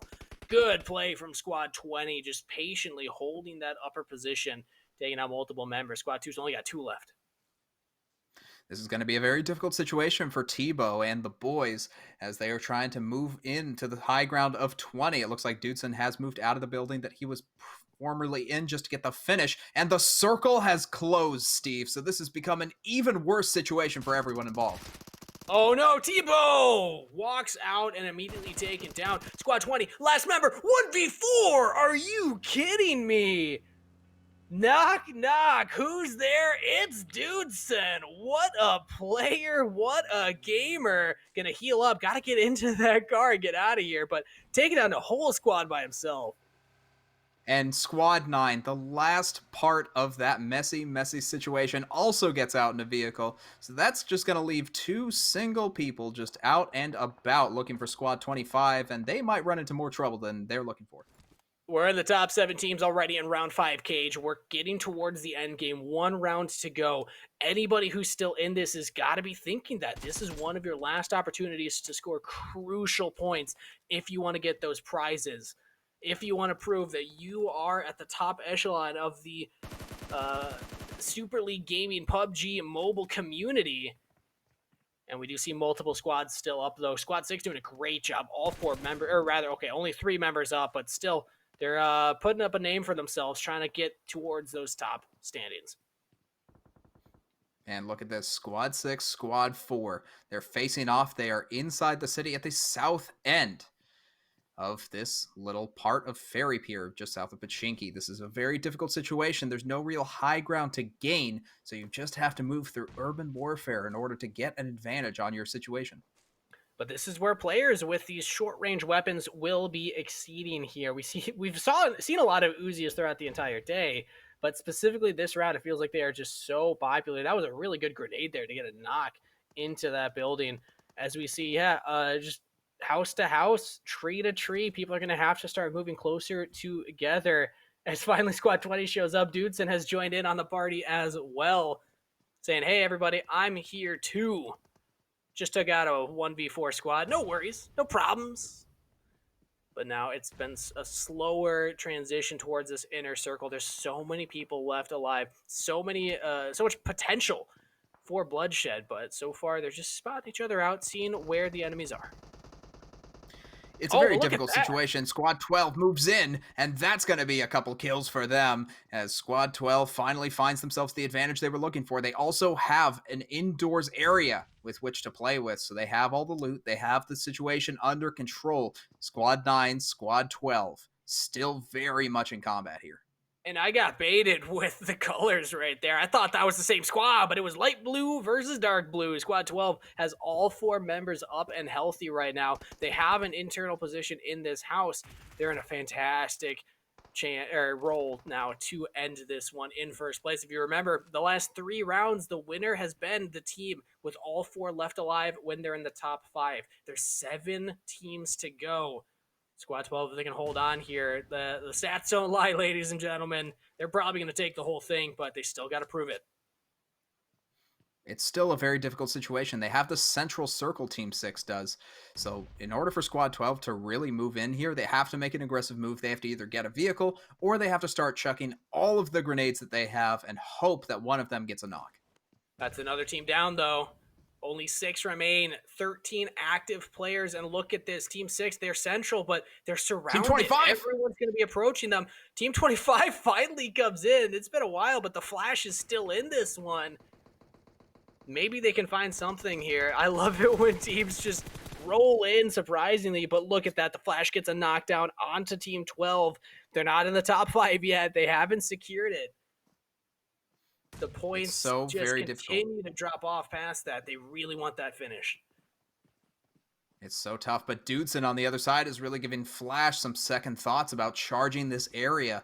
You can see that they have made it inside the circle, but at the very edge and in an awkward position where they don't actually know the positions of every other squad. That's the uncomfortable thing to showing up to one of these small circles late to the party. They rolled in last, so they don't have an opportunity to know, okay, where's everyone else set up? They just got to find the best that they can do. And right now, the best they can do is just hanging around these rocks. But, I mean, yeah, your back is completely exposed to Dudson right now, who could just have a free range. But Get Better First is also right there. You see him on the map, you hear him, and you take him down. The Flash with the quick knock. And that's going to be another squad down. 5 remaining. Squad 12 now finally making their move. The 4-man squad collapsing onto Flash, but the Flash is faster as he manages to get one knock onto that team. Might be able to get a second. The shots are coming down onto Squad 12, so his job's being done for him. The Flash is just getting knock after knock after knock. Who's going to stop this guy? When is Dudson going to fire his weapon? He's been on the flank this entire time and has yet to fire at the Flash. I got to imagine it's coming up now. Dudson should be showing himself soon, but actually, no, he's taken down. Flames gets Dudson and takes him out for the Flash, who now knows, okay, there's enemies over there. I'm going to get another one. The Flash is getting knock after knock. This is insanity.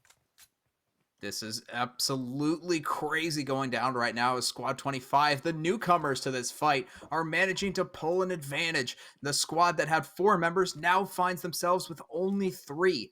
And there's literally no way that this doesn't come down to a 4-team free-for-all. 4 teams still up, 8 alive. Everybody's got a buddy right now. 2v2, v2v2, Cage. I could not have asked for a better end to round 5. There's so much on the line for this. Again, the Flash trying to make his way into the top 12 finish here. Still not in there right now after round 4, but I mean, doing such a good job. Round after round, we've seen the Flash getting so many knocks in a row, but just hasn't gotten that top finish yet. Might find it here. It is flanked, though. Could be in some trouble here. Team 12 gets a good position. Wow. But there we go. Another knock. That's actually a full kill for the Flash, able to get the 2 left, and that's going to mean 3 teams of 2 find themselves in yet another triangle of despair. Team 12 just threw that so hard. They had 4 members when there were 5 teams remaining, but then they split up. They try and go for 2 different pairs a little too early, and they pay the price for it as the Flash is able to keep his final teammates still in this game, still alive. His armor's taking a little bit of beating, though, so you gotta be careful at this point. Oh, is this another? And that's gonna be the Flash. Doesn't get the not quite, but gets a lot of damage in onto Box.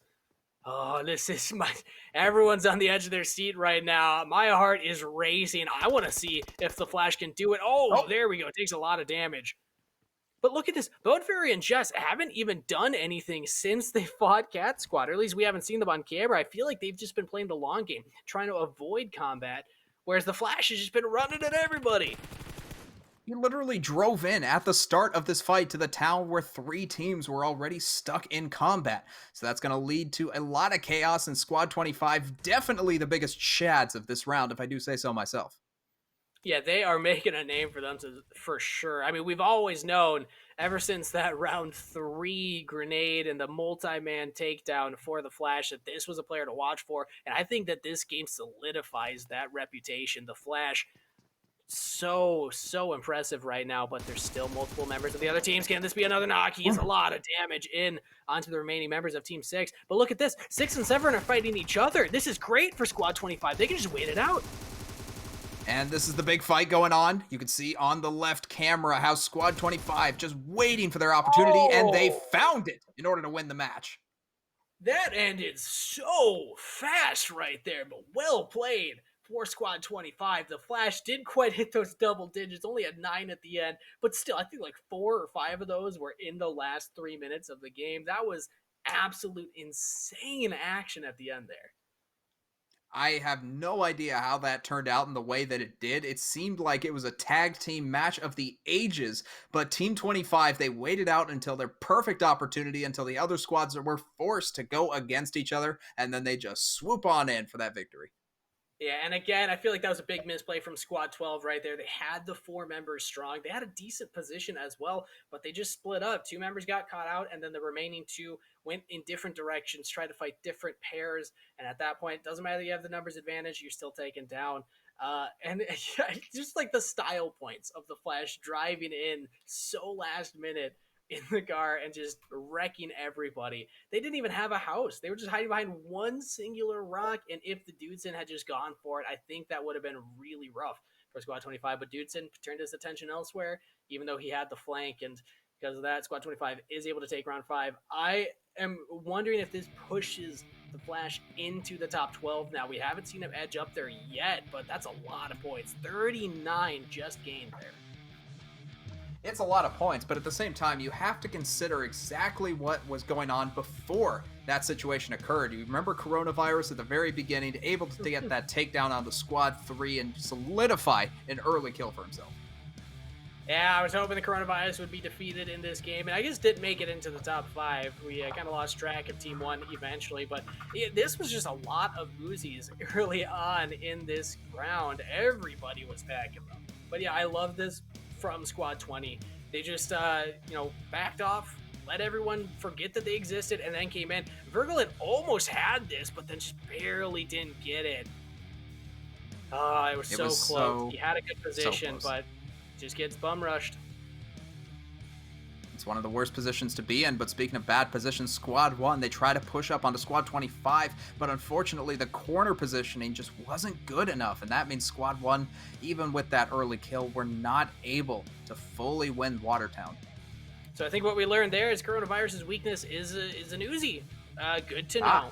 But here we go. If you remember Snake Python playing the long con, just tried to be like, you all forgot I was here, right? You know, there's no one hiding behind this rock.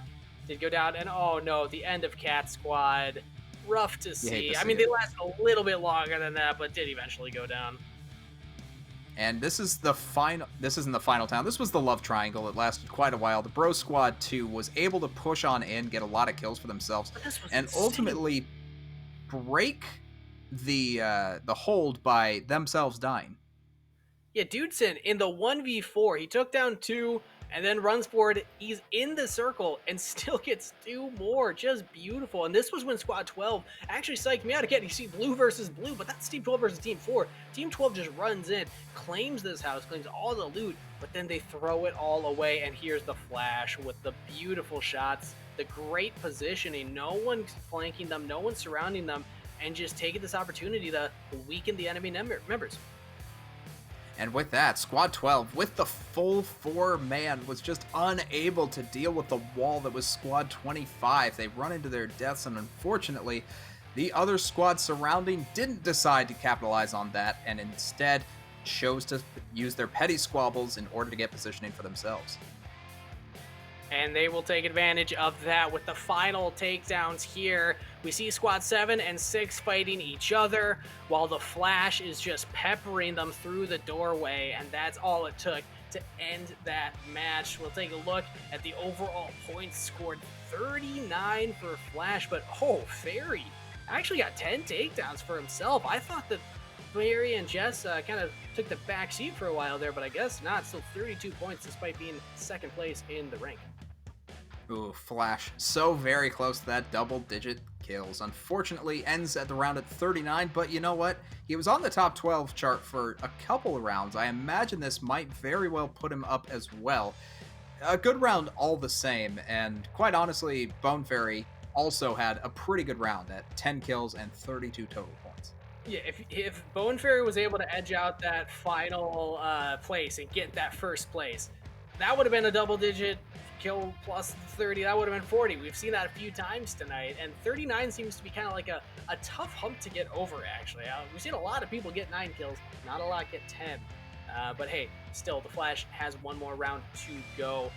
We're getting ready to calculate those standings and who is in those top dog positions. But I mean, with the Flash, considering getting all these kills, this is the first time on camera, at least, we've seen a top 5 finish for this player. I think that this could be what really catapults him up there into that top echelon. Could very well be the case, but honestly, it all remains to be seen because we didn't see a lot of the other lobbies, Steve. We didn't see the Dragons. We didn't see Cassidy and the Goon Squad. So I'm curious whether or not they were able to perform because they were already at a pretty good advantage coming into this round. Yeah, Cutie Pie, the first player to cross 100 points, triple digits at 101 after round 4.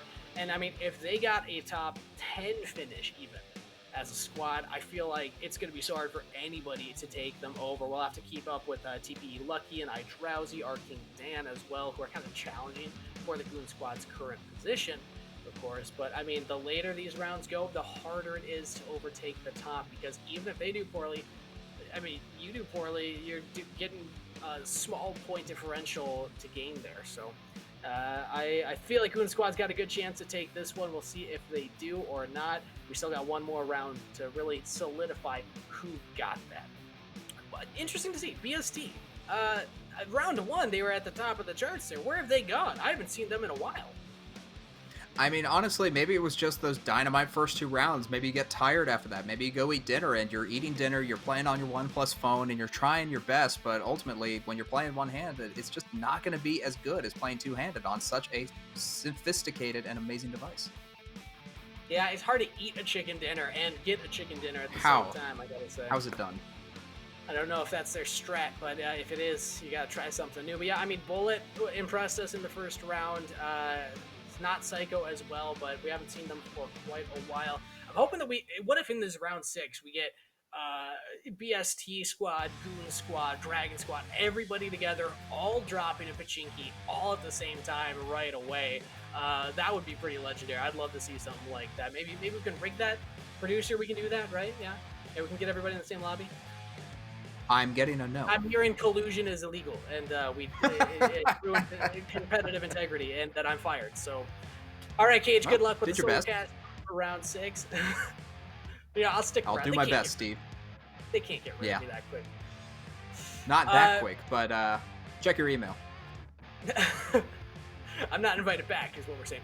Round 6, final round. For the players that are competing for that top spot, this is huge. You know, means everything for them. But for the players that really don't have a chance, what do you think it should be their focus going into this final round? Is it just to have fun? Is it just to play, crazy and just go nuts right off the bat? Well, I don't know, but what I can tell you is the top dogs of that last round, Flash, unsurprisingly with 39 points, going to be taking that one. No one topped the 40. I thought we might see a repeat performance from round 4, but this is still pretty good. Goon Cassidy just edges out top 16 with 25 points, but look at that. iDrowsy in second with 38 means that they should theoretically go to first place. They were only 11 points behind.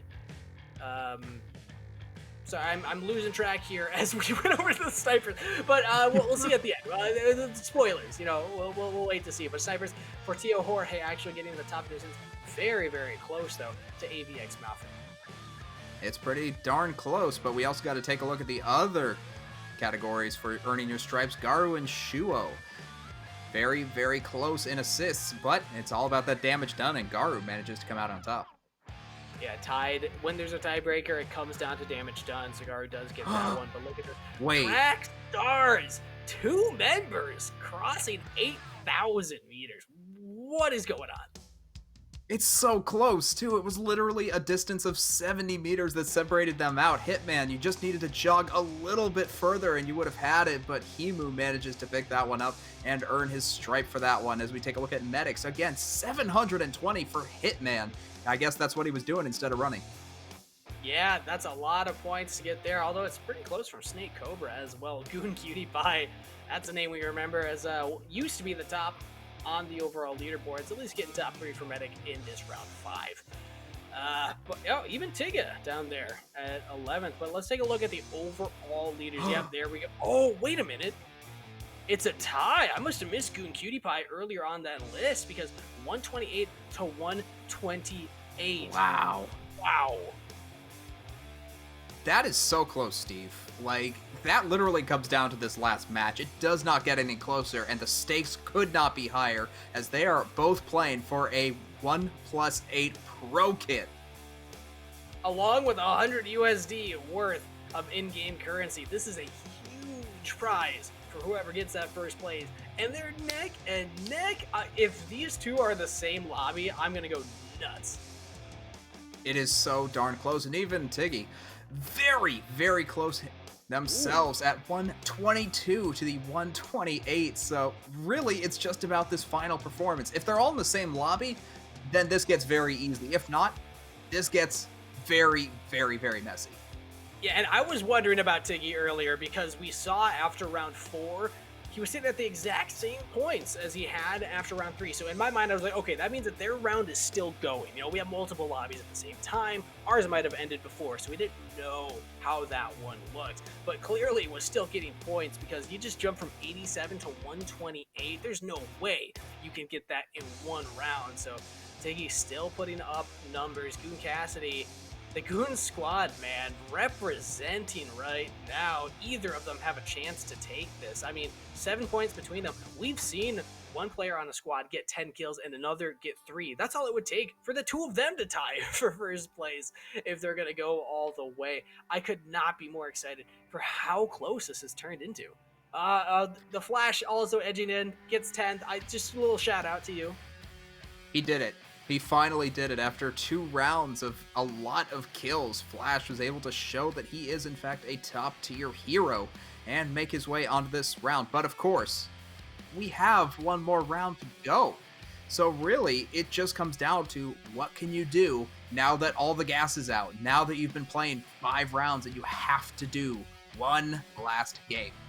I mean, it's been a long night. We've just been shoutcasting the games. We've just been watching the games. Imagine being a player, one of those ones fighting for that first place spot that has to be active the entire time, patient, waiting, and ready to go at the right moment. I mean, this is mentally draining. Their fingers, I hope they're doing their stretches, wrist stretches, finger stretches, everything to prepare for this final round because this is getting hype, and I could not be more excited going into this final round. And I'm telling you, producer, I know they've already told me no, but let's just get these guys in the same lobby, okay? Screw the rules.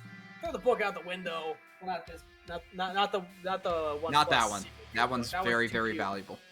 It's too pretty. I gotta look at that later. But if we can get those two players in the same lobby, that would be insane. Because that would also mean that both members of the Goon Squad are in that lobby. And I mean, yeah, there's 4 players that could realistically take this, even if they're all very close in points at the end there.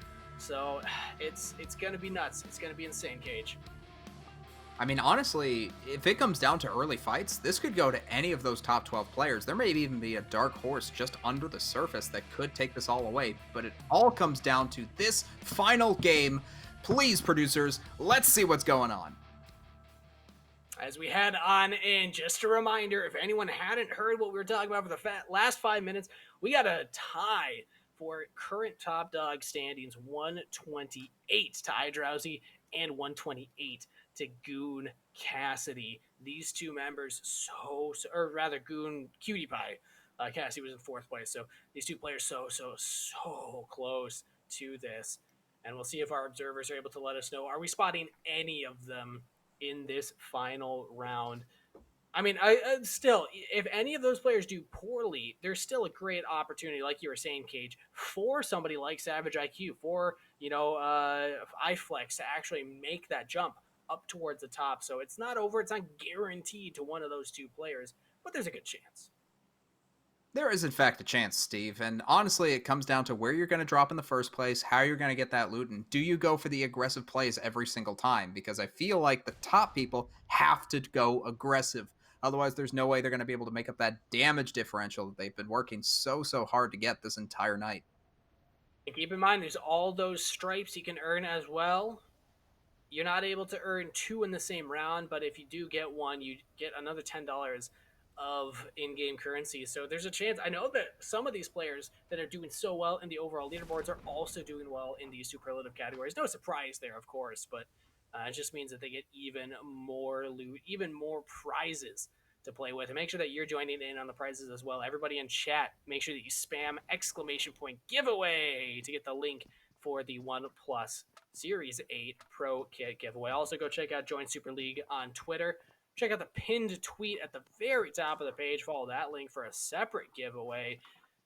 There's so many ways to get free stuff right now. It's insane. Even go check out the Discord. We're giving away t-shirts in the Discord. If you go and check out that, make sure that you're doing everything that you can to not only participate in the community, but also get some free cool swag. Goon Cassidy is in this game. Beautiful. I love to see it. It is absolutely the player that I want to watch for this game. Cassidy and the Goon Squad going to be pushing up already as Squad 18 is pushing on to Squad 1. And you can see the shots have already been fired in Squad 1. They're going to be the ones running away because they know the Goon Squad's coming. And Cassidy already has that AK, a great weapon to start off with. Just the helmet, no vest quite yet, so not the best defensive stats, but in terms of offensive power, you can't ask for a much better start with your first item pickup. They might be able to just get more and more here. Yep, there we go. That's a good backpack to pick up as well. But so far, it doesn't seem like anyone's actually contesting the Goon Squad.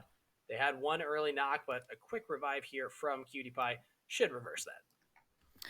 Should help a little bit, but again, you're against 3 different squads. We saw Squad 1 earlier on, but we also have to worry about Squad 3 and Squad 11. They could be pushing in at any given point. This is a very hotly contested area, and it all comes down to how you play it in South Georgia Poll/crates.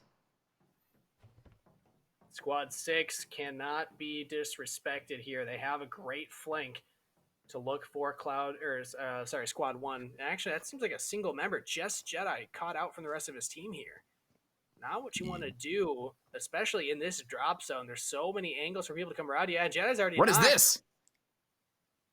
It's Steve. Disrespect. That's what Steve, this is, Cage. Stop this. I don't like this anymore. I Here's what I would say to Lucky. We could do. Do it. Stop trying to hit me and hit me. We'll see if he actually does end Jedi's misery. It's round 6. You know Jedi's been having a fun night this whole time. But no, Lucky just wants to rub it in a little bit. Say, your fun is over now. So all the players that have already been knocked out here, if you're tuning into the stream, thank you for participating in the community night. It's been a great time casting you all and seeing all the games. Make sure that you stick around. See who's able to get the final prize. iDrowsy and Goon Cutie Pie. Absolutely insane. Definitely a lot on the line right now as Lazy Bones trying to push forward onto Squad 11. The shots are out, and Lazy Bones actually takes the first one. That's going to be Squad 11. Oh, going down, actually. Another agent working on for Squad 3, able to get that. Or maybe that was Cutie Pie that got the knockdown. Definitely the greatest of teams in this Squad 18, fighting against the greaterest of teams in Squad 11. Who will come out on top? Yeah, Cutie Pie definitely wants to get these knocks. If you're able to get these takedowns, you get all those more points and differentiate yourself from iDrowsy, who is right tied with you at first place. So I would not be surprised if most of this game we're watching Goon Cutie Pie. The Goon Squad has been performing so well throughout the entire community night, and they definitely want all the prizes that they can get. Goon Cutie Pie has got the Scar, finally has that armor as well. It's only tier 1 for each, but I mean, this is still pretty valuable loot, pretty good stuff for Cutie Pie to pick up. It helps a lot, but what doesn't help, Steve, is the overall map picture that we're looking at right now. Right now, all these teams very far outside the circle. This is, in fact, South Georgia Poll where they are fighting, and the circle is going to be in the bottom right, kind of centering on the south or the eastern bridge to military base. So all these teams will eventually have to move in, and Squad 17, who's currently the only one in Pachinki, are going to have a field day with all these teams trying to come in from the northwest.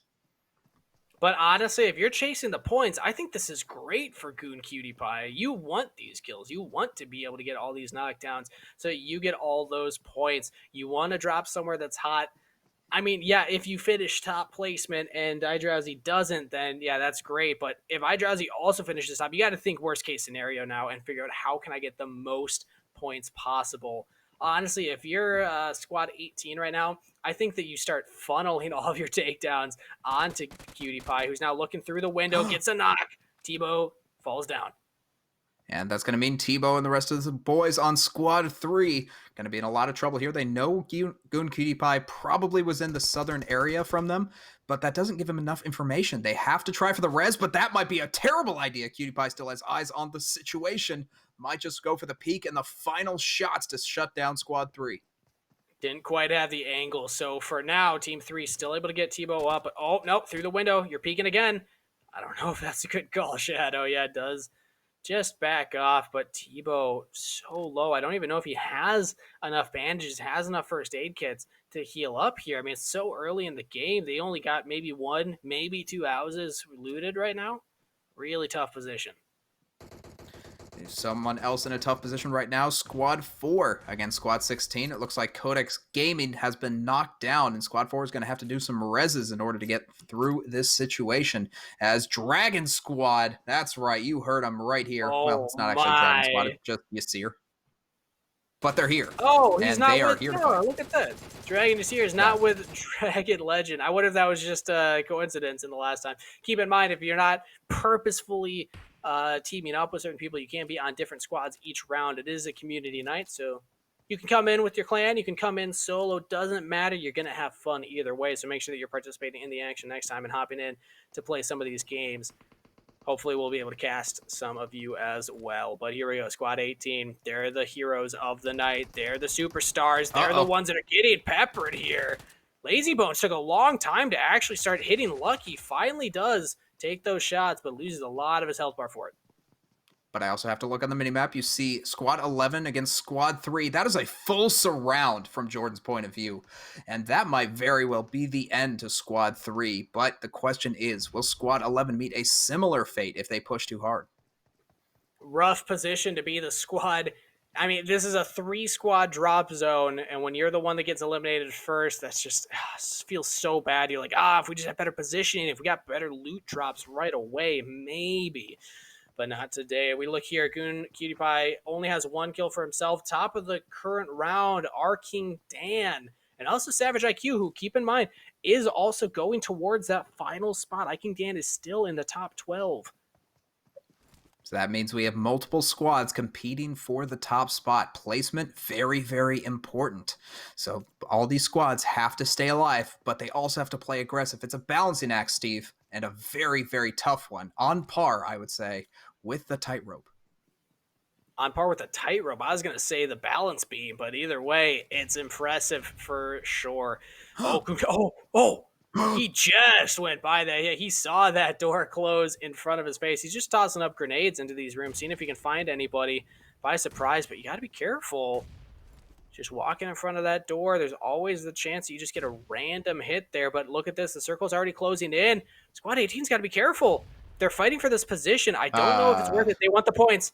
They really want the points. Lazy Bones is running up here. He's trying to get the takedowns, but they also got to get out of here quickly. This circle will be closing in. Maybe they can get these before, and they do wipe Team 11 all but one, and they should be able to take him down as well. There we go. The full team wipe. Team 18's got it, but they got to be very careful. They're in the circle. They got to revive. They got to heal. They got to get out of here.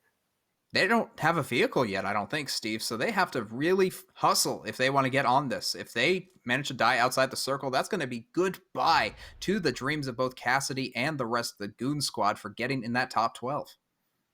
That would be a terrible end to the story here for the Goon Squad, but great news for iDrowsy, for Tiga, for iFlex, all these other players that are still chasing for that top spot that are so close to taking it right now. This is the final round.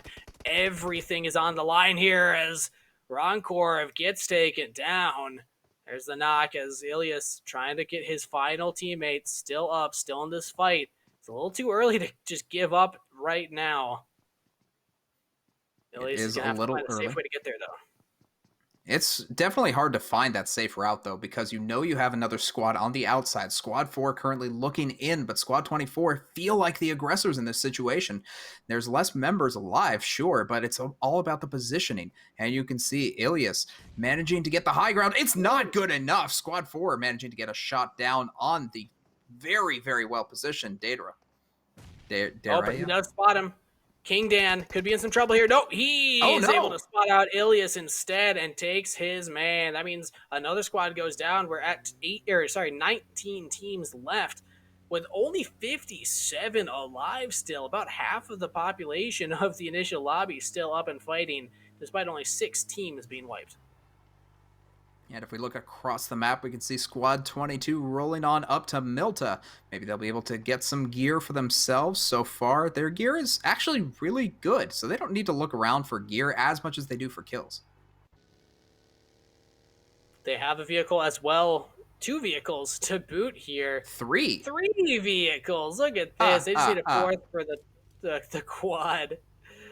And there's no one nearby to threaten them right now, so they should be just fine. Yeah, a great start for Squad 22. I'm not sure if they got any early kills or not, but either way, they're putting themselves in a fantastic position to just play the long game and get towards the end here. And I don't think that Squad 18 actually lost anybody. I was trying to watch there to see if anyone would go down to the terrain or to the border, but I don't think so. So my assumption is that they made it out. It's looking like that is in fact the case as we flash on over to Squad 21, who do have a vehicle. They are south of Gatka, which means they are just outside the circle, but that's A-okay for the moment. And Squad 19, they're in a fight right now, and they're getting some takedowns for themselves. Squad 21 in a very bad position after Baby able to rush on up the top side. That was really funny to watch right there. They found the member up on the top, all prone, but doesn't matter. They were able to spot their man and take him down. So well played. Good assault type of style play right there. Now Squad 21 rolling around in this vehicle, trying to find any action. Oh, it's okay. Some of us failed the driver's test the first time. You just try again. No one's going for flips. Come on, at least go off a ramp if you're going to not drive in the most perfect and camera-friendly manner. They didn't hit that barrier hard enough the first time, so they just wanted to tap it a little bit, just to compensate. Oh, there's a rock too. Oh, here's a member. Oh, that's an enemy. That's not a friendly. Wait, what? Wait. Wait, Paul, what are you doing? Get out of the vehicle, Paul. What's happening? Just hang tight, I guess. Squad 21 does not seem bothered. They're just gonna pick up a jaywalker, call it good. He had his thumb up. I mean, hey, hopefully he doesn't kill you all. That's the hope, always, as we see Squad 20 Archer just kind of running around trying to see if he can get a vehicle for himself. Does look like he is just outside the circle as well, as the rest of Squad 20 is collapsing around. They really do need to find some positioning here because it feels like they're out in the open, and luckily for them, there's no squads nearby. Yeah, we do see Squad 18 did survive, and they're still second place right now. But look at this. Arcing Dan has an insane amount of kills, 7 already, and is still competing in those top 12 spots. So if you're Goon Squad, you got to be careful. If Arcing gets too many kills, too many points, he could overtake the Goon Squad and take that first place finish. But they still got an opportunity to take him down as we go over to Squad 14. Monster pushing forward. He's got 2 members still up on his squad, and they should find a good flank here. Oh, they already took down their man. Easy enough. That was just the remaining members of Squad 21 who were driving around trying to recover from the loss of their earlier 2 teammates, but it wasn't enough. Squad 14 now gets all their gear and will likely get a view on Squad 7, who seem to be very dangerously close and in a relatively covered area, but that's not going to help against 4 members. Snake Python is just, he loves those rocks, man. What can I tell you? Just hiding behind them, waiting for anybody to walk by that he can give a little hiss and a bite to. Not going to find them quite yet, but here, Goon Cutie Pie driving around. Everyone on this team has a vehicle right now, so they were all able to find one. That's kind of interesting to know. They went from 0 to 4 real quick. Can they find more action, though? Cutie Pie, I believe, only has 1 kill. and then Cassidy had none the last time we checked out that leaderboard. They got to be careful. I mean, I think if you're in their position, you need to think worst case scenario. How do I get the most points? So that means you need to be looking for other squads. You need to look for action. You know, Steve, it sounds like you're trying to suggest something a little sinister here. Is this where you take out your own teammates just to make sure that you get the kills yourself? I mean, it's a stretch. Maybe you wait until there's only like 20 people left alive for that. Oh, okay. Yeah. Just cull the herd a little bit more before going for that kind of play. But hey, I'm not against it. Yeah, a phone is a phone, dude. This is a big old prize, and you do not want to share that with anybody. What are they doing? I love this. Airborne vehicles. Yeah. Okay, that could have been a little longer. I like driving into the ocean. Definitely not the most straightforward move, but sometimes in order to win 40 chess, you have to make moves that don't seem obvious at first. I feel like Goon Squad's having some fun with it. Maybe they already got their Series 8 OnePlus phones. They don't even need it. That's kind of what it feels like right now, is they are just looking to confuse us and give entertainment to the viewers for sure. But now over to Squad 7. They have a really good perch up here. They could look for a choke point at this bridge if anyone chooses to cross. They are, in fact, looking at the bridge right now. Ninja having that M4, definitely the right gun for the situation, mid to long range. Might be able to get a pick here as Squad 13 seemed to be eerily close, but it looks like the movement hasn't been spotted fully yet, so Ninja doesn't want to take early shots. I think that Squad 17 is happy to just stay here. Whoever survives between the 13 and 19 fight will probably move over that bridge if we take a look at where the circle is collapsing onto, but I want to see what's going on in that car. How's Paul doing? Squad 23. just, just a drifter. They picked it up a drifter. No big deal. Sometimes they're fun. If they play music, if they got cool stories, can tell you life on the road. Sometimes you pick up a lot of hitchhikers, Steve? Loot you and, leave you by the side of the road.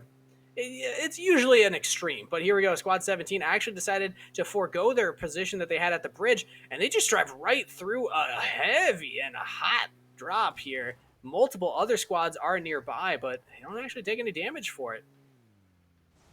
And with that, they have access to the crate, which is right next to them. So maybe this was the plan all along. Try to get their attention. See if there's anyone that fires a little early and gives away their position. If not, then you just get a free crate. Win-win situation. Either way, they have foregoed the bridge, and I don't hate that. Sometimes the bridge can be a little too boring, a little too slow, but Venka Danger does take a big amount of damage in the back, and that's Squad 18.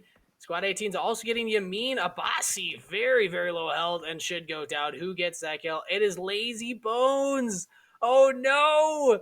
Goon Cassidy and Goon Cutie Pie have to take out Lazy Bones. It's time to team kill. It's time to take out your own teammates who are also the competition and stealing all the points from you. I mean, I think that's the only possible explanation for... or the next possible move, I should say, as we look at Squad 17. Now they are on the outside as well, so Squad 18 is looking down on them. Cassidy might be able to get those shots, and maybe this is where you start to pull ahead of your own teammates. Maybe you don't need to team kill quite yet, but, sometimes you just want to be safe. Cutie Pie got one right there. That's points in the bank. Cassidy's looking for them. Cutie Pie's looking for them.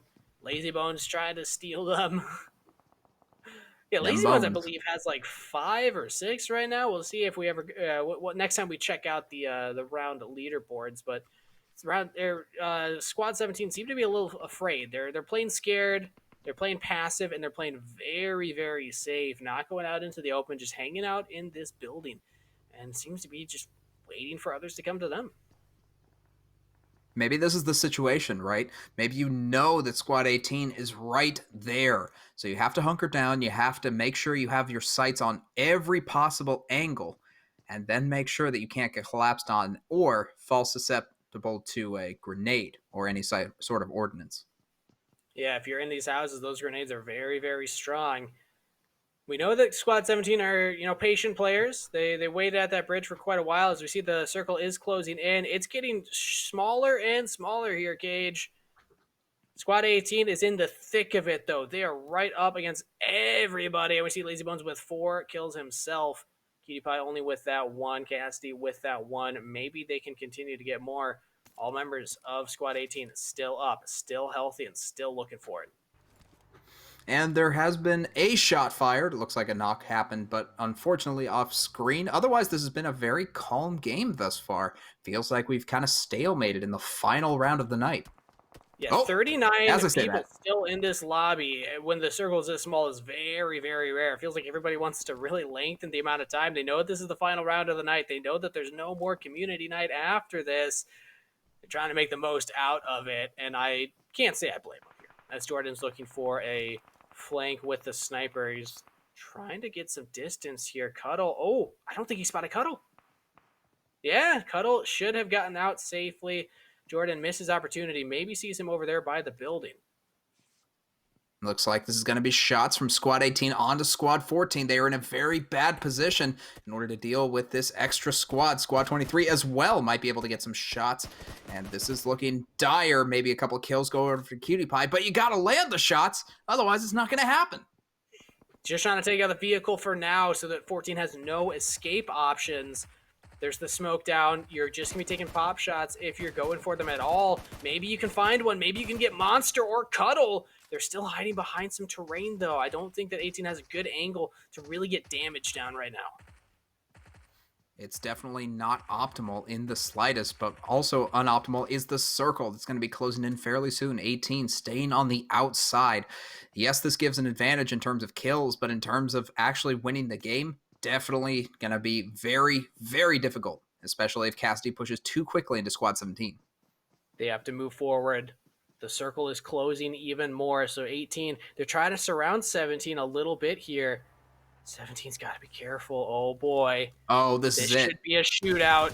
Can they get him? Goon, Cutie Pie just spraying and praying into the fog. Trying to find anything he can. Blast is right around that tree. Can he get him? He gets some damage. He gets the knock. Can he go for the final kill? You got to get the points. Oh, no. That's Lazy it. Bones picks them up. Lazy Bones gets the final one, but I think the credit still goes to Cutie Pie overall. You can see 2 kills for Cutie Pie, so doubling down. Unfortunately, gonna need more than 2 in order to top the leaderboard at the end of the night. But they're still only top 13 right now. They're not in the clear. They can't be too confident right now. Multiple teams are falling. Multiple players are just grouped up in such a small circle right now. Team 13 still holding on. 2 members left with 3 total team kills here. Can they find anybody over in the hills? Team 20's there, Mickey and Himu. I don't know if Birdnose is actually going to get this shot, but he's looking for it. Trying his best, but I like this. Was that Paul again? Was that my boy Paul behind him? Is he just along for the ride? I feel like he's just hanging out with his team right now. Look at that over there. Oh no, that's Baby. I think they took him down. Never mind. Oh, okay. Paul's story is, as enigmatic as he is. It'll be a mystery for the rest of our lives. We will always wonder, Steve, but the answers may never come as Mickey trying to deliver a little bit of knowledge onto Squad 14. One is knocked already. Aggressive. Gonna need to win this fight out if he wants to save his squad, but it's looking less and less likely considering the circle already closing in. They got to get to a better position here. Squad 20, Himu and Mickey. They're just going to keep taking damage here, but they don't want to give up their position yet because they know as soon as they walk out, they will go down. But Mickey, I don't know if you're looking at your health bar, buddy. He's going for the knock. No. He gets it, but he goes down. The play zone will take him out. Play zone will also get aggressive. Multiple members falling here as Squad 20. Unfortunate. They were just a little slow on those knocks. And with that, I have to imagine Squad 20 is not going to be making it to the top 5 squads of the game. We're already in the top 10. Himu thinking about going back, but it's just so close and does met up. So he will be able to survive, but at the cost of his teammate. Meanwhile, Squad 18 moving in onto Squad 16 and Squad 9, who are very, very close. And it looks like they are right smack dab in the middle of multiple squads. Yeah, they're in the middle of the circle right now. Cutie Pie's got to be careful. He could get shot out from multiple angles right now. They don't know where all the enemies are, but here they go. They hear Baby. Baby's still alive. I think Squad 19 and 13 have some kind of symbiotic relationship going on right now. They don't seem to be fighting each other at this point in time, but they are 3v4 regardless against Squad 18. They got to be careful right now. If they overstep, they will go down. And here comes the vehicle. Jordan trying to push into squad 13, but the smokes are out, so he can't get free shots anymore. And even though that will save them temporarily, squad 13, they go down to Cutie Pie, who gets the final kill in that situation. All right, Good and Cutie Pie. Oh, they're top 6 right now. You got to imagine this player's feeling confident, feeling good that they're going to walk away in first place in the top dog. Such a strong finish here for this player. But they still got to earn it. They still have to make the final plays here. And we don't know what's happening elsewhere in the tournament either with other players. Either way, though, Good Squad's been a treat to watch so far. Some very, very skilled players and some very, very fun-focused players, too. We saw them take that nosedive into the water earlier. It's always fun when players don't take themselves too seriously. But, ooh, Simundra might be a threat in the distance, trying to take those long-range shots. But, again, the long-range shots with the DB-28 just don't feel as good. They certainly are a pain to deal with, but at the same time, the knocks are coming through in squad 22. They are able to get a little bit of positioning because of it. You can see they're pushing the top of the hill. The circle is so small that the squads are starting to see each other, and this is why Jordan taking shots might just get the knock, doesn't quite do it, and that's going to be squad 18, aggressive.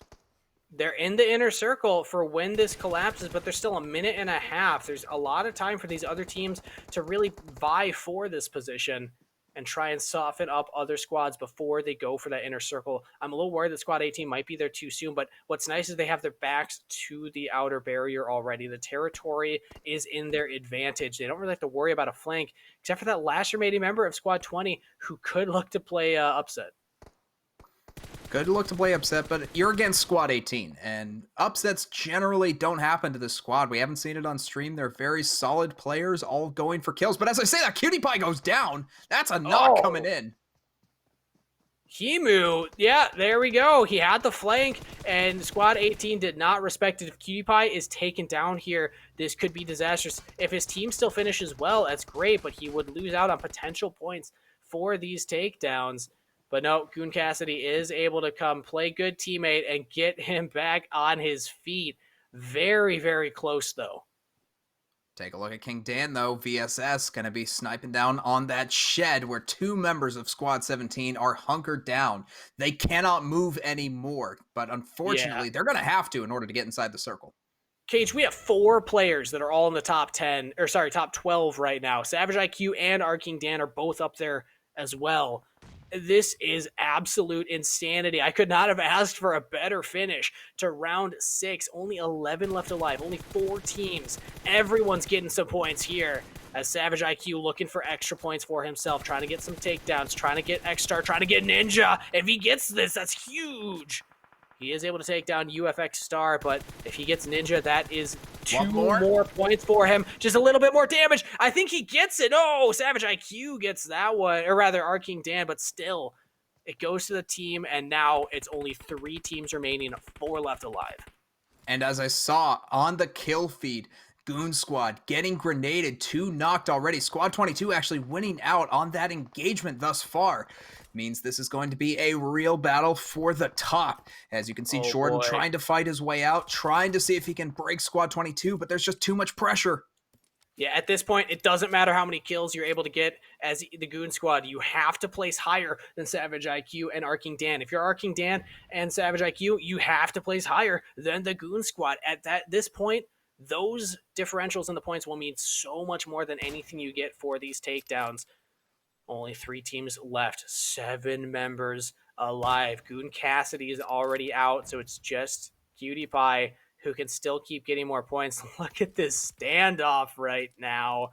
Jordan and Savage IQ just looking for it, but they're still Squad 22. They're still in this as well. This has become a real battle for the ages. Savage IQ making the aggressive play, is trying to push forward onto Squad 18. Can the Goon Squad stop him, or will he be able to get the kills he needs? I like this a lot from Savage IQ. Doesn't take any damage to move up to this forward position. Oh, there we go. Cutie Pie gets another. And that's Squad 22, 1 less player. So now Squad 4, Squad 18, the real contenders here. But the opportunity for spoilers still exists. Here comes the push from Savage IQ. He's trying to move in Cutie Pie as well around the side. I love this flank coming in. Squad 18 might just have what it takes. Cage, this could not be closer.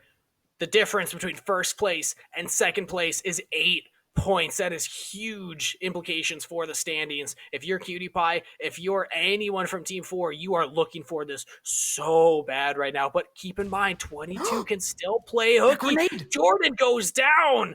Or there's the knock at least. Does Cutie Pie go for it? This is so dangerous. Oh boy. If he actually wants to get this rest, he might go down to the grenade. Savage IQ, he can't quite get it in there. He runs for it. Can Savage IQ find this? He's going for Cutie Pie. Cutie Pie goes down, and Savage IQ wins the round. Arking Dan with double-digit kills. Savage IQ right behind him, and I think that might be enough to take that first spot, Cage. That was so close, Steve. Oh my goodness. The whole last round, I just had my head in my hands and I was wondering what would happen, but Savage Dan taking it in the end. Savage IQ as well. Wow. What a game. Well played, Savage IQ. Well played, Arking Dan. We were looking at the Goon Squad the whole time. We noticed right away, oh, they're in this lobby. They're top 2. Let's pay attention to them. Or at least top 4 each. But these other ones, yes, they're still top 12. But with this 8-point differential, I feel like that might be enough with those kills for Arking Dan to actually take that first place spot. This is absolutely nuts how close that was.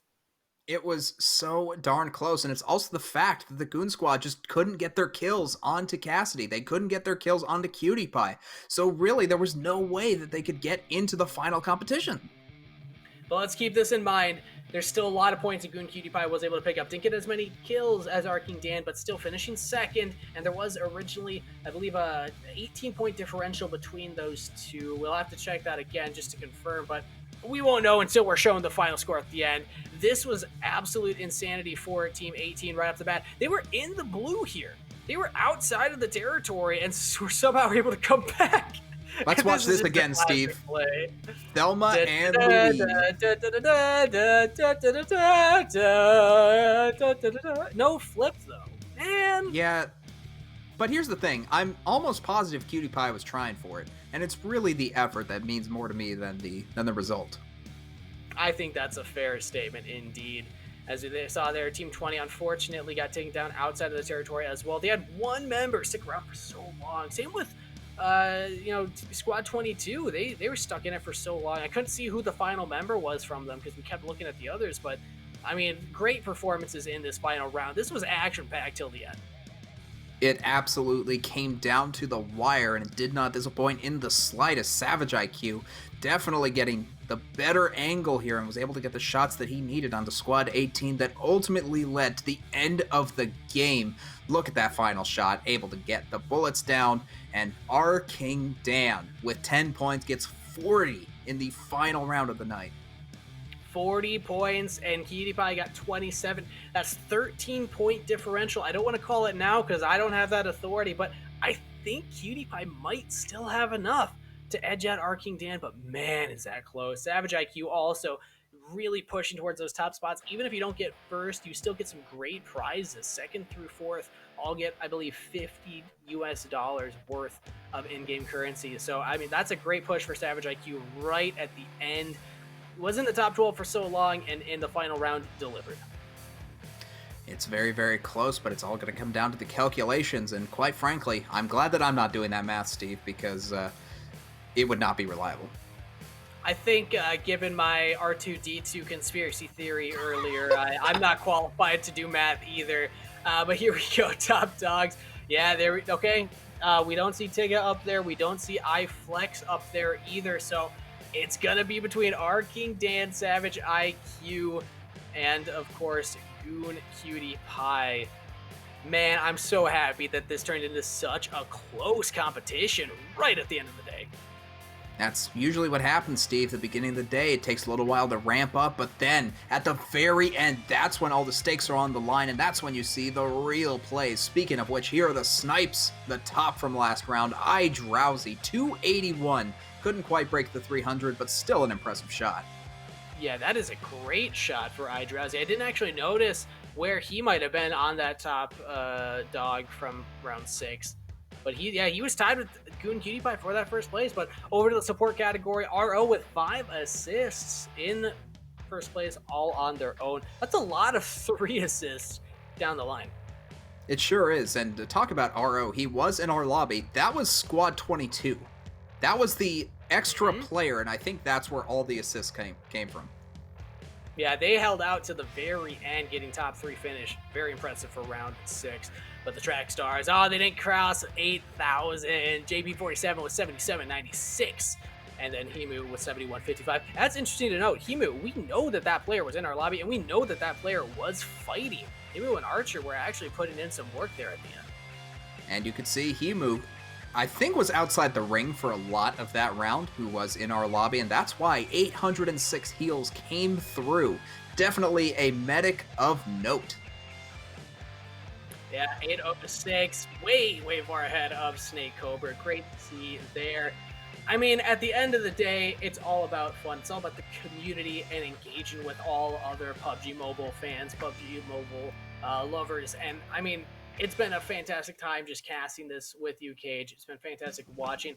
And while we're still calculating who is actually in first place, I just want to give a quick thank you to everybody who joined us in chat as well. Make sure that you still, right now, this is probably your last chance, exclamation point giveaway, so that you can get the link to go and get that Series 8 OnePlus giveaway. Also go to Twitter, join Super League, and check out the tag tweet at the very top, or the pin tweet at the very top, so you can join through there. And if you've been playing along, if you are either our King Dan or Goon Cutie Pie, maybe Tiga or iDrowsy, if you're able to edge out there as well, you could be walking away with extra prizes too. Again, all top 12 walk away with something, US dollars for in-game currency at the very least. And all those, earn your stripe opportunities as well. I feel, what was the highest distance we had? Was it 8,100, something like that? I think it was 81 this week, because I feel like the last time I did a community nights, it was 8,500. All right, and that's the number that always sticks in my head. That's 8.5 kilometers, Steve. That's so much. Okay. Here we go. Goon Cutie Pie, 155. Wow.